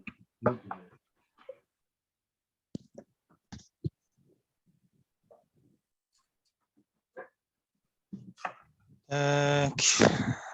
Меня слышно, да? Так, English узбек вы поставили? Слышно, слышно. А, сейчас, подожди, поменяю. Не English узбек же. А я меняю. А, название? Французский. Будет, нет? Нет, что-нибудь другое. Поставьте там португальский или там, который мы мало используем. Вот. Не об этом говорит. Французский, узбекский будет переводчик? Не будет, все. Вон там 15. А, Persian есть, да? А, вот. Persian, узбек.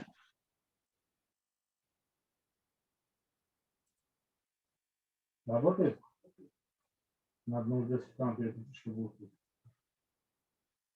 Как я говорю, на узбекский. Да, пишу. Узбекский слышно. İştiriyak, yaxshi ishtiryapti. Versiya. Farsi. Farsi. Не надо по-таджикски говорить. Говори по-таджикски. Тоже кемана. Вот, молодец. Молодец. Все понимаешь, все знаешь. Прикалывайся. Это и есть фарси. Вот, все, у вас там Бухара вообще что далеко ходили, с любого с улицы возьмите, переведу. Угу. Не, хороший бача, молодец.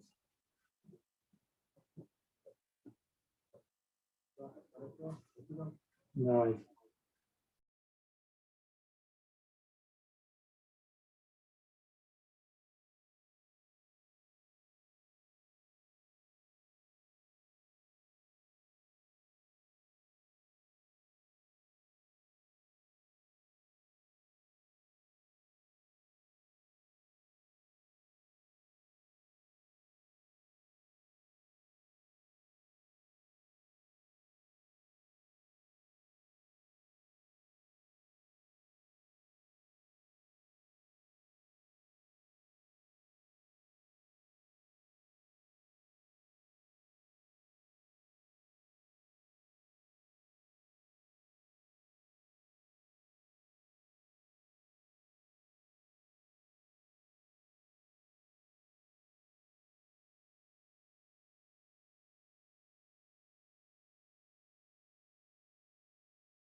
Assalomu alaykum.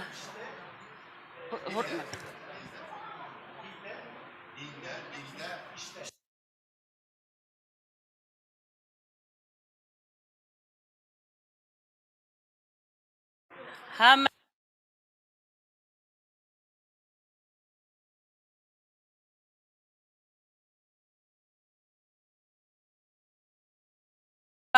vaqtimiz ketyapti, hurmatli forum ishtirokchilari. Assalomu alaykum yana bir bora. 8-sessiya o'z ishini boshlaydi. Sessiyaning mavzusi barqaror rivojlanish manfaatlari yo'lida gender yo'naltirilgan siyosat va yoshlar parlamentarizmini rivojlantirish. Tarjima qilishyapti.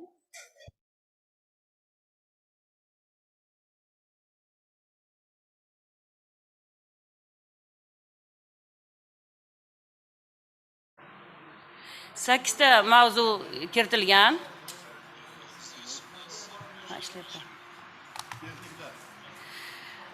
Ma'ruzachalarimizdan iltimos qilamiz. Juda qisqa qilish kerak bo'ladi, chunki bugungi ish grafikimiz juda qisqartirildi. Shuni inobatga olishlaringizni va reglamentga qat'iy rioya etilishini va juda eng mazmunli joylarni qisqartirgan ravishda aytib berishlaringizni so'raymiz.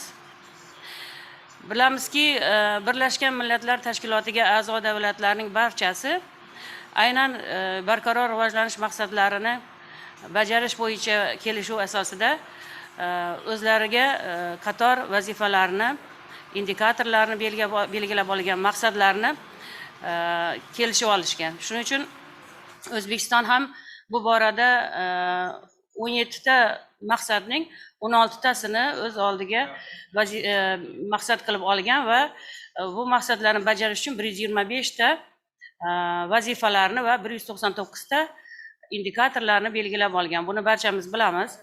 Aynan shu maqsadlar ichida 5-maqsad bu gender tenglik masalasiga qaratilgan maqsad bo'lib, ushbu maqsadni amalga oshirish uchun O'zbekistonda ham bir qator ishlar amalga oshirilgan.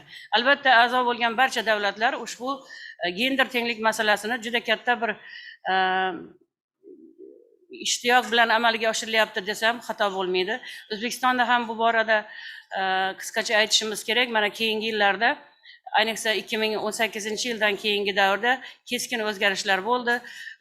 Ayniqsa saylov jarayonlarida parlamentga bo'lgan 2014-yilgi saylovlarda ayollarning o'rni atiga 6% tashkil qilgan bo'lsa, 2019-yilda bo'lib o'tgan saylovlar jarayonida parlamentdagi ayollar soni 32% egallagani o'zi bu yaqqol ko'rsatish desak bo'ladi.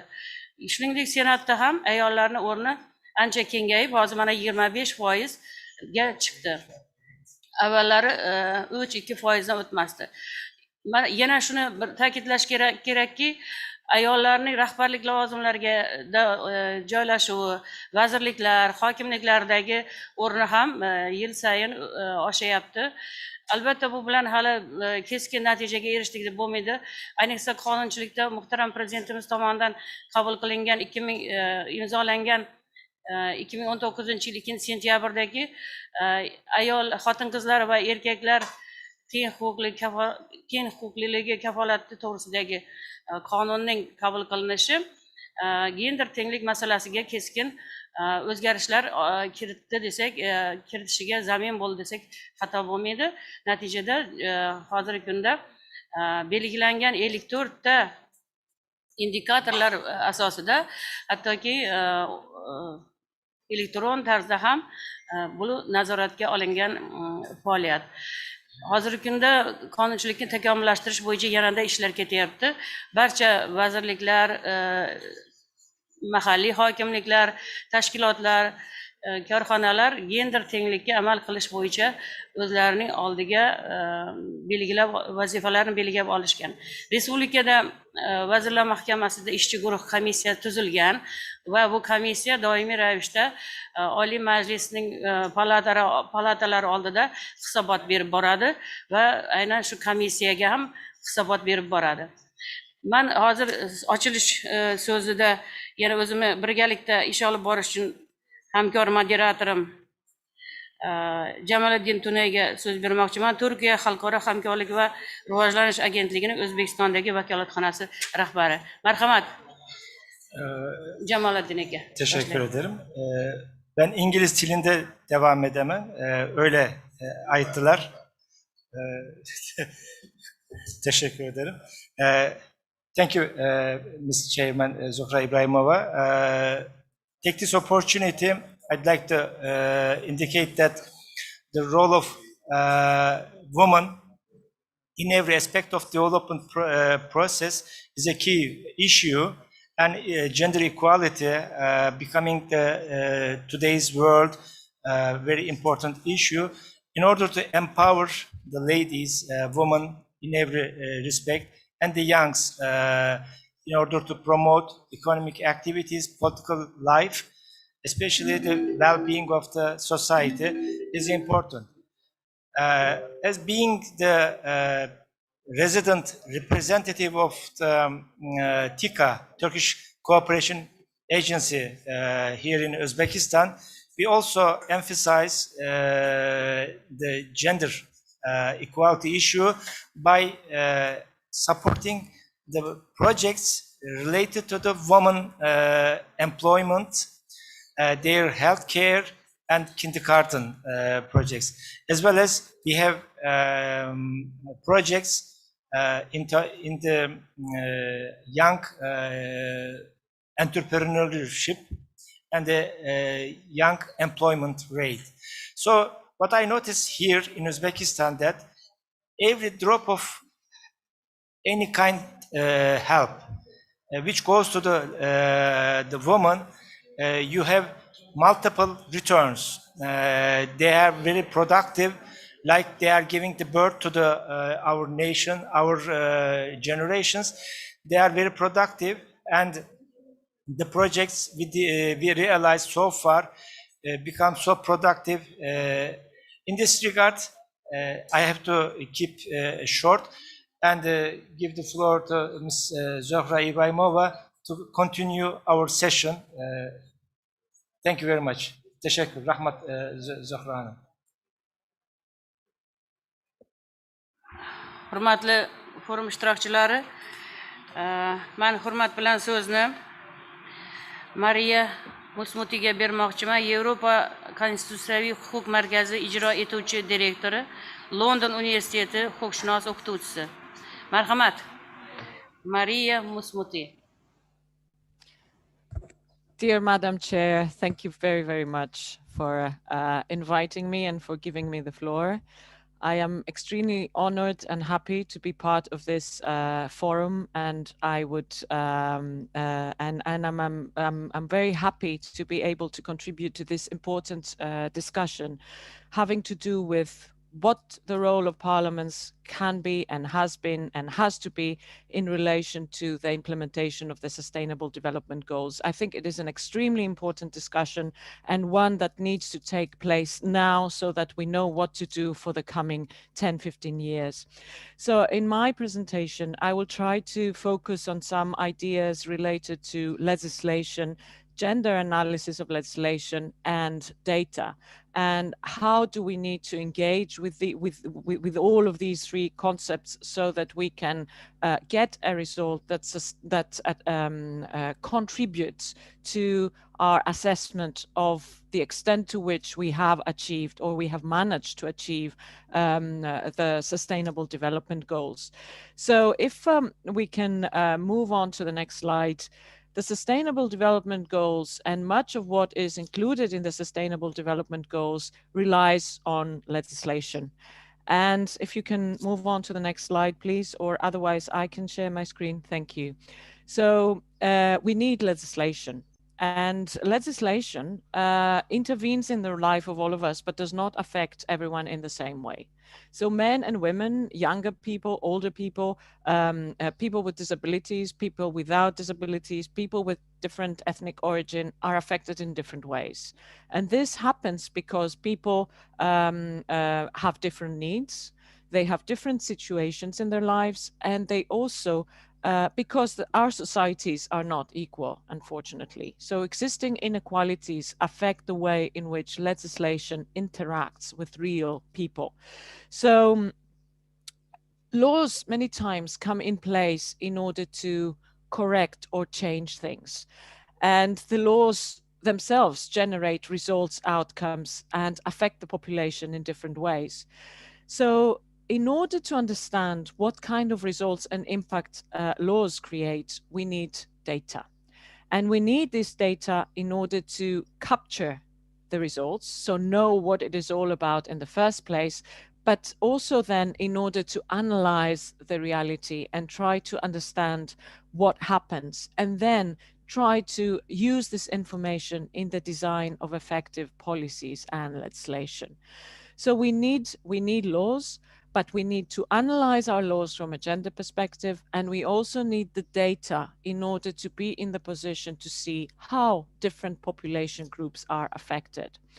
So gender analysis of legislation, or analysis of legislation from a gender lens, in fact integrates gender concerns into legislative decision making, and it does so in order to ensure that legislation affects everyone in a controlled way.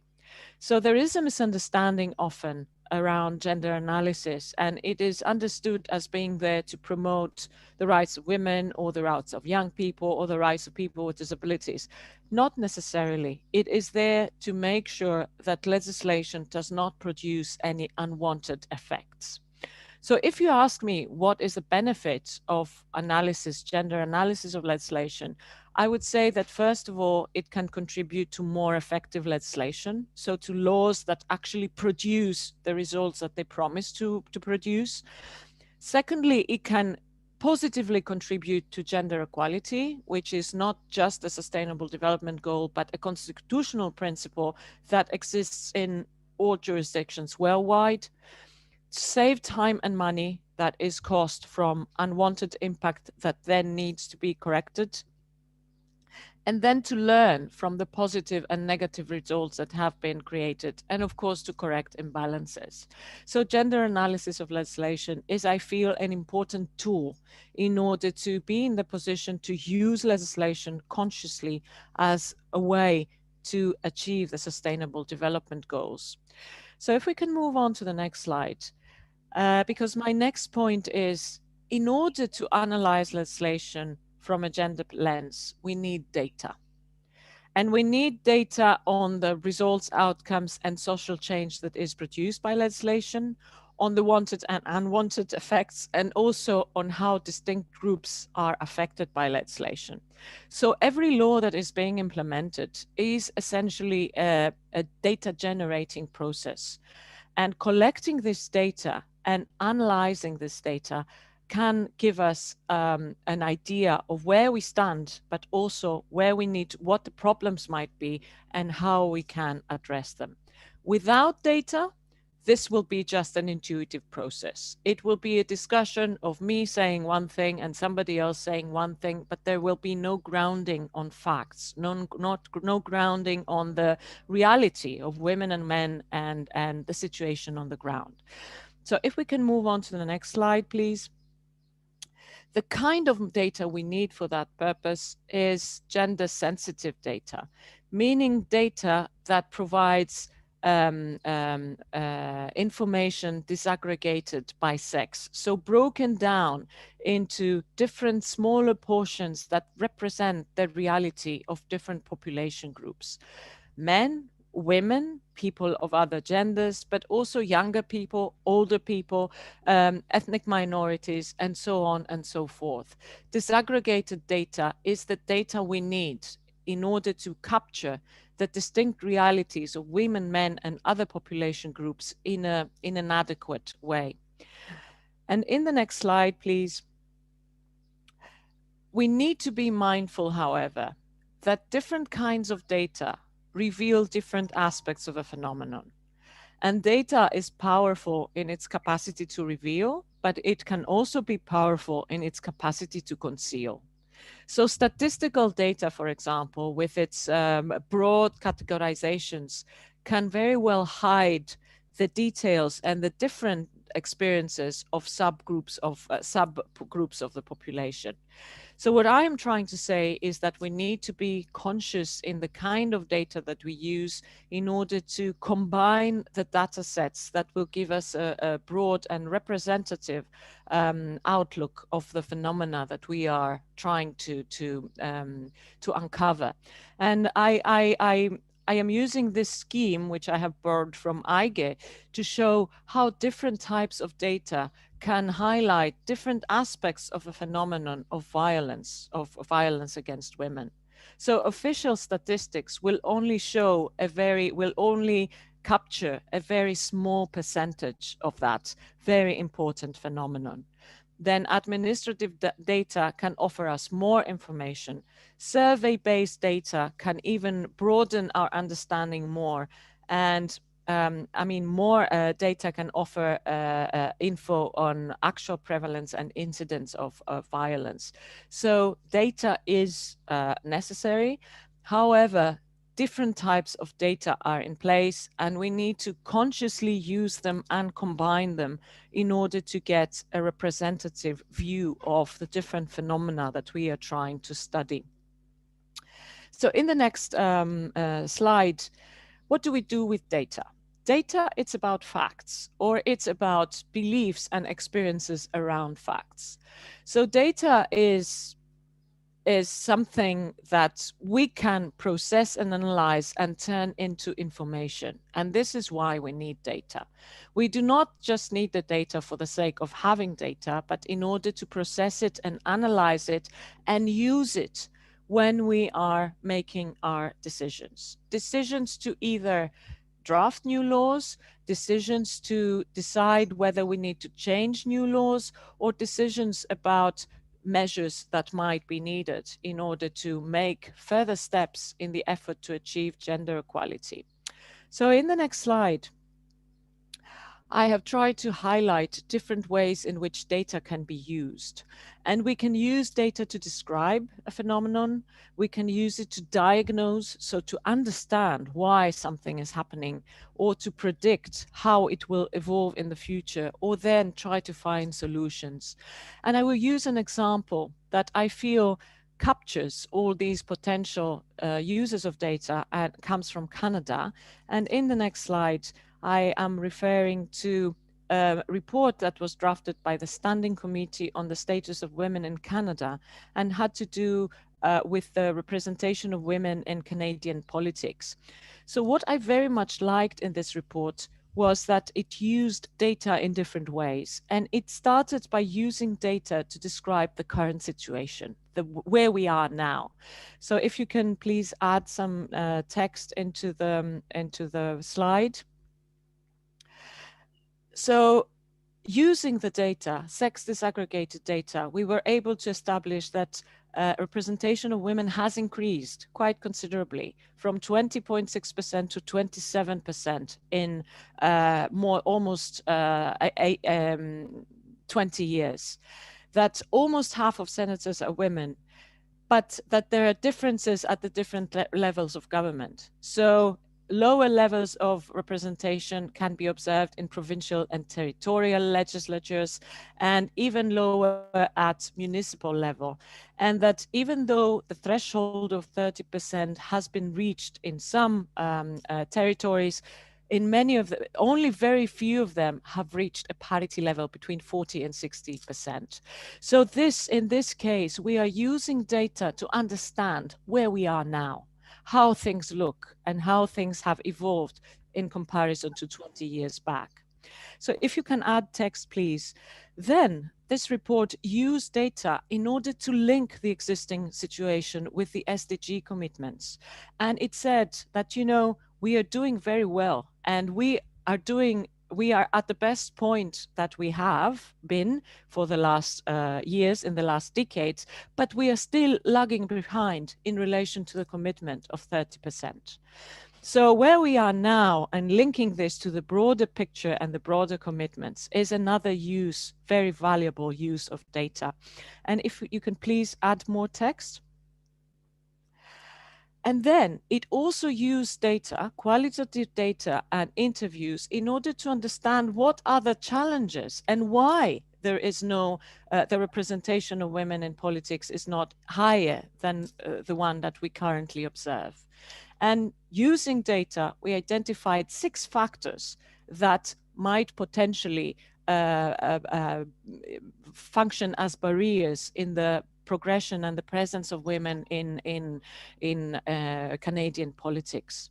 And last but not least, what this report could have done but didn't do is use data to set measurable targets for the future or create indicators on how to measure progress.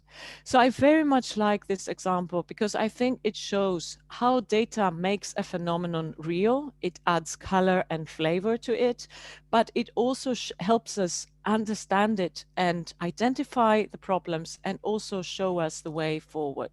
So I'm a great believer in data and in different types of data. And I feel that this is the way the way forward when it comes to actually working towards the achievement of the Sustainable Development Goals.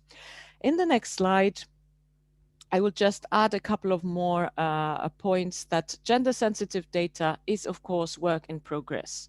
And there are many different sources where you can find it, and it might be more or less complete. Yet, if you can please move to the next slide, I think that the lack of data can never be an excuse for not engaging in this type of exercise. I have the feeling that we can always find some data or use data in ways that can help us make some assumption, make some hypothesis, and then use or generate data in order to create some analysis and understand where we are now or where we need to go to. So we can use existing sources to create hypotheses, then use small scale data to verify them, and or joining data sets in order to show where we are now or what we can learn from it. So there are always solutions to the lack of data. And my last point, and I will close with that, is that I also believe that parliaments have a lot to do, and especially parliamentary committees have their own means and ways of collecting gender-sensitive data in their scrutinies, in their inquiries, by including gender-sensitive questions in their calls for evidence, by asking witnesses to report on gender-related experiences, by inviting gender experts or institutions that can provide such insights in the processes of scrutinizing legislation. I think they can play an important role in helping understand how laws will play out in real life and how they will affect men and women. And again, coming back to my first point, legislation is an important tool, but we need to make sure that we have laws that affect men and women in controlled ways that do not create unwanted impact. And they are really moving in the direction of the Sustainable Development Goals. For this aim, we need data, and there are quite a few ways in which we can use data to get there.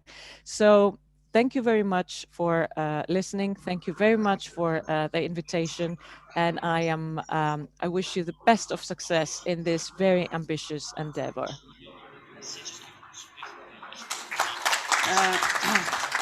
Katta rahmat, hurmatli Mariya Masmudi xonim.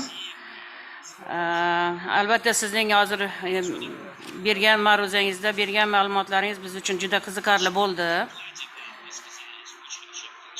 Ayniqsa gender tenglikni har bir qonunda o'z aksini topishi, qonunchilikda gender tahlillarini o'tkazish kerakligini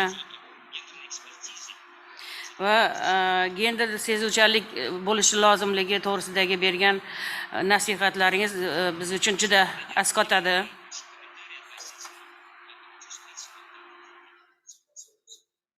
Tavsiyalaringiz albatta biz uchun qiziqarli bo'ldi. Va Kanadada o'rganishlar davomida olib borilgan ishlardagi ko'rsatishlarga alohida ahamiyat qaratdik. albatta parlamentda o'rganish o'tkazishda so'rovlar o'tkazish, nazorat o'tkazish, suhbatlar o'tkazish orqali ayollardagi mahallalarda ayollar bilan bog'liq, umuman gender tenglik bilan bog'liq bo'lgan ma'lumotlar yig'ish imkoniyati bor ekanligini yana bir bora eslatib o'tdingiz. Sizga katta rahmat sizga ma'ruza uchun. Hurmat bilan endigi so'z navbatini O'zbekiston Respublikasi Oliy Majlisi Senati Xotin-qizlar va gender tenglik masalalari qo'mitasi raisi Malika Qadirxonovaga marhamat so'z beramiz. Katta rahmat Zuhra opa.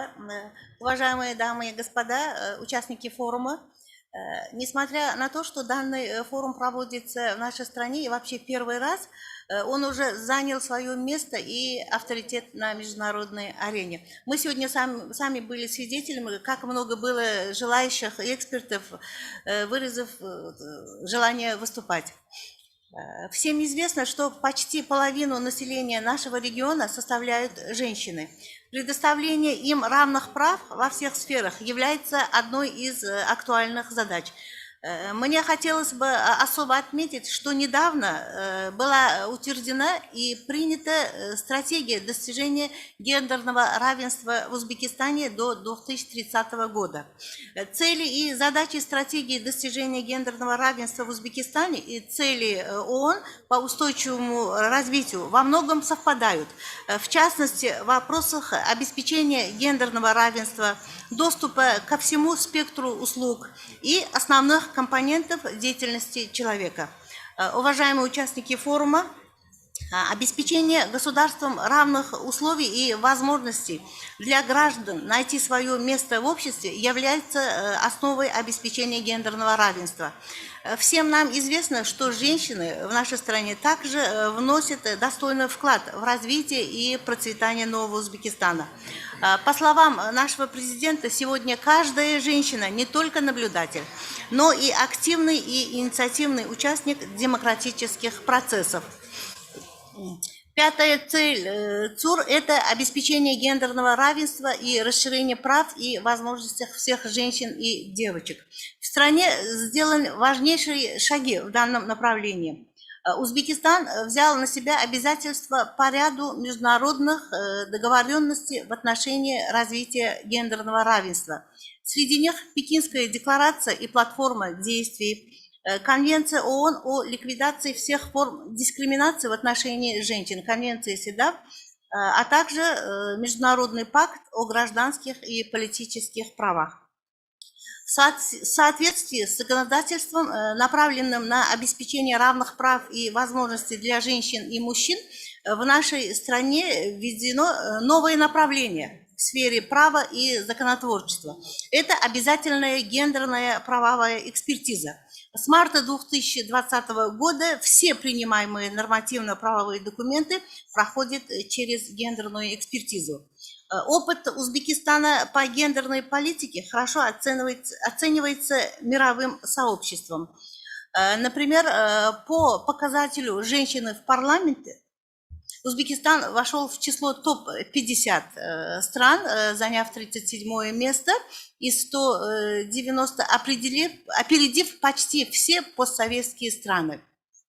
Еще хотела бы отметить, что в индексе женщин, бизнеса и права Всемирного банка Узбекистан в 2020 году вошел в число 27 стран, осуществить значимые реформы в области прав женщин и гендерного равенства и поднялся на 5 позиций.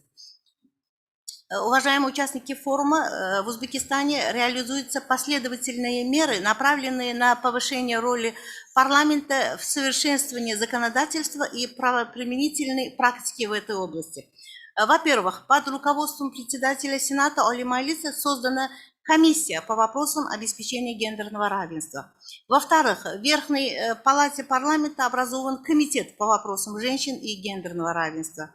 В-третьих, организована системная работа парламентской комиссии по контролю за реализацией национальных целей и задач в области устойчивого развития на период до 2030 года.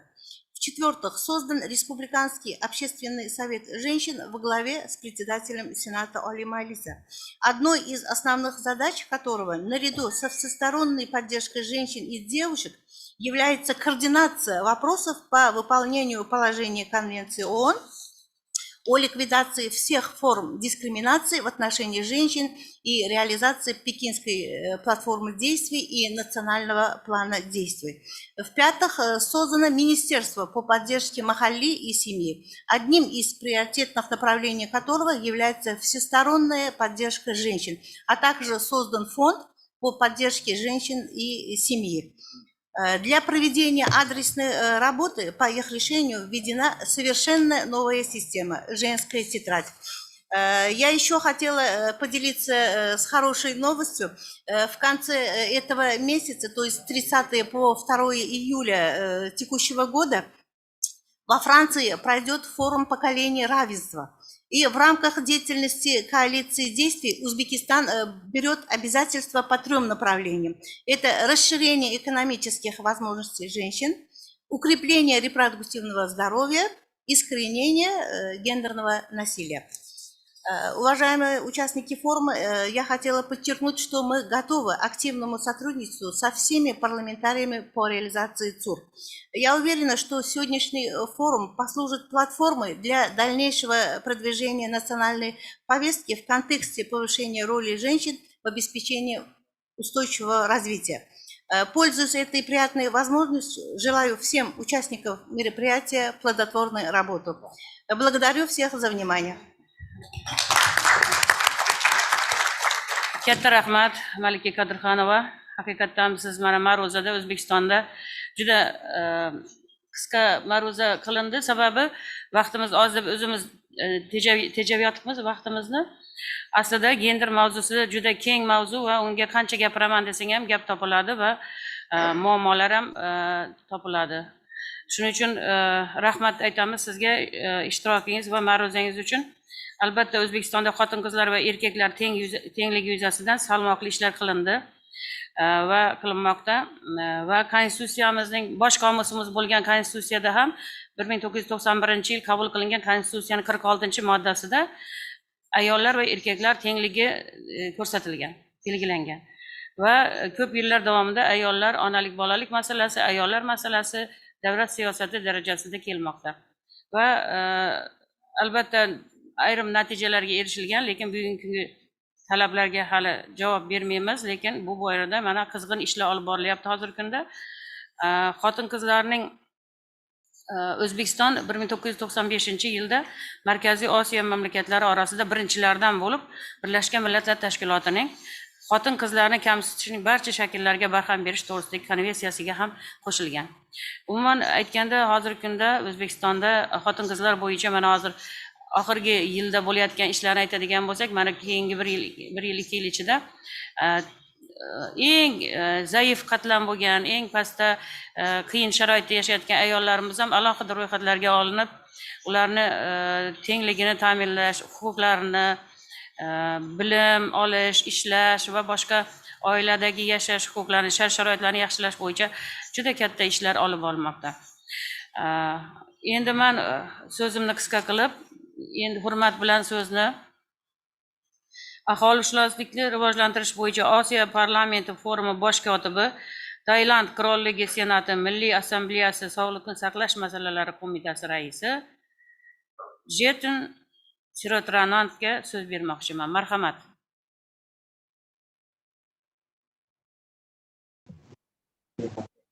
Madam Chair, His Excellency, Honorable MP, distinguished guests, ladies and gentlemen.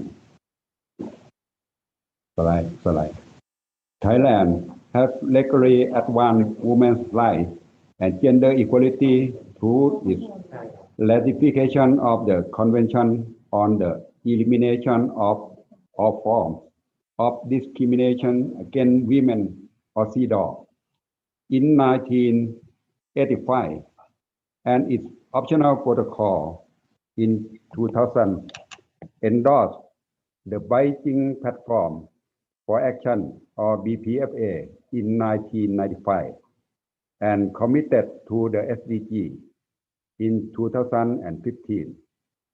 After coup d'etat in the years 2014 to 2017, Thailand has enacted Constitution of the Kingdom of Thailand, AD 2017. After it passed our country referendum, men and women shall enjoy equal rights in Section 26 and in the preparation of a list of candidates under paragraph 2 of Section 90. The members of the political party shall be allowed to participate in the deliberation. A regard shall be had to the candidates for election from different regions and equality between men and women. The Gender Equality Act 2015 enacted legal policy and mechanism to advance gender equality. The two important acts for sexual reproductive health and life are slide.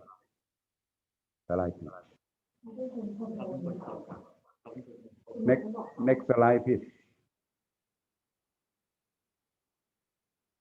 Are you hearing? Eshitilyapti bizga. Next slide. Eshitilyapti, hamma eshitib o'tiribdi. Next slide, please. Next slide, please.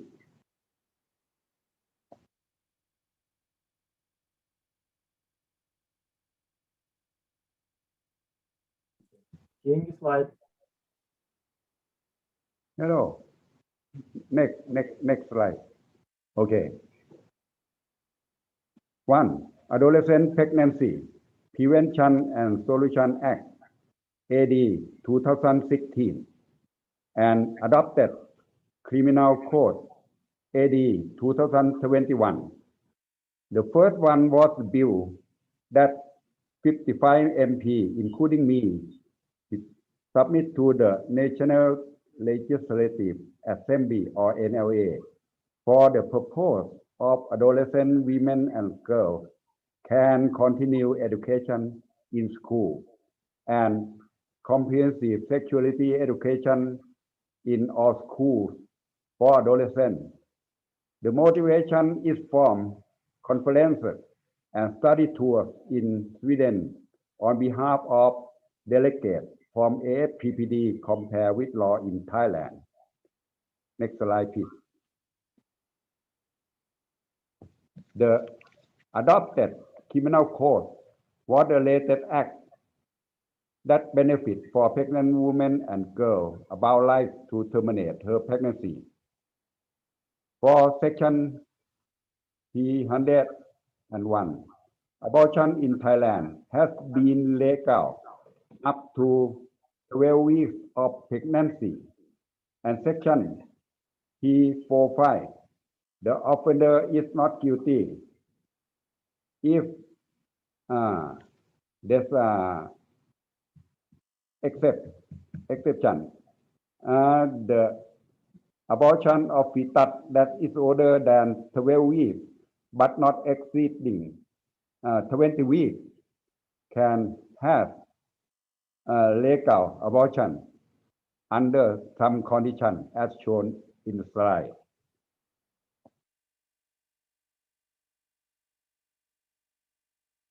The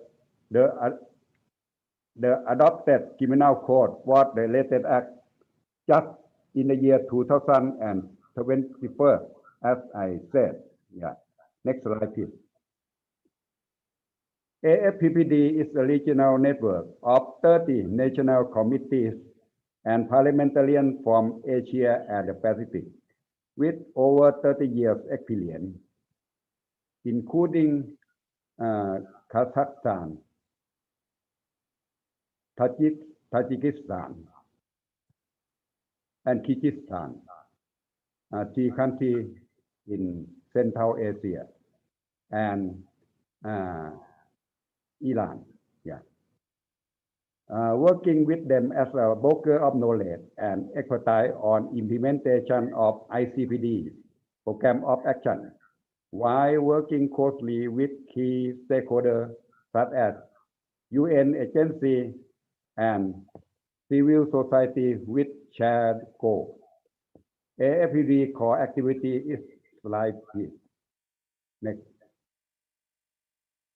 To establish and promote collaboration among parliamentarians and other elected legislative representatives, the associate of those representatives and institutions in all Asia Pacific countries for the development, utilization, and sharing of data, information, research finding, expertise, and experience pertaining to population and development issues. Next slide, please. AFPD, which had executive committee chaired by Honorable Kaiso Takemi, MP from Japan, and next is Vice Chairman from China, India, Australia, and Kazakhstan, has just provided online General Assembly on 13 meeting on 24th May 2021. Slide please. AFPD has 3 National Committee, Active Aging Committee, Investment in Youth Committee, and Elimination of Violence Against Women and Girls Committee. Next please. There are many conferences and workshops of AFPD in collaboration with country hosts cover Asia, Pacific, Iceland, organized by AFPD or another organization such as UNFPA, EPF, African PPD, APDA or APDA, IPPF, WHO Cielo, and CIVAC. In many countries outside Asia Pacific, invited MP from AFPD members to participate. Next slide, please. Back. Ethiopia, Kenya, South Africa, Morocco, Tanzania in Africa, Italy, Germany, Switzerland, United Kingdom, Sweden, Estonia in Europe, New York, Ottawa in America, and Jordan, Iran, and Turkey in Middle East and New Zealand. Gender equality. Gender equality is not only a fundamental human right, but a necessary foundation for a peaceful, prosperous, and sustainable world. AFPD has just provided online conference for topic impact of COVID-19 pandemic on gender on the 5th April 2021. Next slide, please. The effect of COVID-19 pandemic could decrease gender equality and women's rights. The outbreak exacerbates existing inequality for women and girls across health and economy, security, and social protection. Women play a disproportionate role in responding to the virus, including as frontline healthcare workers and carers at home. Women unpaid care work has increased significantly as a result of school closure and the increased need of the older people. Women are also hard hit by the economic impact of COVID-19, as they disproportionately work in insecure labor markets, which put them at greater risk of falling into poverty. The pandemic has also led to increase in violence against women and girls. With lockdown measures, many women are trapped at home with their abusers, struggling to access services that are suffering from cuts and restrictions. Emerging data show that since the outbreak of the pandemic, domestic violence for women and girls has intensified.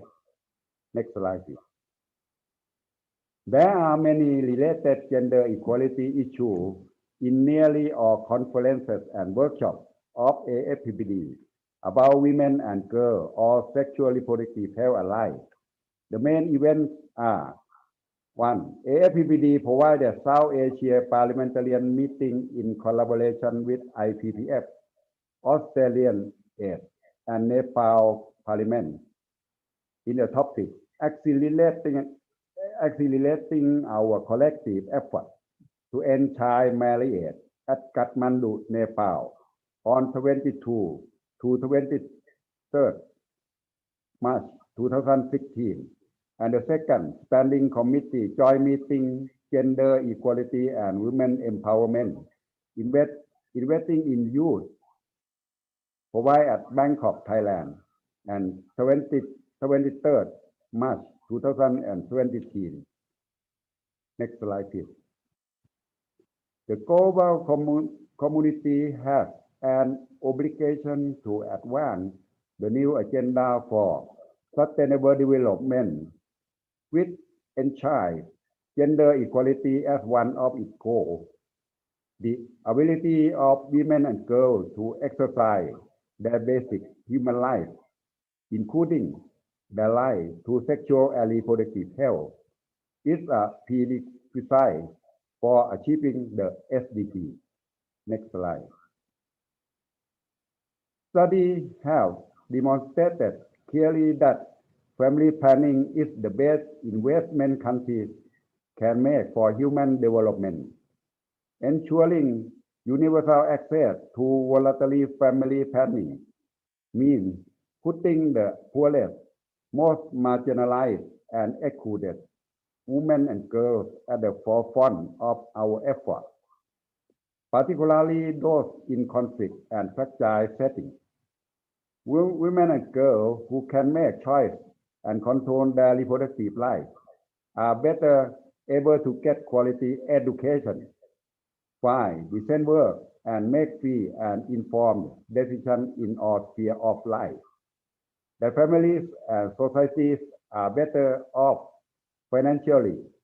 Their children, if they choose to have them, are healthier and better educated, helping break the spiral of poverty, but cut billions and trickling a cycle of prosperity that carry over into future generations. Last but not least, next. The Women Development Strategy is in every country. We set out goals, objectives, and targets in the area of gender equality, which will be steering tool for effective budget allocation, and regional, sub-regional, and global parliamentarian meetings will be another tool for MP to get knowledge and expertise to achieve gender equality and SDG goals. Next slide, please. Next, please. Next slide. Next. Thank you for listening. Next slide. Katta rahmat, hurmatli.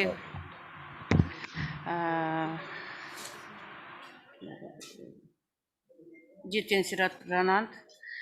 Ma'ruzangizni, mazmunli ma'ruzangizni tinglab, o'zimizga yozib oldik. Ancha-muncha tajribalarni. Albatta Tailandda ham Covid pandemiyasi davrida ayollar bilan erkaklarga teng sharoit qila olmaganligingiz bu butun barcha mamlakatlarda bo'ldi desak ham xato bo'lmaydi. Hamma joyda ham ayollar uyda bolalarga qarab o'tirishga to'g'ri keldi va asosan pul topish bilan faqat erkaklar shug'ullanishiga to'g'ri kelib qoldi. Haqiqatda ham bu endi bu o'tkinchi bir nima deb baholaymiz. O'ylaymizki pandemiya ham barham bo'ladi, barham topadi va hayot yana avvalgidek hammasi o'z iziga tushib ketadi. Shuningdek, siz o'z so'zingizda Tailand konstitutsiyasida xotin-qizlar va erkaklar teng huquqliligini ta'kidlab o'tdingiz. Bu albatta juda yaxshi. Bosh qonunchilikni o'zida belgilanganligi albatta bu tenglikni ta'minlashda katta yo'l ochib beradi. xotin qizlarning ta'limida erkaklar bilan teng huquqligi, bolalarni, o'g'il bolalarni, qizlarning tengligi bu ham juda bir yaxshi nimangizni aytib o'tdingiz. Shuningdek, ayollarda xohlanmagan homiladorliklarni to'xtatishga erk bor ekanligini, ular huquqi bor ekanligini ta'kidlab o'tdingiz. 12 yoshdan 12 haftadan 20 haftagacha oralig'ida abort qilish huquqi borligini aytib o'tdingiz. Endi shunday bo'lsa ham erta yoshdagi tug'ruqlarni o'chirayotganligini ham meni tushunishimcha aytib o'tdingiz. Erta yoshdagi tug'ruqlarning ham uchrab turganligini ta'kidlab o'tdingiz. Endi sizga katta rahmat aytamiz ma'ruzangiz uchun. Albatta tajribalar almashish albatta kelajakda yana bu to'xtab qolmasdan davom etish kerak va bir-biridan o'rgansa, parlamentlar bir-biridan o'rgansa, mamlakatlar bir-biridan o'rgansa, bu boradagi ishlarni albatta yaxshi natijalarga erishishimiz mumkin bo'ladi. Katta rahmat sizga yana bir bora. Men hurmat bilan so'z navbatini Afg'oniston Milliy Assambleyasi Meshirona jirgasi Yuqori palatasi Xotin-qizlar va fuqarolik jamiyati komissiyasi raisi Gulalay Akbariga beraman. Marhamat Gulalay Akbari. So'z sizga. Bismillahirrahmanirrahim. Alhamdulillahi rabbil alamin wal aqibatu lil muttaqin wassalatu wassalamu ala sayyidil anbiya'i wal mursalin. خانما و حقایان السلام علیکم و رحمت الله و برکات. اجازه بدهید در قدم نخست سلام و پیام مردم افغانستان و رئیس مجلس سنا را خدمت شما وسیله شوم. در قدم نخست جای داره از کشور دوست، از کشور همسایه، از کشور خوب ما، کشور جمهوری ازبکستان تشکر و سپاسگزاری بکنم که در شرایط فعلی که واقعا کرونا جهانگیر است و ناامنیا در اکثر کشورها خصوصا افغانستان زیاد است و اینا تانستند چنین کنفرانسی را ایجاد بکنند. تشکر و سپاسگزاری میکنم از پارلمان ازبکستان و از رهبری کشور ازبکستان.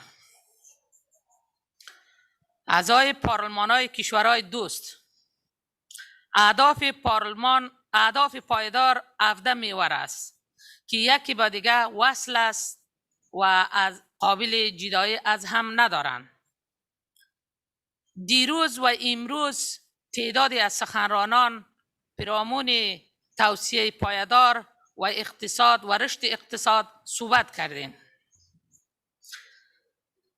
نقش پارلمان‌های دنیا در توسعه پایدار و رشد اقتصاد رول مهم و رول بصدایی دارد. پارلمان‌های دنیا در صورتی که تعهد داشته باشند و همکار خوب با همدیگر کشورهای منطقه باشند میتوانند دستاورد خوبی در راستای اقتصاد پایدار، رشد اقتصادی، توسعه، صلح، امنیت و همه موضوعات داشته باشند.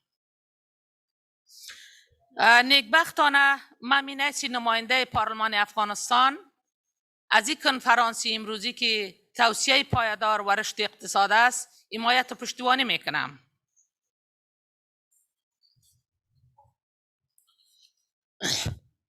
طبق اهداف انکشاف پایدار برای رسیدن به یک جامعه مرفه و عاری از مشکلات و چالش‌ها میتواند این یک دستاورد کلان و یک رشد خوبی در مناطق امن باشد.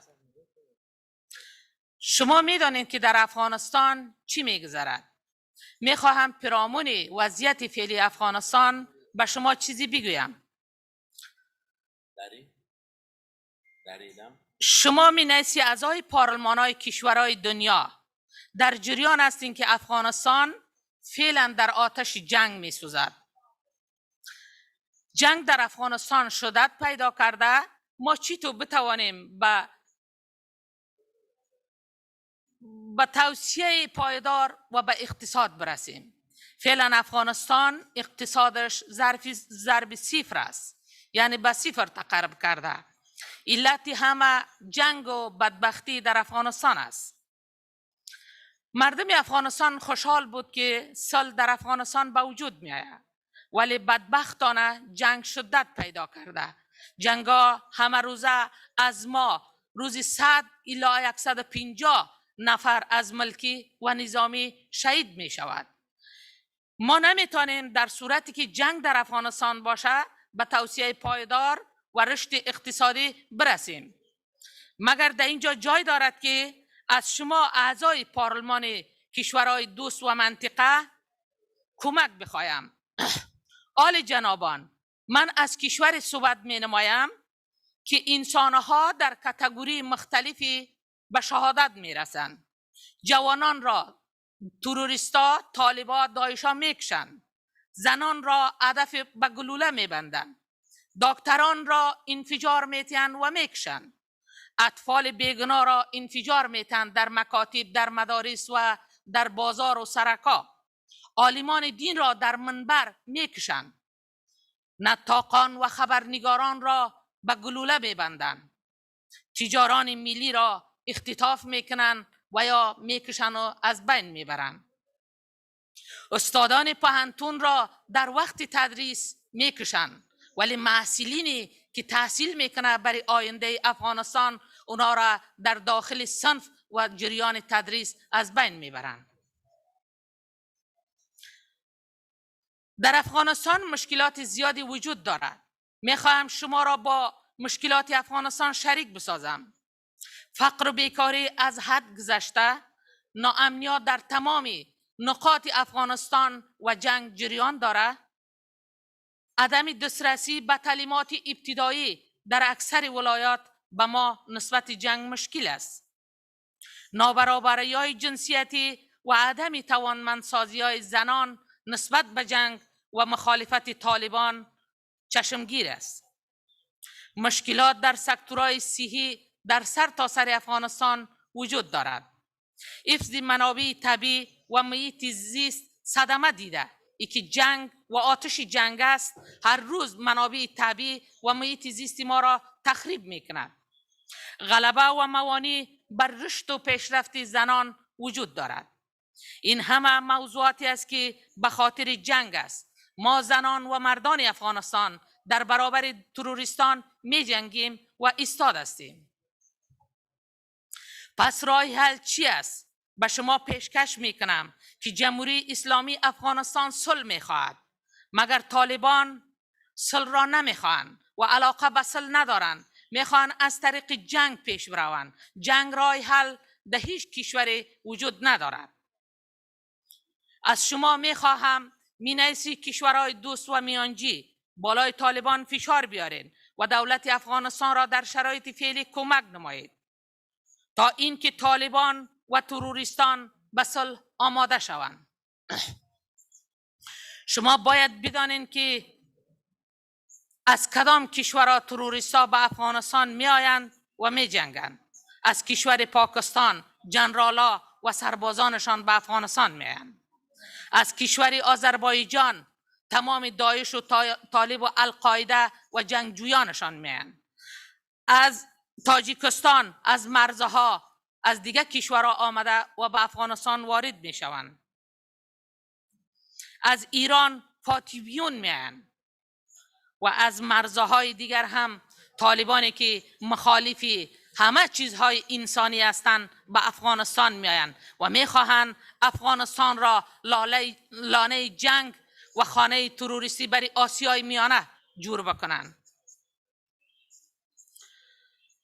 من از شما می خواهم که در این راستا افغانستان را دستگیری کنیم.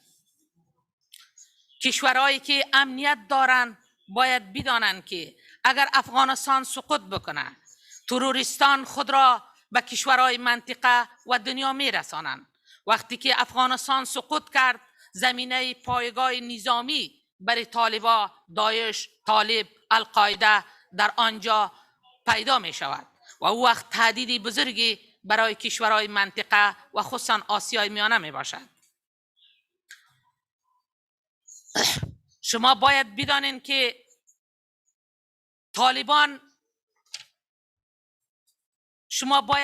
که طالبان جنگ را به خود یک قدمی بزرگی پیشرفت برای ترقی خود می‌دانند. در حالی که جنگ، کشتن، انسان را از بین بردن قتل است. کشورهای منطقه و دنیا باید متوجه جنگ افغانستان باشند. جنگ افغانستان به خاطر آسیای میانه است. آسیای میانه همکار خوب باید برای افغانستان باشه و طالبان و داعشیان را از نقاط افغانستان باید نیست و نابود بسازیم. السلام علیکم و رحمت الله و برکات. بلال اکبری، نماینده مردم افغانستان.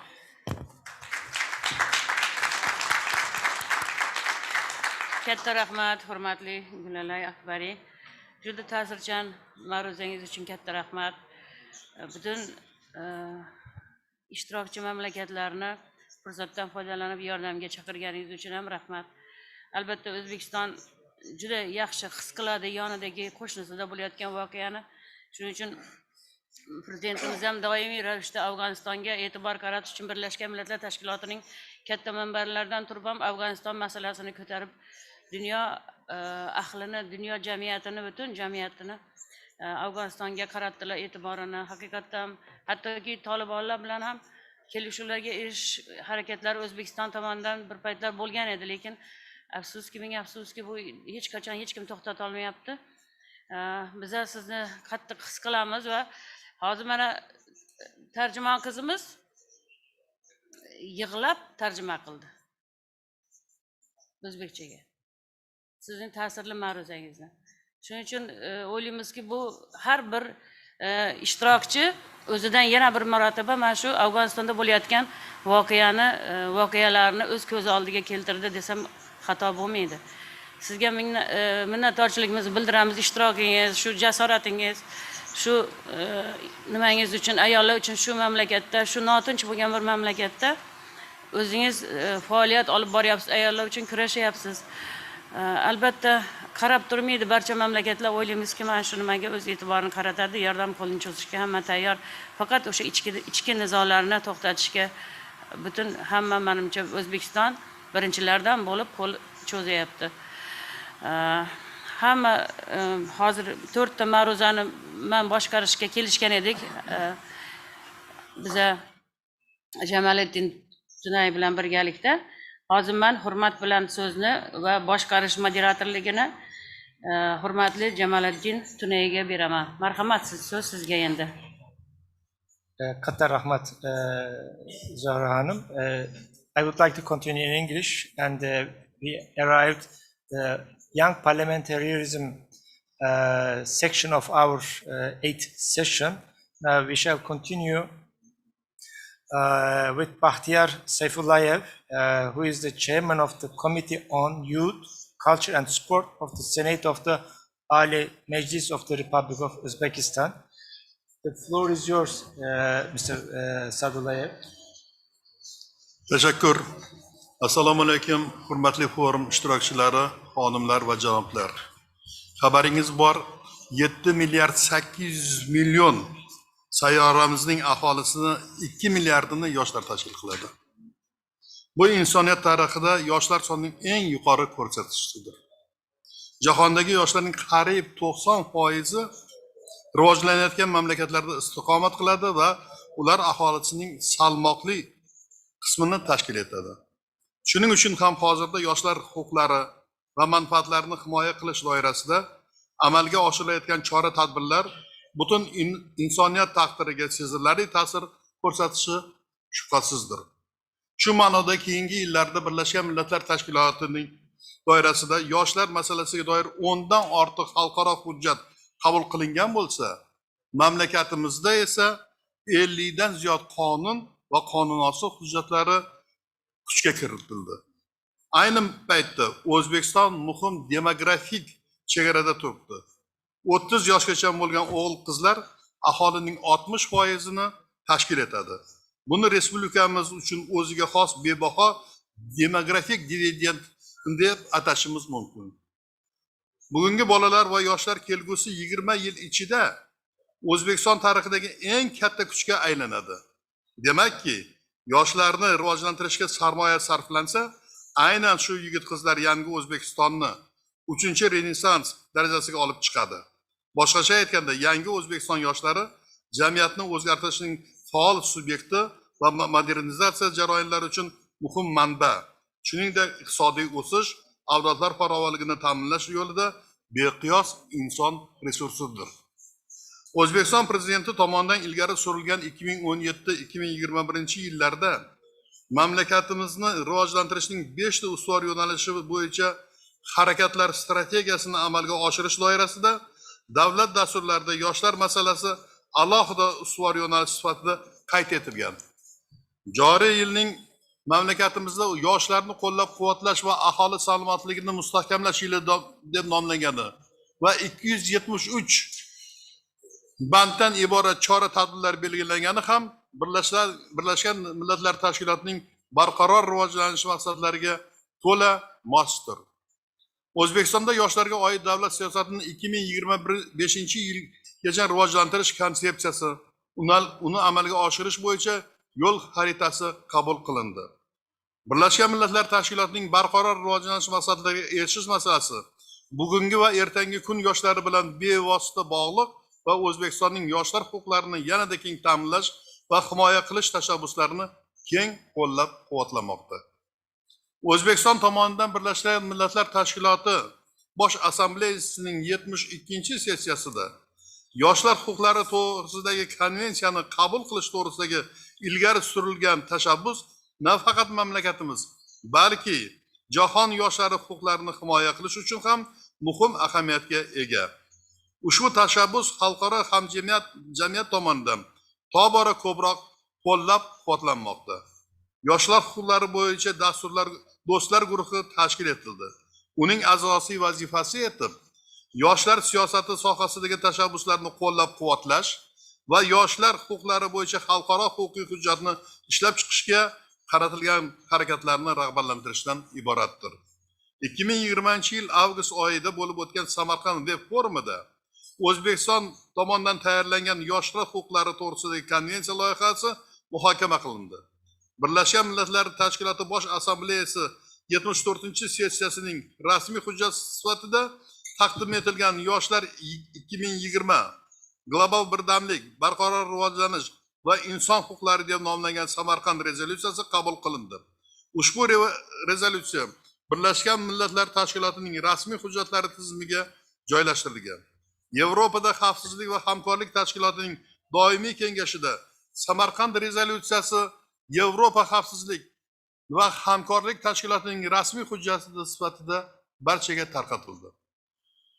Mustaqil hamdo'stlik davlatlarining rasmiy veb-saytida e'lon qilindi. Mamlakatimizning yoshlar huquqlarini himoya qilish tamoyillariga bo'lgan sodiqligi Prezidentimizning Birlashgan Millatlar Tashkiloti Inson huquqlari bo'yicha kengashi 46-sessiyasidagi nutqida ham tasdiqlangan bo'lib, unda yoshlar huquqlarini himoya qilish bo'yicha qator tashabbuslar ilgari surilgan.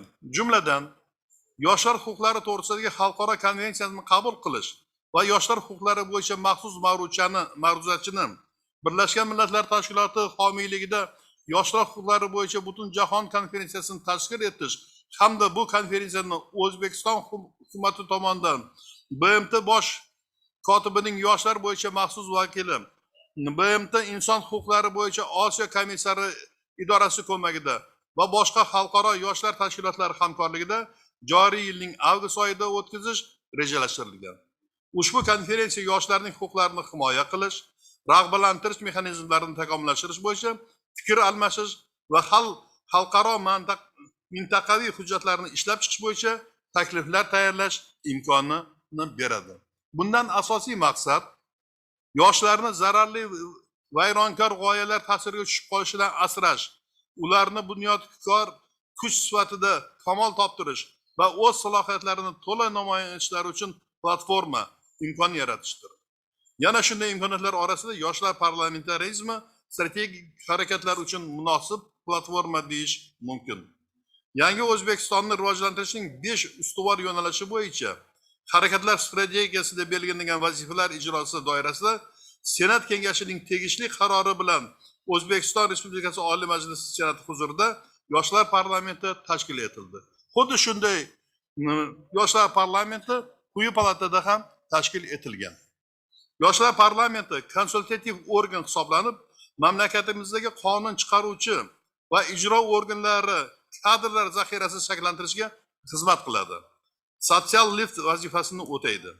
Yoshlar parlamentining maqsadi yoshlarning huquqiy ongi va savodxonligini oshirish, ularni davlat va jamiyat ishlariga faol jalb qilish, qonunchilik jarayonida to'liq xabardor qilib borish, yoshlarni aniq loyihalar asosidagi faoliyatiga yo'naltirish hamda elektron parlamentni shakllantirishda yoshlarning innovatsion g'oyalarini ro'yobga chiqarishdan iboratdir.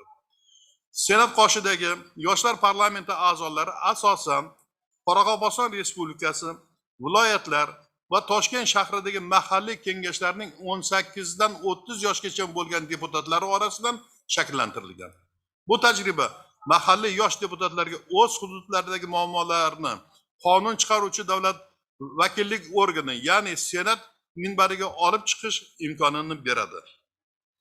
Yoshlar parlamenti a'zolari muntazam ravishda Senatning yalpi majlislarida hamda qo'mitalar majlislarida, xalq deputatlari mahalliy kengashlari sessiyasida qatnashib, qonunlarni dastlabki tarzda ko'rib chiqish jarayonidagi muhokamalarda hamda parlament so'rovlari uchun tahliliy ma'lumotlar tayyorlashda doimiy qatnashib kelmoqda. Masalan, yoshlarga oid davlat siyosati to'g'risidagi O'zbekiston Respublikasi qonunining Jizzax viloyatidagi ijrosini monitoring qilishda yosh parlamentariylar ham jalb etilgan. Prezident farmoni bilan afv etilib, jazo ijro etish muassasalaridan qaytgan yoshlar bilan uchrashuvlar tashkil qilinib, ularga ijtimoiy yordam ko'rsatildi va ayrimlari kasb hunar o'rganishga yo'naltirildi. Bundan tashqari ichki ishlar va prokuratura organlari vakillari bilan hamkorlikda voyaga yetmaganlar va yoshlar o'rtasida jinoyatchilikning oldini olish, uni barvaqt aniqlash yuzasidan ko'plab ishlar amalga oshirilmoqda. Masalan, Toshkent viloyatida joylashgan 24-sonli tarbiya koloniyasida bo'lib, u yerda tarbiyalanuvchilarning yashashi, ta'lim olishi va kasb hunar o'rganishi jarayonlari bilan yaqindan tanishib, muloqotlar o'tkazib kelindi. Shuningdek, ko'zi ojiz bolalarning bolalar musiqa va san'at maktablarida davlat byudjeti hisobidan bepul ta'lim olishlarini tashkil qilish yuzasidan berilgan taklif asosida hukumat qarori qabul qilindi. Joriy yilda mamlakatimizda mehribonlik uylarining uy-joyga muhtoj 900 nafar chin yetim bitiruvchilar uchun davlat byudjetidan 50 milliard so'm mablag' ajratish belgilangan bo'lib, mazkur vazifaning hududlarda bajarilishini yoshlar parlamenti o'z nazoratiga olgan. Yurtimizda 1 million dasturchi loyihasi yo'lga qo'yilgan bo'lib, uning doirasida 2021-2022 yillarda 300 ming nafardan ortiq yoshlarni kompyuter dasturlash asoslariga bepul o'qitish belgilangan.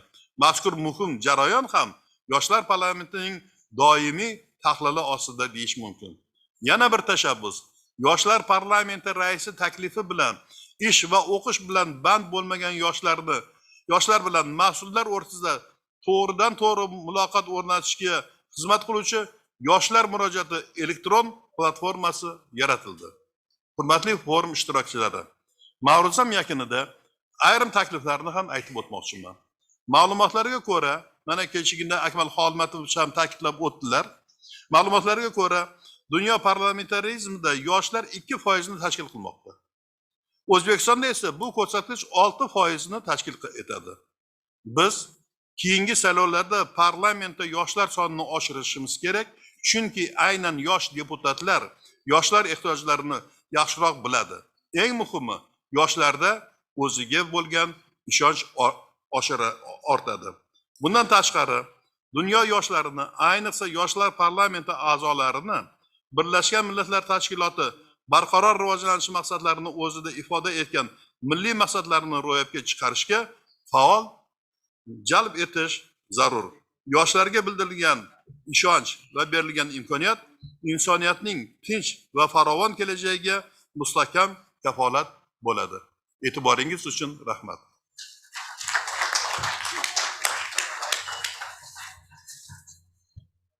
Bahtiyar Bey, katta rahmat. Thank you very much, Mr. Sadullayev. Actually, you draw the how important the segment of the population, the youngs, play in Uzbekistan very clearly. Uzbekistan is a young country in terms of the number of and the percentage of the young share in overall population.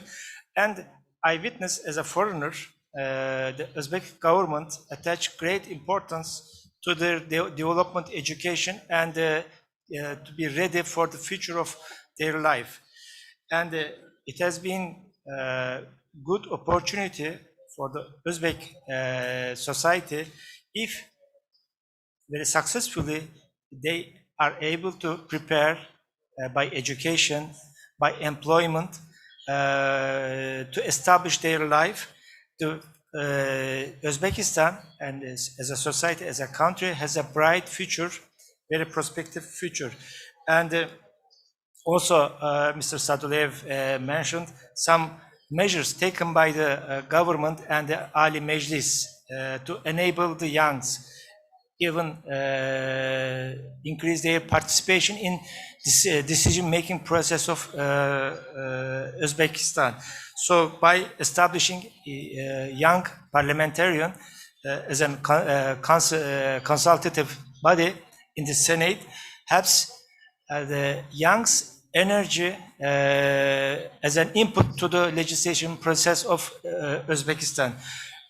And also some measures for the youngs to be ready for their future life in terms of legislation, reading the legislation and reading the internet or social media, how can they analyze and differentiate what is good, what is bad. Thank you in this regard. Thank you very much. And I'd like to give the floor to Osman Mesten, discussing about the experience of Turkey in terms of young parliamentarism. Osman Bey, buyurunuz efendim. Çok teşekkür ederim Cemalettin Bey. Kıymetli oturum başkanımız Zuhre İbrahimova, kıymetli katılımcılar, değerli milletvekilleri, hepinizi hürmet ve muhabbetle selamlıyorum. Türkiye Cumhuriyeti Parlamentosu, Türkiye Büyük Millet Meclisi ve Türk milleti adına hepinize saygılarımı sunuyorum. Benim sunumum Türkiye Cumhuriyeti'nin Gençler Parlamentosu açısından tecrübesi konusunda olacaktır. 2 gündür burada Türk İslam medeniyetinin inşa edildiği İmam-ı Bukhari, Maturidi, İbn Sina, Farabi, Harizmi gibi büyük alim ve mütefekkirlerin yetiştiği topraklarda tüm insanları ilgilendiren temel sorunları, çözüm yolları ve tecrübe paylaşımını öngören bir forum için bir aradayız. Çok önemli sunumlar yapıldı. Her birine ayrı ayrı teşekkür ediyorum. Foruma ev sahipliği yapan Sayın Şevket Mirziyoyev ve Özbekistan Parlamentosu Başkanı ve yetkililerini tebrik ediyorum. Özellikle de misafirperverlikleri ve sıcak dostlukları için teşekkür ediyorum. Eski Bukhara'yı gezdiğimizde adeta zaman tüneline yolculuk yapmış gibi olduk. Bu kültür varlıklarını korudukları için yine Özbekistan yöneticilerini ve Özbek halkını özellikle tebrik ediyorum, teşekkür ediyorum. Değerli katılımcılar, ülke olarak, Türkiye Cumhuriyeti olarak biz gençlere çok önem veriyoruz. Bunun nedeni sadece nüfusumuzun genç potansiyele sahip olması değil, tarihsel birikimimizdir aynı zamanda. Bir çağı kapatıp yeni bir çağ açtığında Fatih Sultan Mehmet 21 yaşındaydı. Cumhuriyetimizin kurucusu Gazi Mustafa Kemal Atatürk, kuruluş mücadelesinde genç bir subay ve ilk meclis kurduğunda da genç bir devlet adamıydı. Bizler gençleri yalnızca geleceğin yöneticileri değil, aynı zamanda bugünün ortakları olarak da görmekteyiz. Bir yandan geleceğin yöneticilerini yetiştirmek, diğer yandan karar alma süreçlerine de aktif olarak katılımlarına imkan sağlayacak zemini oluşturmaya çalışıyoruz. Sadece gençler değil, gençlerin yanı sıra yaşlılar, çocuklar ve engellilere daha fazla ve eşit fırsat yaratmayı hedefleyen politikalara ve uygulamalara özel önem vermekteyiz. Gençliği belirleyen yaş aralıkları çeşitli çalışmalarda ve uluslararası kurumlar tarafından farklılaşabilmektedir. Bu tanımlar içerisinde Birleşmiş Milletler'in genç tanımı en çok kabul görendir. 15-24 yaş arasını kapsamaktadır. Bu yaş aralığındaki ülke nüfusumuz 2020 verilerine göre yaklaşık 13 milyon olup 15-29 yaş aralığındaki nüfusumuz ise yaklaşık 20 milyondur. Gençlerin yönetim süreçlerine katılımıyla ilgili dünyadaki gelişmelere baktığımızda Birleşmiş Milletler bünyesinde yapılan çalışmalar ön plana çıkmaktadır. Gençlikle ilgili yapılan çalışmalarda Birleşmiş Milletler öncü rol oynamıştır. 1992 Rio de Janeiro Yeryüzü Zirvesi'nin genel kabullerini ortaya koyan ve üzerinde çalışılan çevre ve gelişme üzerine Rio bildirgesinde katılımcı mekanizma ve süreçlerde gençliğin ön planda tutulması kararlaştırılmıştır. Yeryüzü Zirvesi'nin temel çıktısı olan ve küresel eylem planı niteliğindeki gündem 21'in 25. bölümü gençlik konusunu sürdürülebilir kalkınmada çocuklar ve gençlik başlığı altında ele almaktadır. 2002 yılında Polonya'nın Krakow kentinde düzenlenen gençler kentlerinin ve bölgelerinin aktörleri konulu konferansın sonuç bildirgesinde gençliğin katılımının geliştirilmesi ve teşvik edilmesi, gençlerin her türlü toplumsal katılım araçlarından istifade etmesi gerektiği, gençlerin demokratik yaşamın vazgeçilmez unsuru olduğu ve karşılaşacakları tüm sorunlara çözüm bulunması gerektiği kararları yer almaktadır.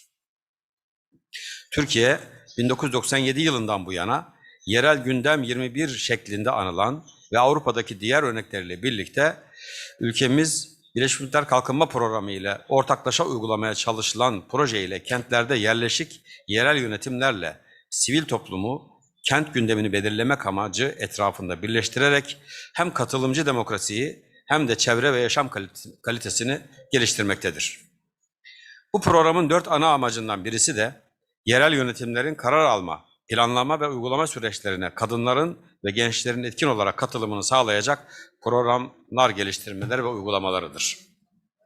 Türkiye'de yerel gündem 21'lerin teşviki ve geliştirilmesi başlığıyla uygulamaya konulan proje bugün ciddi bir program halinde 9'u büyükşehir, 3'ü de il özel idaresi olmak üzere 48 yerel yönetimin katılımlarıyla yürütülmektedir.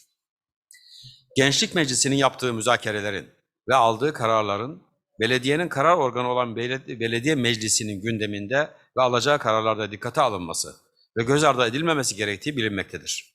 Dolayısıyla belediye meclislerinin gençlik meclislerini stratejik ortağı kabul etmesi ve bu felsefeyle işbirliği dahilinde çalışması gerekmektedir. Bu şekliyle gençlik meclislerinin öneminin ve potansiyel etkisinin farkında olmak gerekmektedir. Kıymetli katılımcılar, gençlik meclisi uygulamaları dünyada birçok ülkede katılım ve gençlik sorunlarına ilişkin gündem oluşturabilmede istifade edilen araçlardan birisi olmuştur. Gençlik meclisleri, gençlerin sorunlarının ve çözümlerinin tartışıldığı bir platform olmanın yanında, kendi temsilcilerini seçerek karar alma mercilerinde temsil edilmeye, kendi önceliklerini ve gündemlerini tespit etmeye de hizmet etmektedir.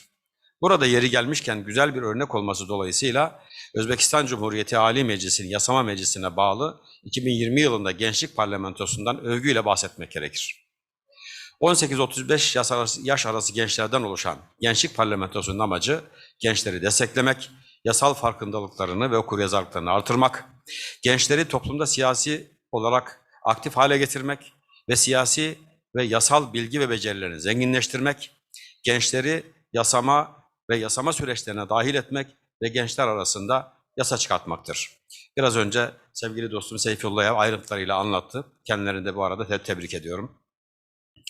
Özbekistan Cumhurbaşkanı kıymetli Prezident Şevket Mirziyoyev'in Birleşmiş Milletler Genel Kurulu'nun 75. oturumunda yaptığı konuşmada gençlere de ayrı bir paragraf açması konuya ne kadar önem verdiğinin göstergesidir.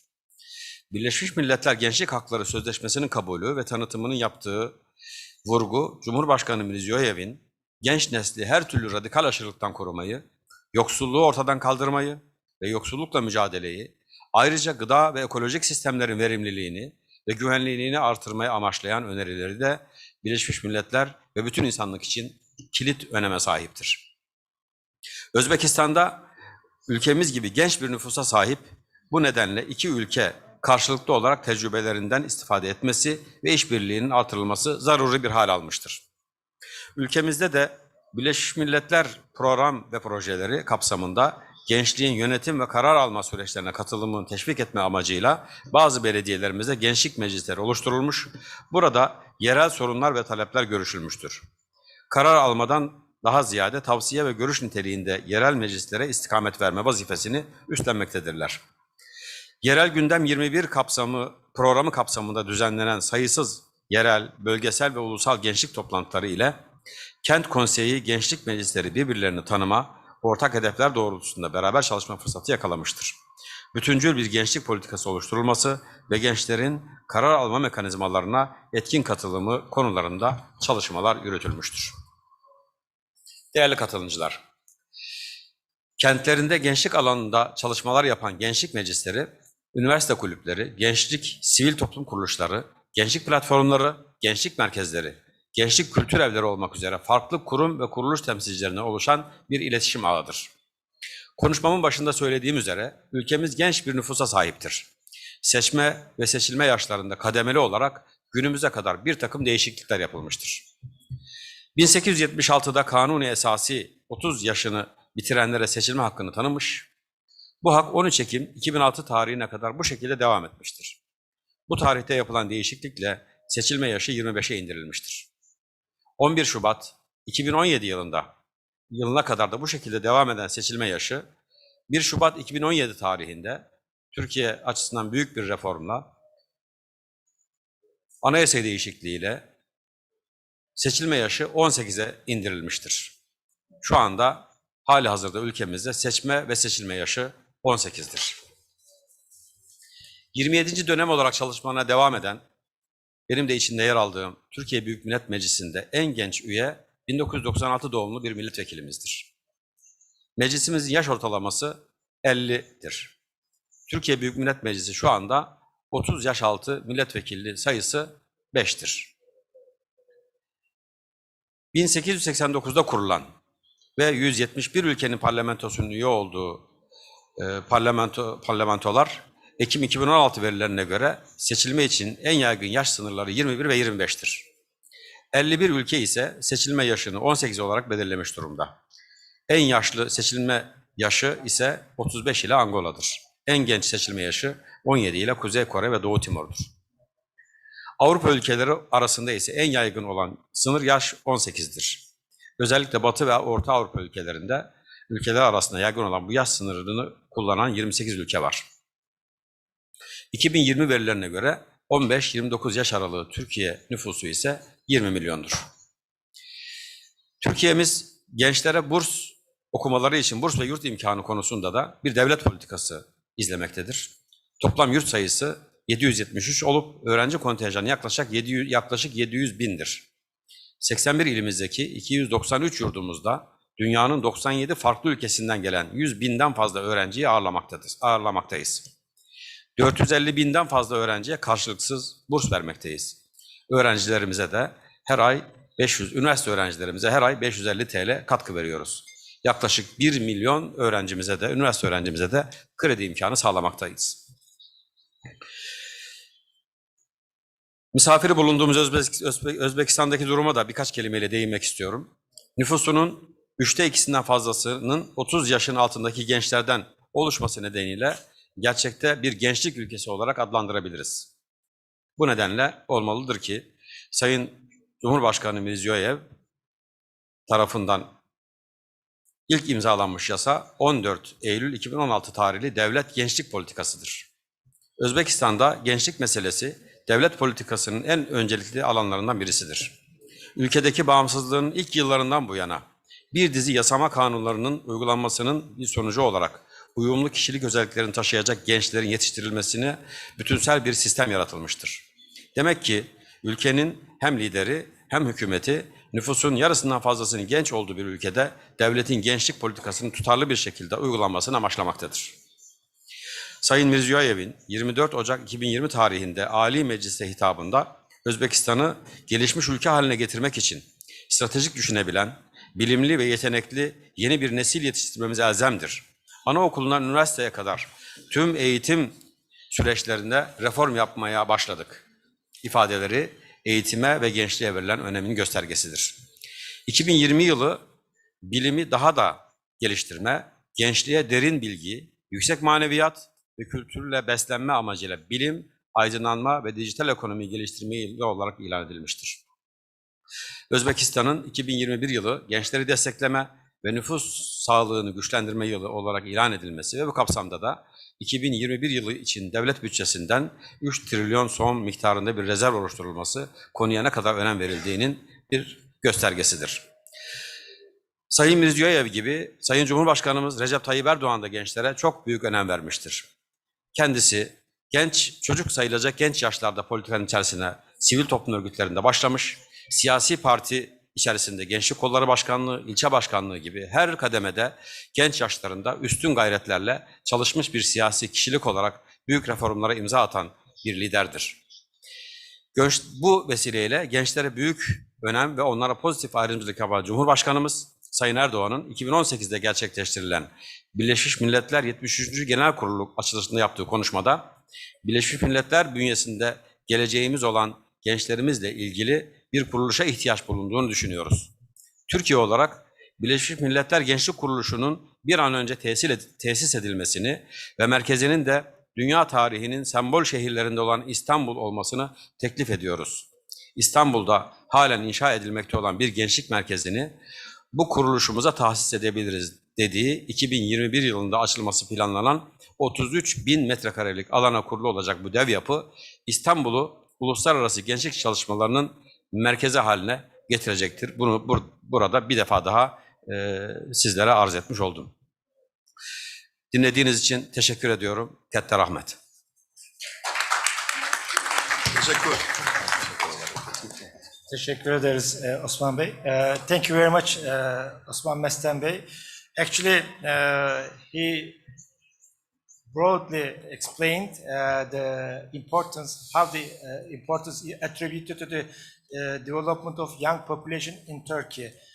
As a member of that country, as a citizen of that country, I witnessed some aspect of the young movements, but Osman Mestem Bey provided a detailed information like Young Meclis, yani Genç Yaşlar Meclisi, or the Young Parliament in the local governments, and as well as in the other city-related consultative parliamentary like organization shows the Turkish experience, and also having as a young population, Turkey is a student, I can say as a student country, there are 7 million active university students, by which 1 million are provided by the state funded credit, whereas a great share of them are provided scholarship, free scholarship, as well as Turkey hosts 100,000 foreign students, university students. In this regard, I have to thank Mr. Osman Mestem Bey. Also, I have to mention our President Recep Tayyip Erdogan's priority on young parliamentarians. As Mr. Osman Mestem Bey mentioned, the voting and eligibility limit for the people is now lowered to the 18 years, which means there is no threshold. Everybody can be elected. So our parliament at this moment has the member of one of the youngest parliamentarian in the world, and we were proud of that. Also, he combined Turkish experience with the Uzbek experience, their parallelism, because Osman Bey most of you may not know, but his family is originated from here, from the city of Bukhara, quite new past. Almost all Turkish people are originated from this region, but we forget that. But still, Osman Bey has the family ties from this region. Thank you very much for your explanation and contribution. Thank you. So I will move to development of youth parliaments in the countries of European Union, which will be provided by İlhan Küçük by the video. He will participate us with the video feed. Floor is yours, Mr. Küçük. Well, thank you so much. Thank you so much for inviting me. And Your Excellencies, ladies and gentlemen, distinguished guests, it's a great honor for me to be part of this event and to address you in my capacity of European Parliament Standing Rapporteur on Uzbekistan in the International Forum of Interparliamentary Global Cooperation in the implementation of the Sustainable Development Goals. During these 2 days, I get the privilege to listen to the outcomes of Baseline Conference program on discussion and speeches putting together your vision in achieving the Sustainable Development Goals. The current momentum for EU-Uzbekistan relations should be seen as very positive because of Uzbekistan reforms since 2016 and a special arrangement for sustainable development and good governance of GSP+. The trade agreement is very important for Uzbekistan and the European Union, since Uzbekistan remains the largest potential consumer market in Central Asia with population of 33 million people and an important country for new supply chains routes and an energy that puts the country in a key position with regard to trade and of course as growing partner for the EU.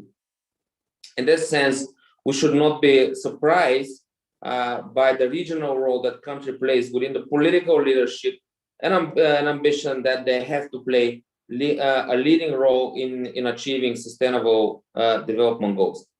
And here I would like to particularly thank the organizers and Ambassador and good friend of mine, Didor Hakimov, for the invitation. And I'm really happy to participate in this panel.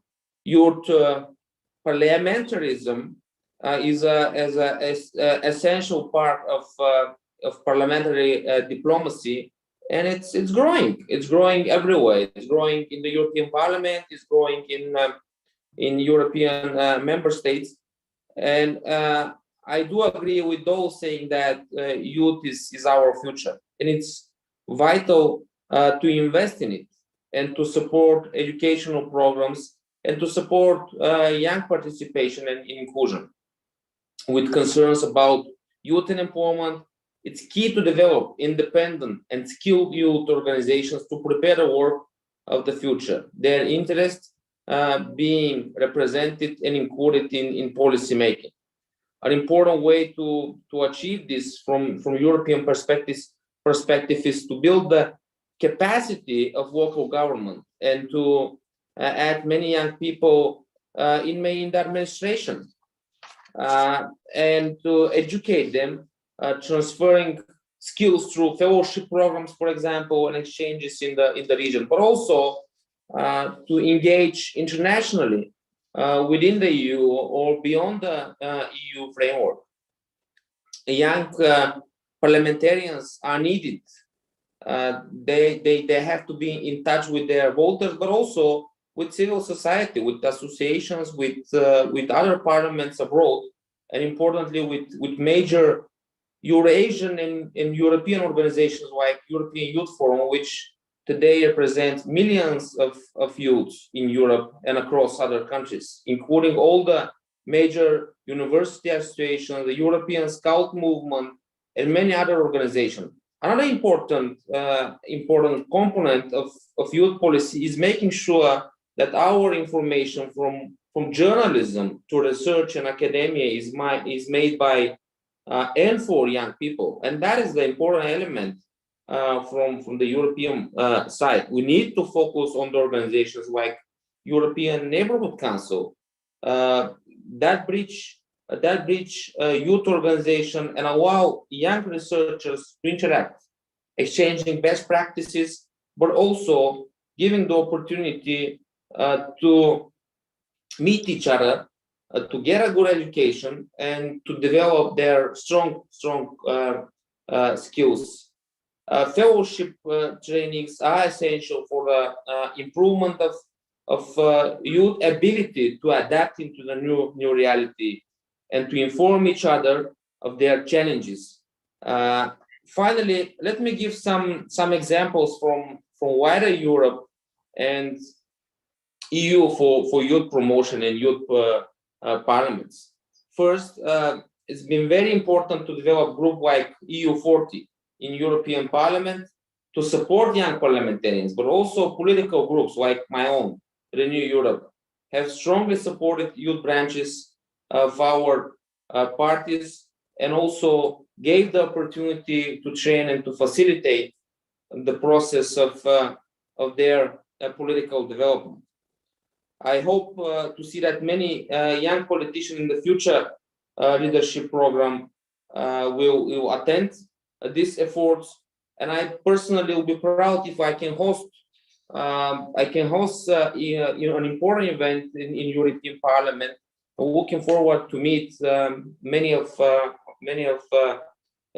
young parliamentarians in the European Parliament, because we are the ones presenting the soul of European citizenship, and you can find a variety of opportunities, but also variety of opinions from left to the right, from democracy on the topical base, from democracy to environment and digitalization.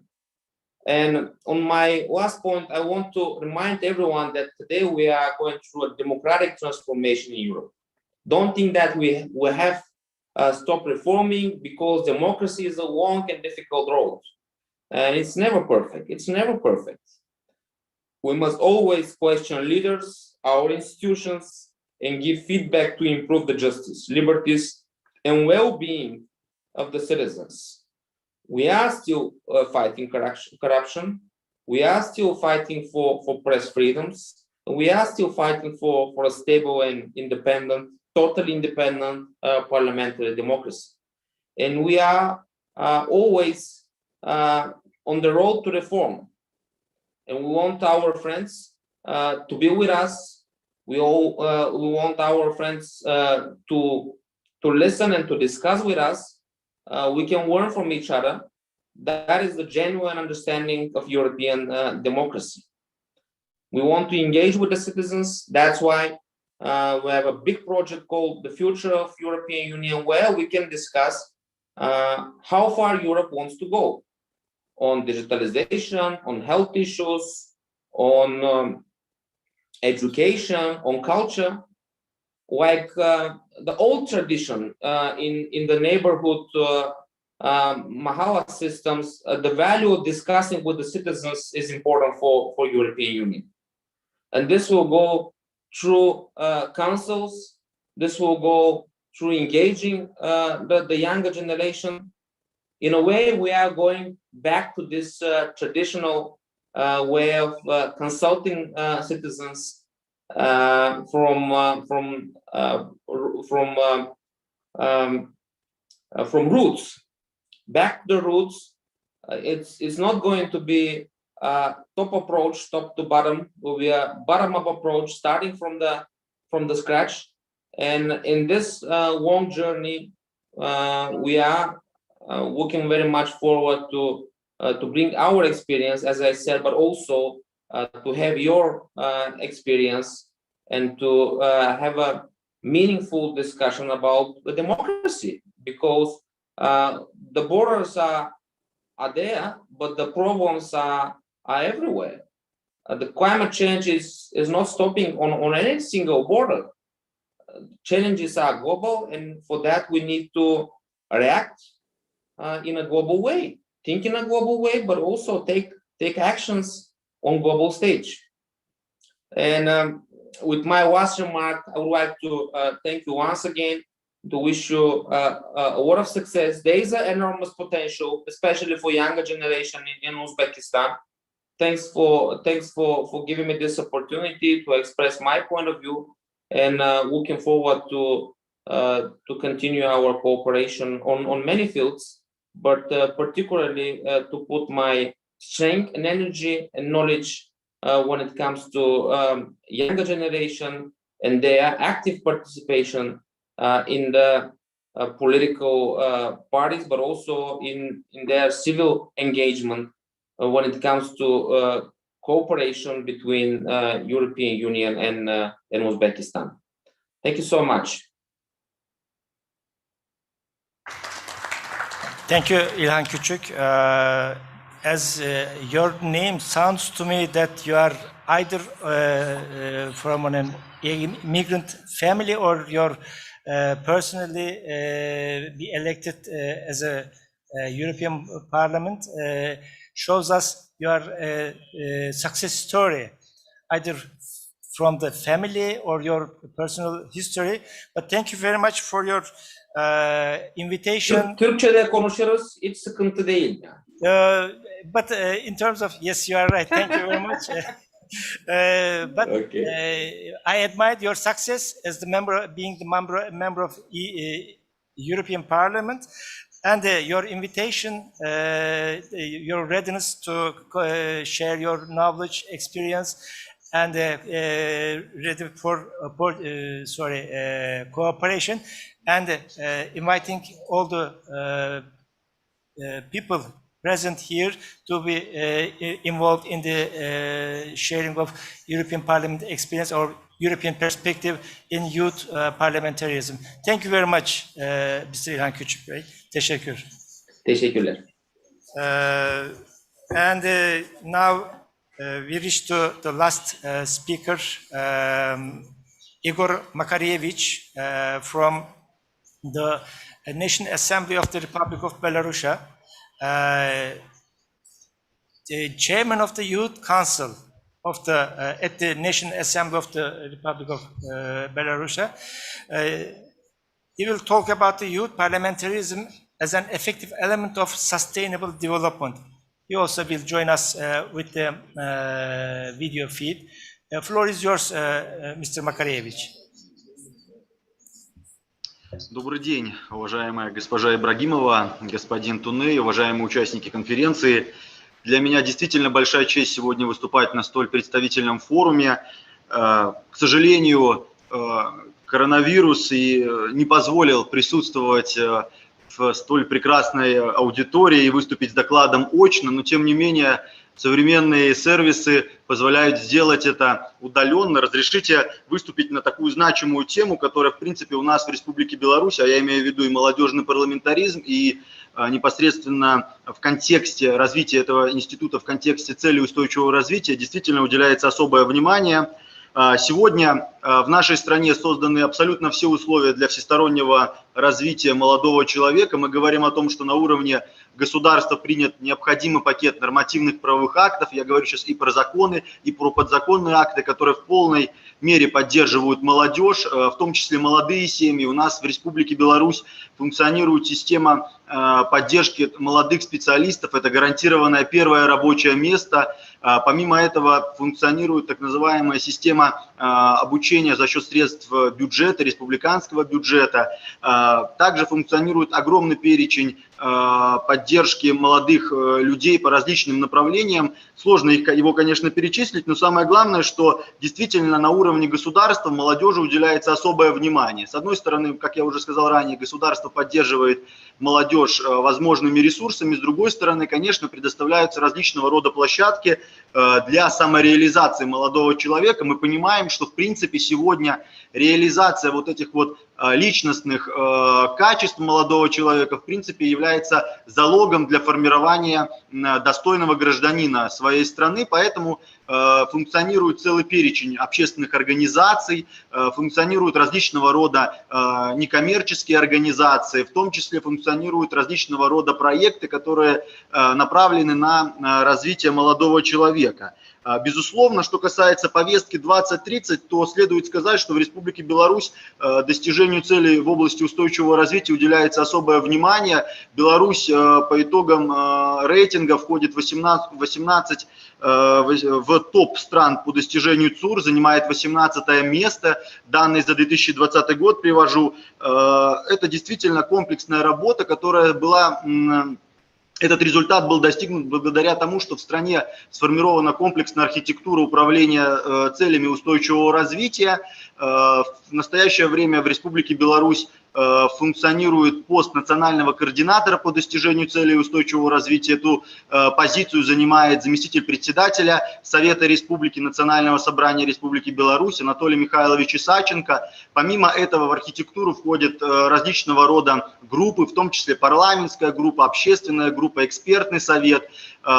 Из каждого министерства включены в эту архитектуру представители на уровне руководства, то есть действительно такая комплексная структура, которая позволяет в принципе во многом достигать цели устойчивого развития более опережающими темпами, нежели чем это декларировалось, скажем так, первоначально. В принципе, как я уже говорил, цифры говорят сами за себя. Конечно, я скажу также и о том, каким образом включена молодежь в эту повестку здесь, в Республике Беларусь. Но самое главное, что хочется сказать, и вот прежде чем перейти к молодежной составляющей, это действительно близость тех докладов, которые уже звучали, в частности, поддержки молодежи, молодежного парламентаризма в наших странах. В первую очередь мне бы хотелось отметить наше сотрудничество с коллегами из Узбекистана, потому что буквально недавно мы с коллегами провели телемост с нашими коллегами из молодежного парламента. Наши молодежные парламентские структуры, я имею в виду молодежный парламент при Национальном собрании Республики Беларусь, мои коллеги из Узбекистана начали работать одномоментно. В прошлом году, вот уже практически год, наши молодежные парламентские структуры функционируют достаточно успешно.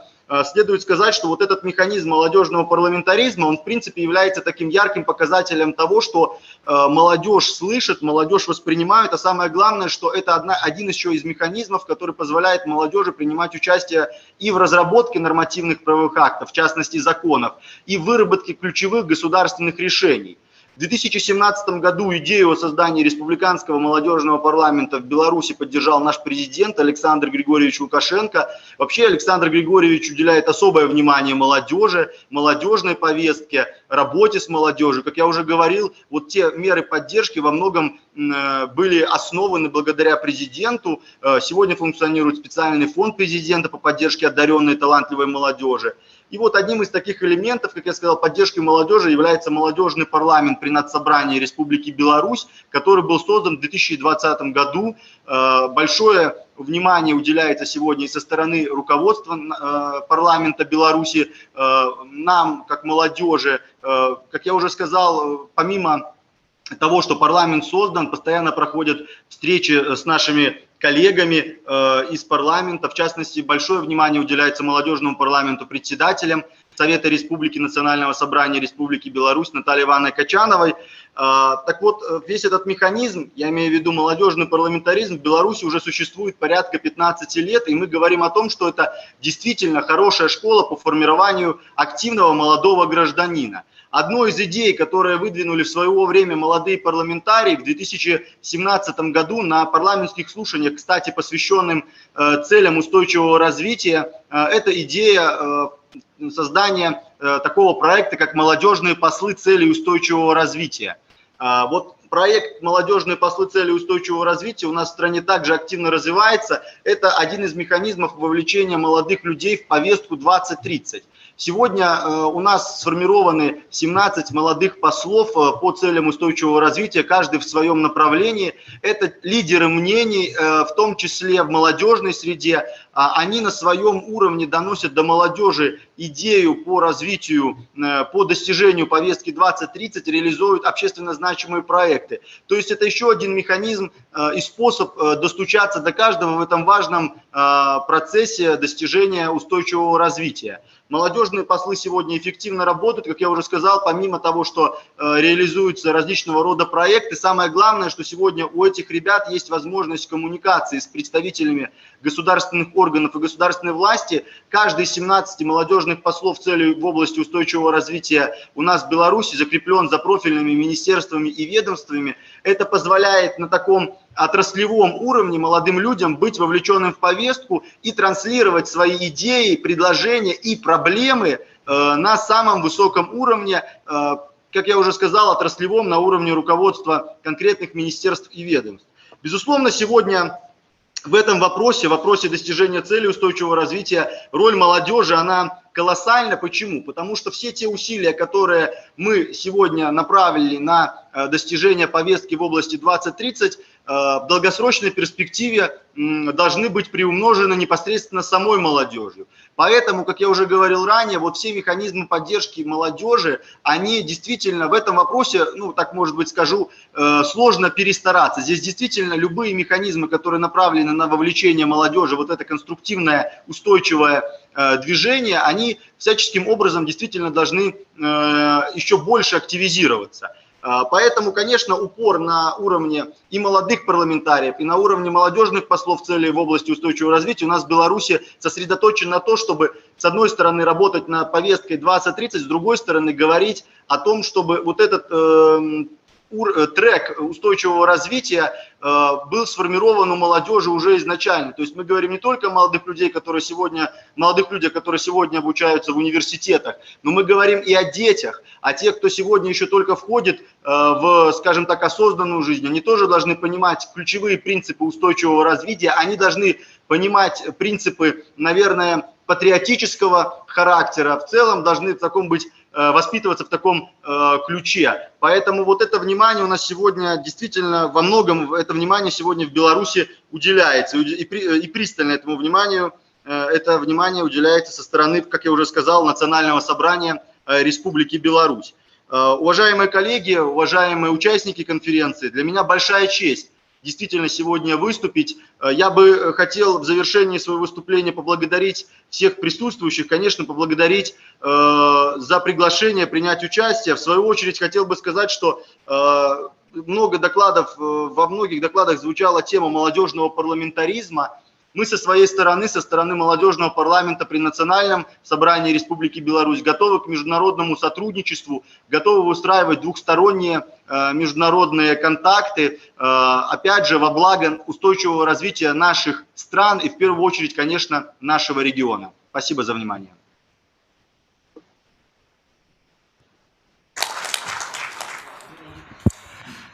Thank you, Mr. Igor Makarevich.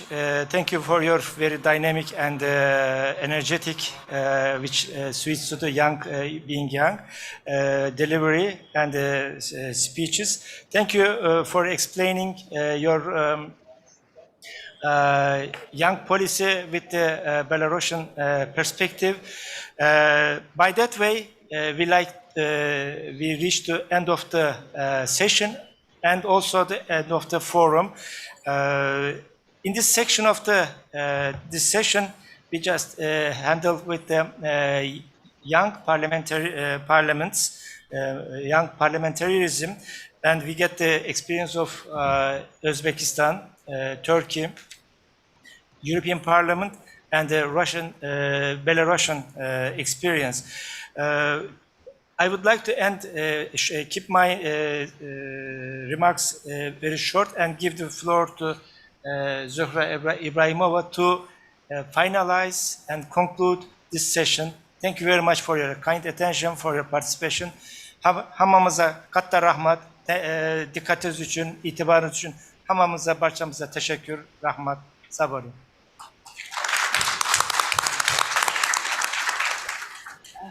Rahmat. Hurmatli Jamoliddin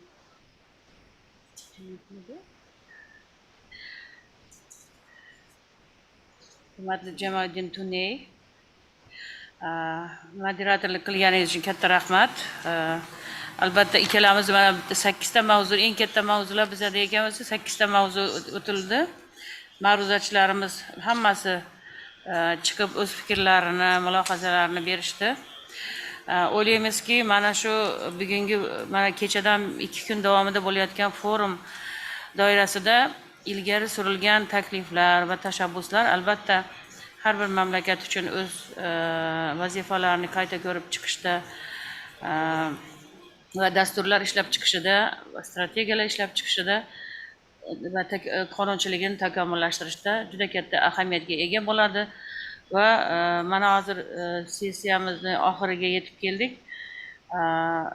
Xalqaro anjuman har birimiz uchun ma'lum ma'noda tajriba yetkazdi desak xato bo'lmaydi. Har birimizga boshqa mamlakatlarni, o'zimizda bo'lmagan tajribalarni o'rganishga imkon yaratib berdi. Albatta barqaror rivojlanish maqsadlariga erishishda juda katta marralarni olib ishlashga to'g'ri keladi. Ayniqsa agar o'sha maqsad mamlakat ichida hali birinchi marta keltirilayotgan bo'lsa yoki bo'lmasam qonunchilik takomillashtirilmagan bo'lsa, bunday holatlarda u juda ko'p ish talab qiladi. Boya ma'ruzachilarimiz aytib o'tganidek, joylarda o'rganishlar va o'rganishlar natijasida olingan ma'lumotlarni albatta hayotga tatbiq etishda katta tajriba bo'ladi desak xato bo'lmaydi. Men hozir sessiyani yakunlayman va barcha ma'ruzachilarga o'z minnatdorchiligimni bildiraman. Rahmat. Assalomu alaykum. Hurmatli Tanzila Kamolniga so'z beramiz. Marhamat. Assalomu alaykum hurmatli hamkasblar. Men hammalaringizni mana 2 kun davomida juda ham chiroyli bir muloqotlar qilganingiz bilan mana shunday butun dunyo uchun dolzarb mavzu bo'lgan barqaror rivojlanish maqsadlarini har tomonlama tahlil qilganliklaringiz uchun minnatdorlik bildirmoqchiman. Davramiz bugun yana ham kengaygan, Zuhra Ahmedovna, mana bizim mahalliy kengash deputatlarimiz ham juda katta qiziqish bildirishib qatnashyapti. Biz ham imkoniyat bo'ldi Bukhara viloyatida deputatlar bilan, senatorlar bilan uchrashishga va ularni ham fikrini yetkazmoqchimanki, ular ham birinchidan juda minnatdor bo'lyaptiki, Bukhara shahrida mana shunday katta anjumanni tashkil qilganligimiz uchun ular juda ham biz uchun bu katta sharaf deb sizlarga aytib yuborishdi, minnatdorliklarini bildirishdi va bu tadbir an'anaviy bo'lib, keyinroq o'tkazadigan bo'lsak, yana Buxoro shahriga kelishimizni taklif qilishdi. Shuning uchun men buni yetkazib qo'yishim kerak edi. Va bir qator mana uchrashuvlar o'tkazdik. Hammadan yaxshi tarafi mana shu muloqot, bugungi forumimiz nafaqat bu mavzuni atrofida bo'ldi, balki ikki taraflama uchrashuvlar uchun ham yaxshi maydon bo'ldi desam mubolag'a bo'lmaydi, chunki biz bir-birimiz bilan yanada yaqinroq 2 kun davomida bir oila bo'lib, bir-birimiz bilan muloqot qildik. Davlatlar o'rtasidagi parlamentlar, mana davlatlar parlamentlari vakillari bir-biri bilan muloqot qilishdi. Parlamentlar aro tashkilotlar, xalqaro tashkilotlar bir-biri bilan muloqot qilishdi va eng asosiysi mana onlayn tarzda o'tkazilgan muloqotlar o'sha bizni hammasi mana internetda kuzatib turdik, fikrlari yakdil bo'ldi. Biz bilan mana kecha ochilishida gapirgan gaplarimiz hammasi bu naqadar muhim mavzu ekanligi, bu mavzu ustida hamma ishlash kerakligi, bu nafaqat hukumatning ishi, balki bu parlamentlarni ham diqqat markazida bo'lishi kerak masalaligini hamma yakdillik bilan tasdiqladi. Shuning uchun men yana bir marta mana shunday dunyo kun tartibida, ya'ni повестка mira deyiladi, dunyo kun tartibida turgan bu masalani biz hammamiz birgalikda mana shunday chiroyli bir qiziqish bilan muhokama qilganimiz bilan, chiroyli bir takliflar berganingiz bilan hammalaringizni tabriklayman va umuman olganda mana shu muloqotimizni doimiy o'tkazish taklifini bildirmoqchiman. Menimcha buni Birlashgan Millatlar Tashkiloti ham, parlamentlar aro ittifoq ham, boshqa parlamentlar aro uyushmalar bor bizda, bilasizlar, MDH davlatlari parlamentlar aro uyushmasi, afsuski kecha ulanisha olmadi, lekin ular ham biz bilan bu masalada yakdilligini bildirishyapti. Turkiy tilli davlatlar mana kengashga bizni davlatimiz a'zo bo'ldi. Endi parlamentiga mana a'zo bo'lish arafasida turibmiz. Xudo xolasa 2022-yildan boshlab biz shu kengash uyushmaga ham a'zo bo'lamiz. Yevropada xavfsizlik hamkorlik tashkiloti parlament assambleyasi, Yevropa Ittifoqi parlament assambleyasi, umuman hamma davlatlarda mana shunday uyushmalarda hammasini fikri shu bo'ldiki, hamma xursand, O'zbekiston birinchi bo'lib bu mavzuni boshlab berdi va bu mavzu dolzarb, birga ishlashimiz kerak degan fikrni bildirishdi. Shuning uchun men o'ylaymanki, hozir muloqotlarni ham qilib bo'ldinglar, hammasini. Mana shu 2 kun davomida siz bilan barqaror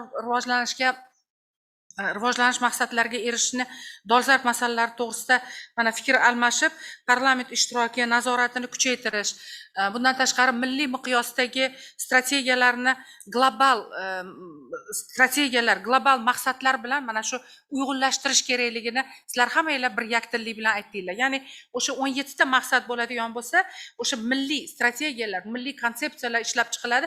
Albatta o'shalarga ham ohang ishlab chiqilish kerak degan fikrni bildirdinglar. Bu juda ham to'g'ri. Men kecha aytib o'tdim intervyuimda ham 190 ta O'zbekistonda hujjat bor shu masalada.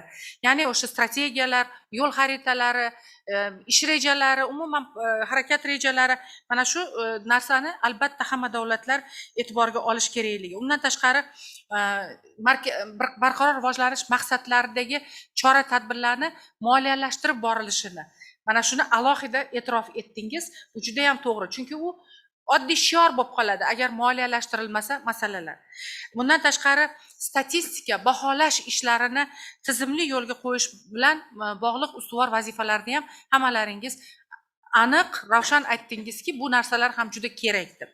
Endi to'plangan tajriba, erishilgan natijalar, mavjud muammolar hamda ularni hal qilishning samarali yechimlarini hamda vazifalarni ham sizlar ko'rsatib berdingiz. Men mana shu uchun sizlarga minnatdorchilik bildiraman. O'zbekiston ham hamkor bizni tashkilotlarimizdan, bizni hamkasblarimizdan juda ko'p narsa o'rgandi mana shu 2 kun davomida.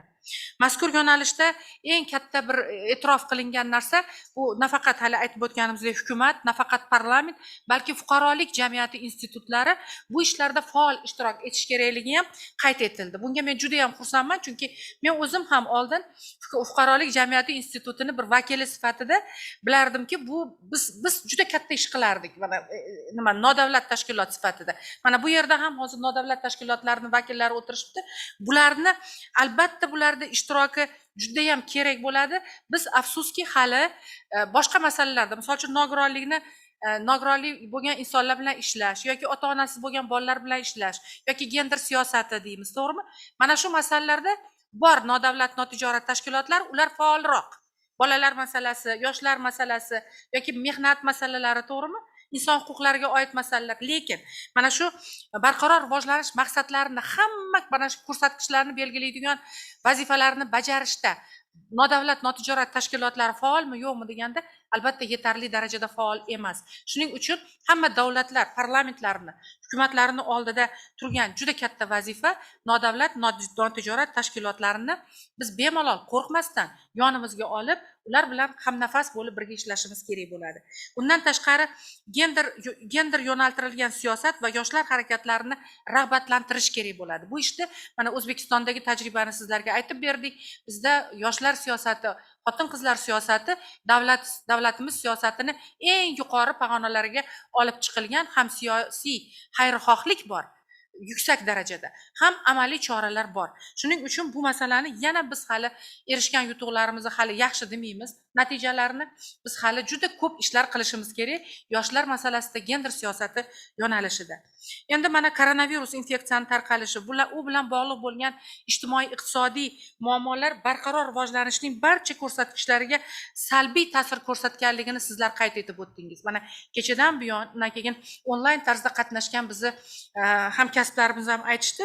Ayrim davlatlarda hamon mana shu vaziyat saqlanib qolyapti, og'ir vaziyat. Shu jumladan O'zbekistonda ham mana sal-pal kasallik oshganligi oxirgi kunlarda kuzatilyapti. Shuning uchun parlament a'zolari, xalqaro ekspertlar tomonidan bu borada xavotir borligi aytib o'tildi va bu juda ham o'rinli xavotir va bu bo'yicha biz xalqimizni, har bir davlatni xalqlarini salomatligini mustahkamlash, sog'lom turmush tarzini kechirish, o'zini himoya qilib yurish, ularni mana biznes yuritishga qulaylik yaratish va eng qiynalgan aholi qatlamlarini mana shu darddan birinchidan himoya qilish, ikkinchidan ularga yordam, moddiy, ma'naviy yordam ko'rsatishga hammalaringiz chaqirdingiz va bu juda ham to'g'ri chaqiriq bo'ldi.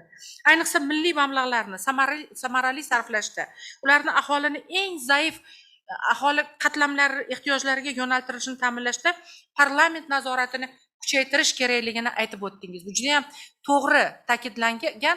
Chunki ko'proq mana davlatni rahbariyati umuman davlatlarda byudjet yo'naltiriladi, lekin uni samarali, natijali ishlatilyaptimi yo'qmi?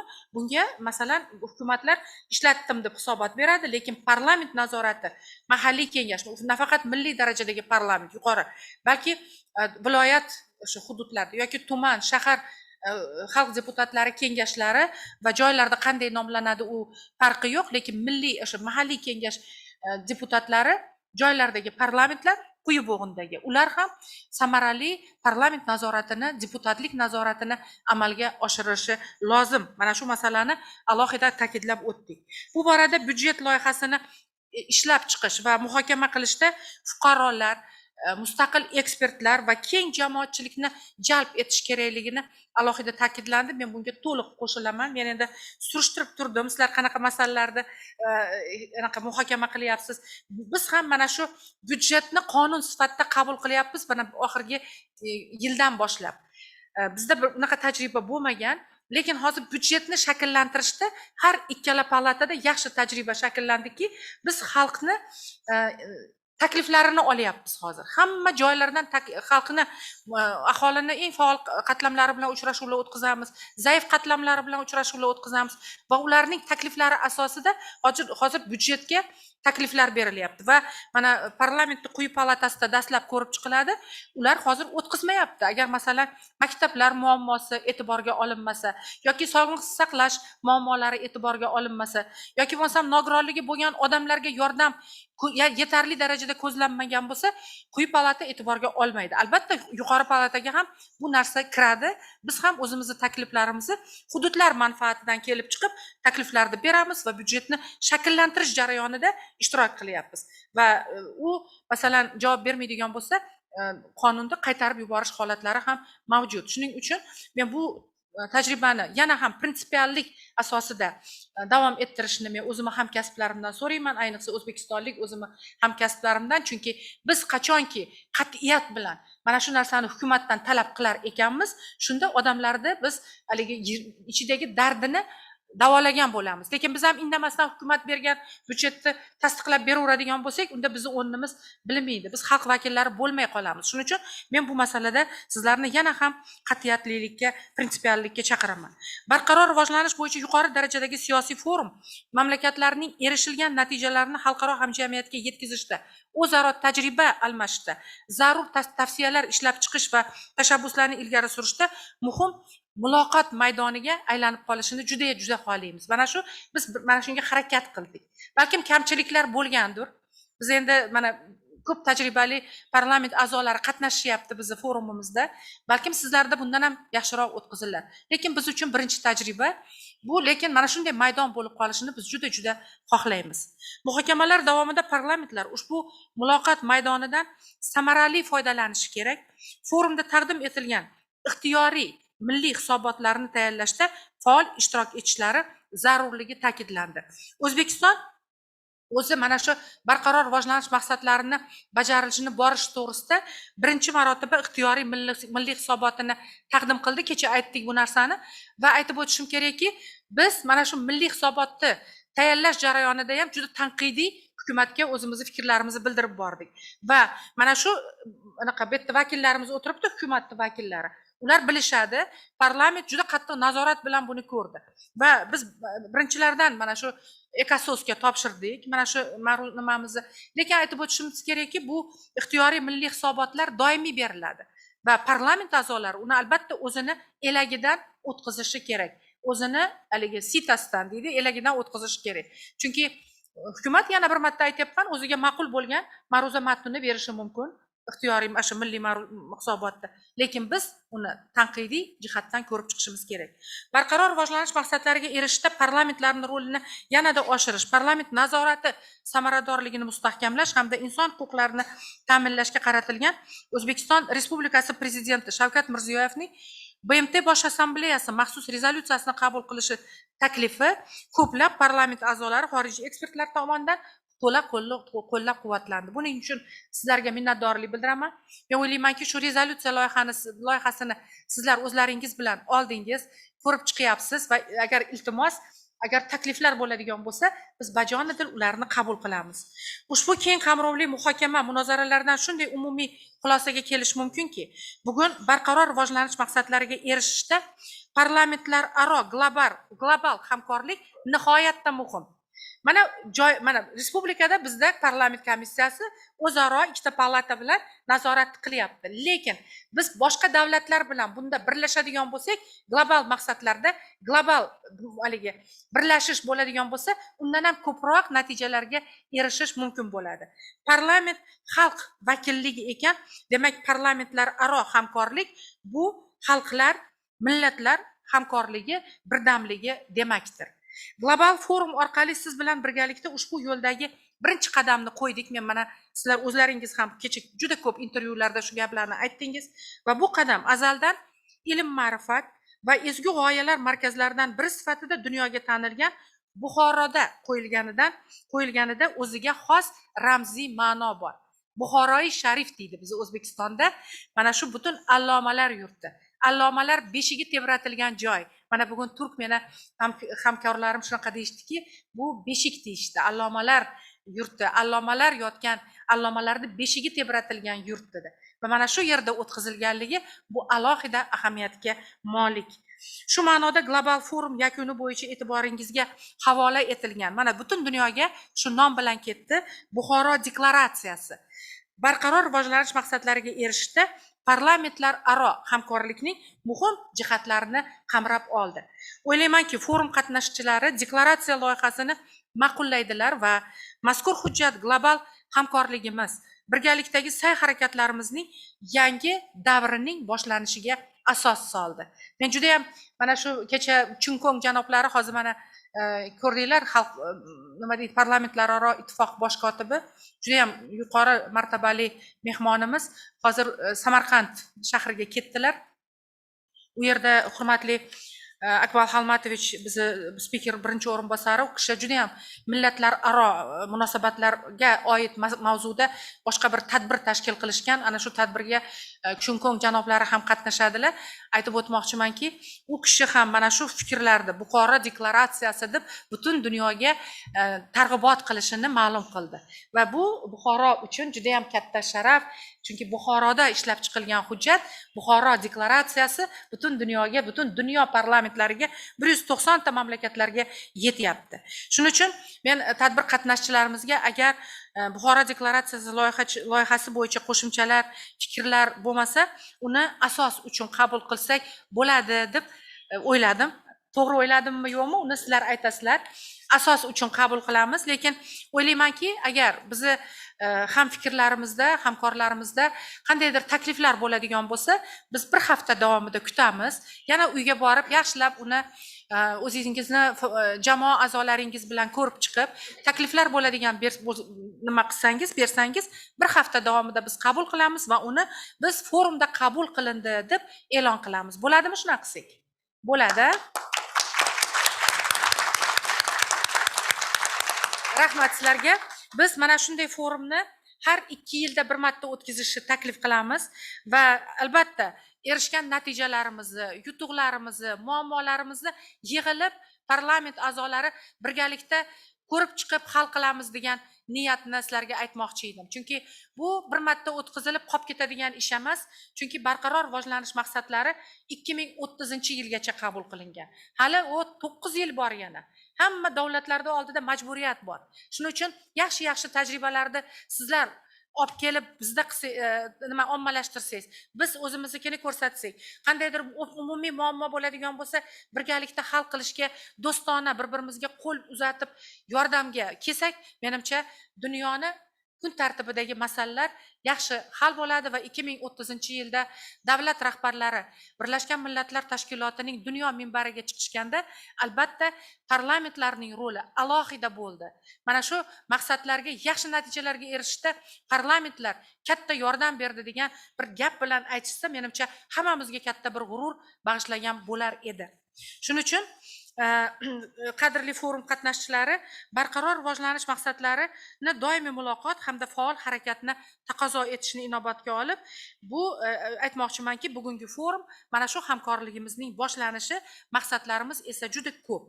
Barchangizga men mana shu ishtirokchilarimiz nomidan, o'zimiz o'zbekistonlik ishtirokchilarimiz, har ikkala palataning rahbariyati nomidan, davlatimizning rahbari nomidan men sizlarga faol ishtirokingiz uchun hammamizni nomimizdan samimiy minnatdorlik bildirmoqchiman. Ushbu tadbirni yuqori saviyada tashkil etishda bizga Buxoro viloyat hokimligi juda katta amaliy yordam ko'rsatdi.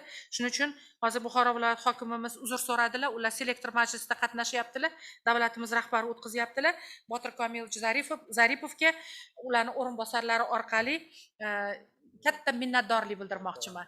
Chunki Buxoroi Sharifda baribir qandaydir kuch, quvvat, qudrat olib ketyapti hamma qatnashchilar. Sizlarga katta rahmat. O'ylaymanki, chet eldan kelgan bizni do'stlarimiz albatta Buxoroga oilalari bilan qaytib kelishadi. Tomosha qilishga kelishadi. Boshqa hamkasblarni chorlashadi va albatta boshqa tadbirlarni o'tkazishga ham O'zbekiston doim tayyor Buxoro shahrida. Shuning uchun men o'ylaymanki, Buxoro viloyati rahbariyati buni tasdiqlaydi. Rahmat sizga. Rahmat. Yana bir minnatdorlik bildirmoqchiman. Mana shu tadbirimizni yuqori saviyada o'tkazishga Birlashgan Millatlar Tashkilotining ixtisoslashgan barcha tarkibiy tuzilmalariga. Endi buni aytsam juda ko'p yo'nalishlari, shuning uchun hammalariga mana Munir Mamidzadeh janoblari orqali Helena Fraser xonim ham uzr so'rab ketdilar. Ular ham anaqa onlayn tarzda New York bilan majlislari bor ekan.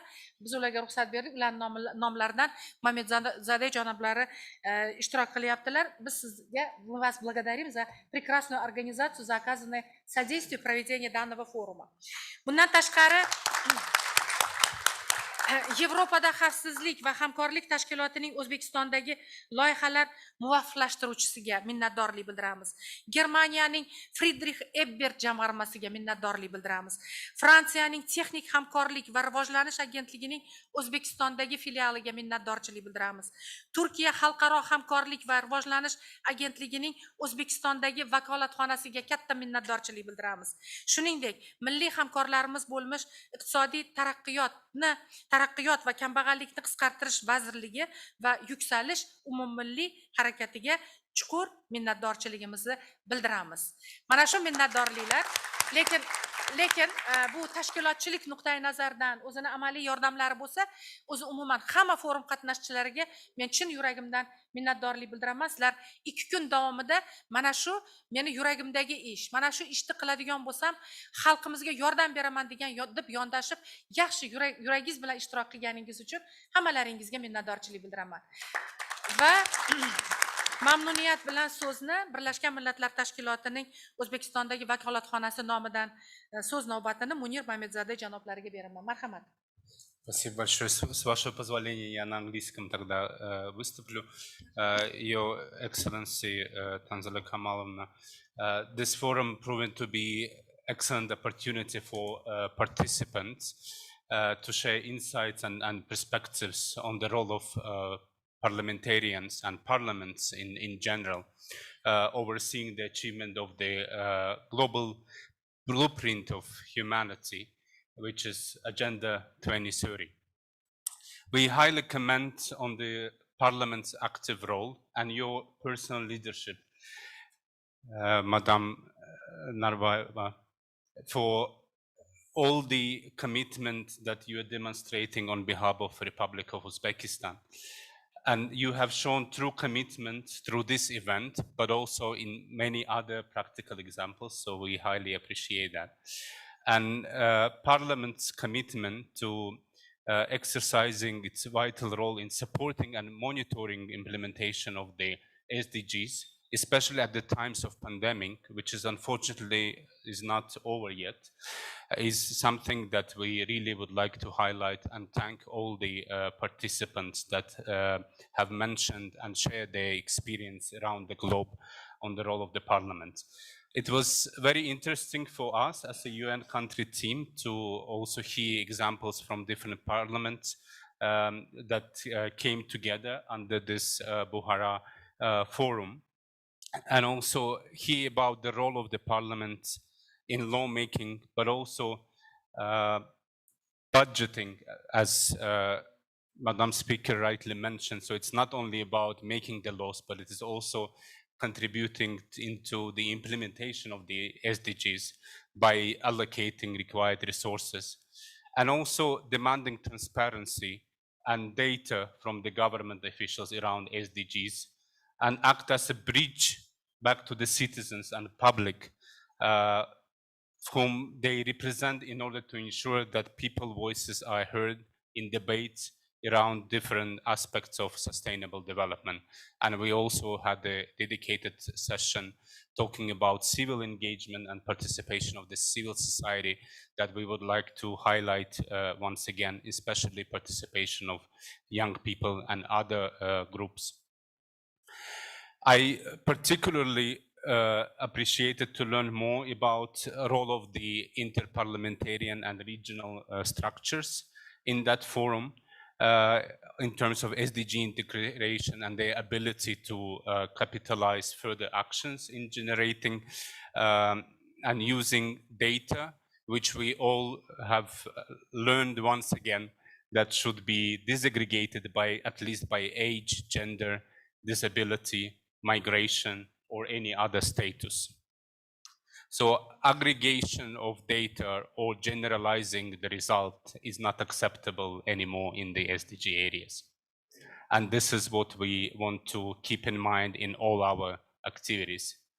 Also, supporting sustainable development in the regions that parliaments can play a vital role by working in a way that we remind especially executive branches and local authorities that we cannot leave anyone behind. So that leaving no one behind is not just a principle of these SDGs, but it becomes a reality and doesn't demonstrate what does it mean in practice. So this forum underlined again commitment from all of us, also importance of collaboration and partnership, which is the most important, I think, value of the SDG from that perspective. And we wanted to highlight the importance once again of making sure that all actors are engaged and participated, including the private sector, that we talked little about their role during this session. But again, once again, I would like to highlight on behalf of the UN agencies and development partners how valuable is the engagement of civil society and community-based organizations in terms of influencing policies, but also delivering SDGs on the ground. As a UN family, we're here to support, of course, and provide insights and expertise from the global level, but also here to learn and take those lessons back to other regions and countries. And this is what Ali Majlis achieved with this important global forum. And as Madame Narbayeva mentioned, through dissemination of Bukhara Declaration, but beyond, by setting a great example to others. And as a final reminder, and this is what was mentioned also by Madame Narbayeva, we have got less than a decade to go. So, which means that we all participants of the forum, but also all other duty bearers, have to redouble and maybe even triple our efforts. Let me also conclude on behalf of the UN system by thanking also Mr. Zaripov Batir Kamalovich for his hospitality in this excellent and ancient and beautiful land of Bukhara. Thank you very much.